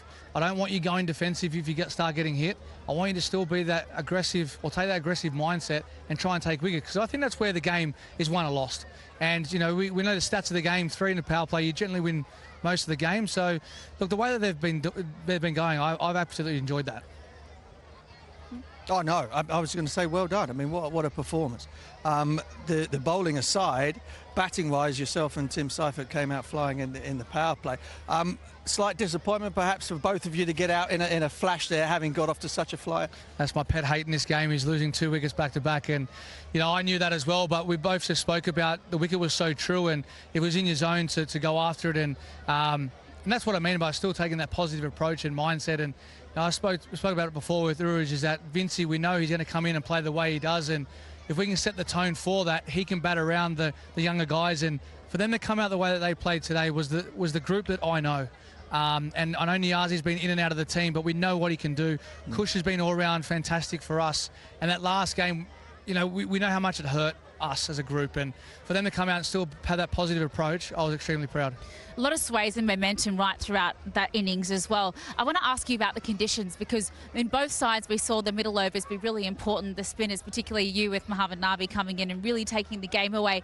But how did you actually see that wicket playing out there? Because you guys look like you're on a totally different surface to the Paul Sultans. Yeah, and look, I probably wouldn't have bowled Nabi and Kush that many if Farway didn't go down with a slight hamstring injury. So for me, I felt like the more pace you took off it, the harder it was to hit. And if you're that type of fast bowler that can really rip it into the wicket, you'll have a lot of success on there. And that's one thing that Vincey said to us when we came off.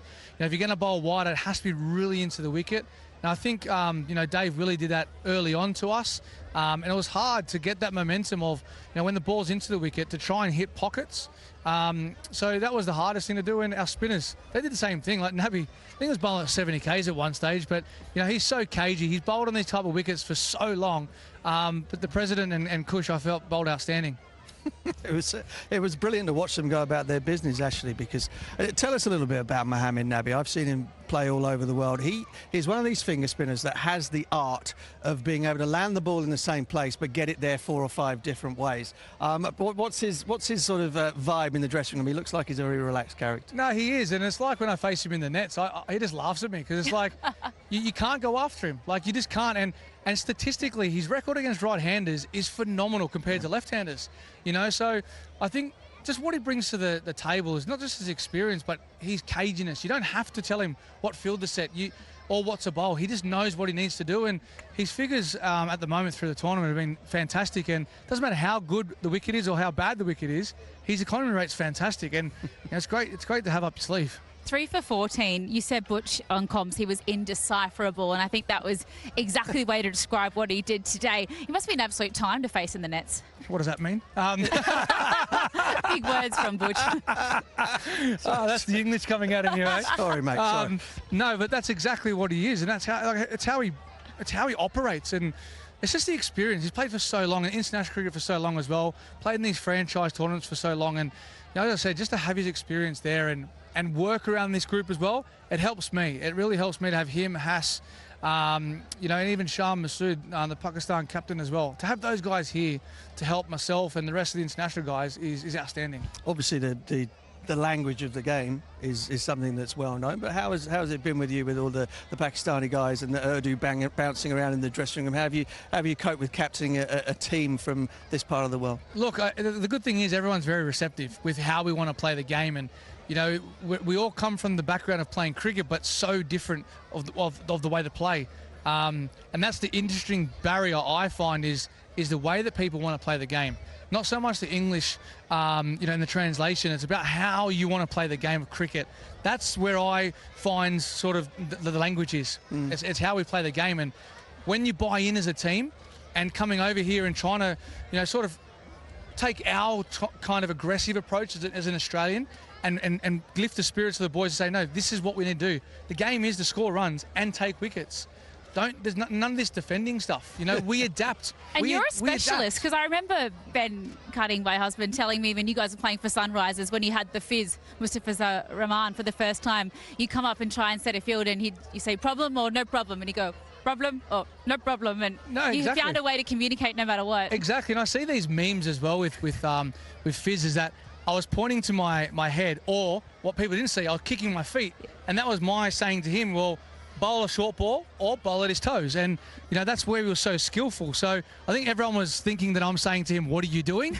But it's the language barrier that you have to actually have with the communication of cricket. So just explain for the folks at home what you mean about this, sort of like the intentions of the team and the difference that you want to bring into it, and how you want them to basically to read the game for themselves in a much more attacking style. What does that mean practically? The perfect way to explain it was the last game that we played. We were in such a comfortable position, but we just went into our shell with the batting.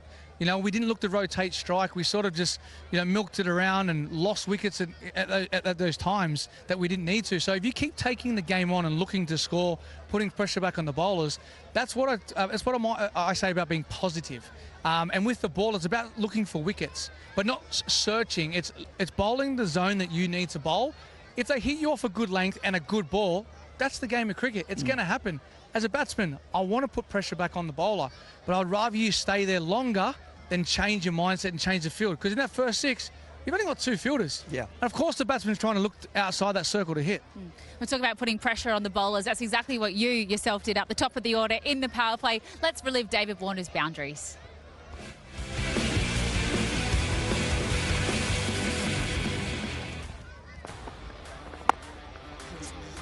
Early decided to take the spin on and go over mid-wicket. You gave Bracewell nowhere to go because he started then to get wider of off-stump to you. Yeah, and the wicket was quite true at this stage. The ball's still new, so on these type of surfaces, when outside the 6, the ball will start getting a little bit older and it will start being, slower off the wicket. But for me, it's about trying to approach, the power play as well as we have, and trying to get a good start.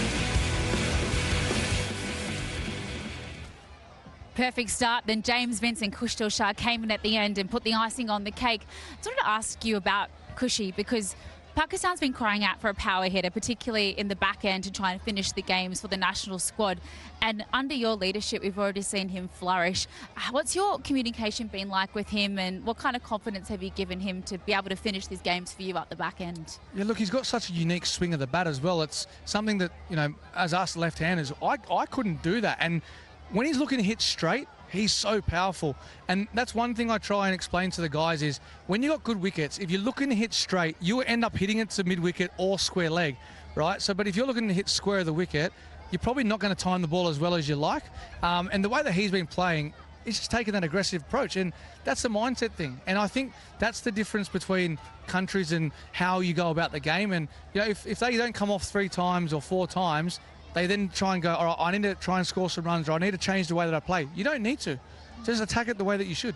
Yeah, well, brilliant performance today. Congratulations on a huge bounce back. I can see your media manager just eyeing you off to get you on the team bus, so we will let you go. Thank you so much for your time. Love having you a part, and well played today. Thank you both. Cheers. Thanks, mate. All right, we are off to a very short break here in the pitchside studio, but do stick with us. Of course, we've got another game to come and still a bit more to chat about with the game we've just seen.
Well, it was a massive congratulations to the Karachi Kings, a huge 87-run win against the Multan Sultans today. Sultans had absolutely no answers with the bat or with the ball against the Kings. I now have a brand new panel alongside me for Pitchside Studio, Lisa Sthalekar and Basil Khan. Welcome, welcome, welcome. Lisa, I mean, Karachi wanted to bounce back after a poor chase, and I mean, what a victory that one was. Yeah, I think the break has done them exceptionally well. 6 days off.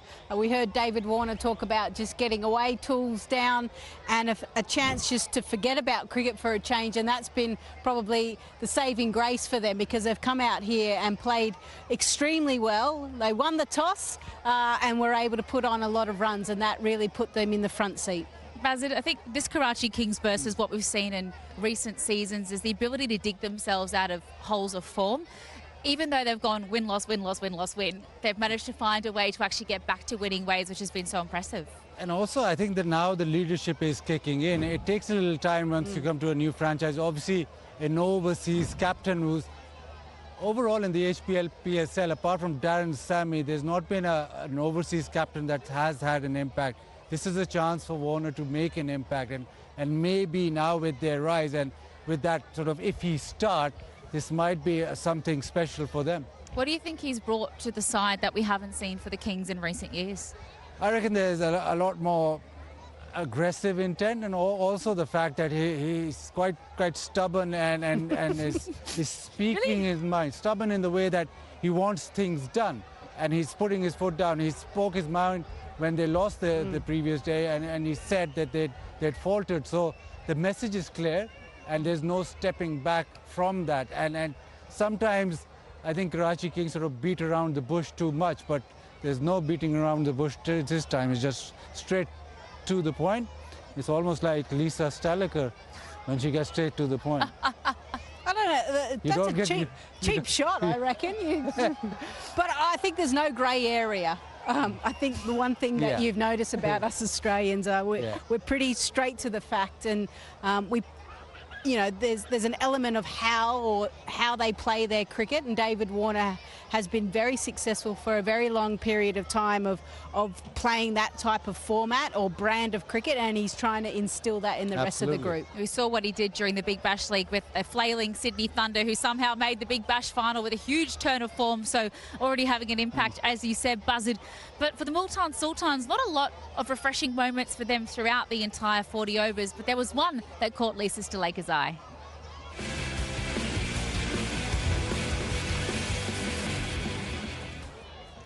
Yeah, I would have to say Ubaid Shah has been the shining moment for them throughout this campaign. And even when they were under the pump and they were leaking runs, almost 17 runs per over, he picks up the wicket of Tim Cypher and has a bit of mongrel about him and gives him a bit of a serve on the way out, which was great.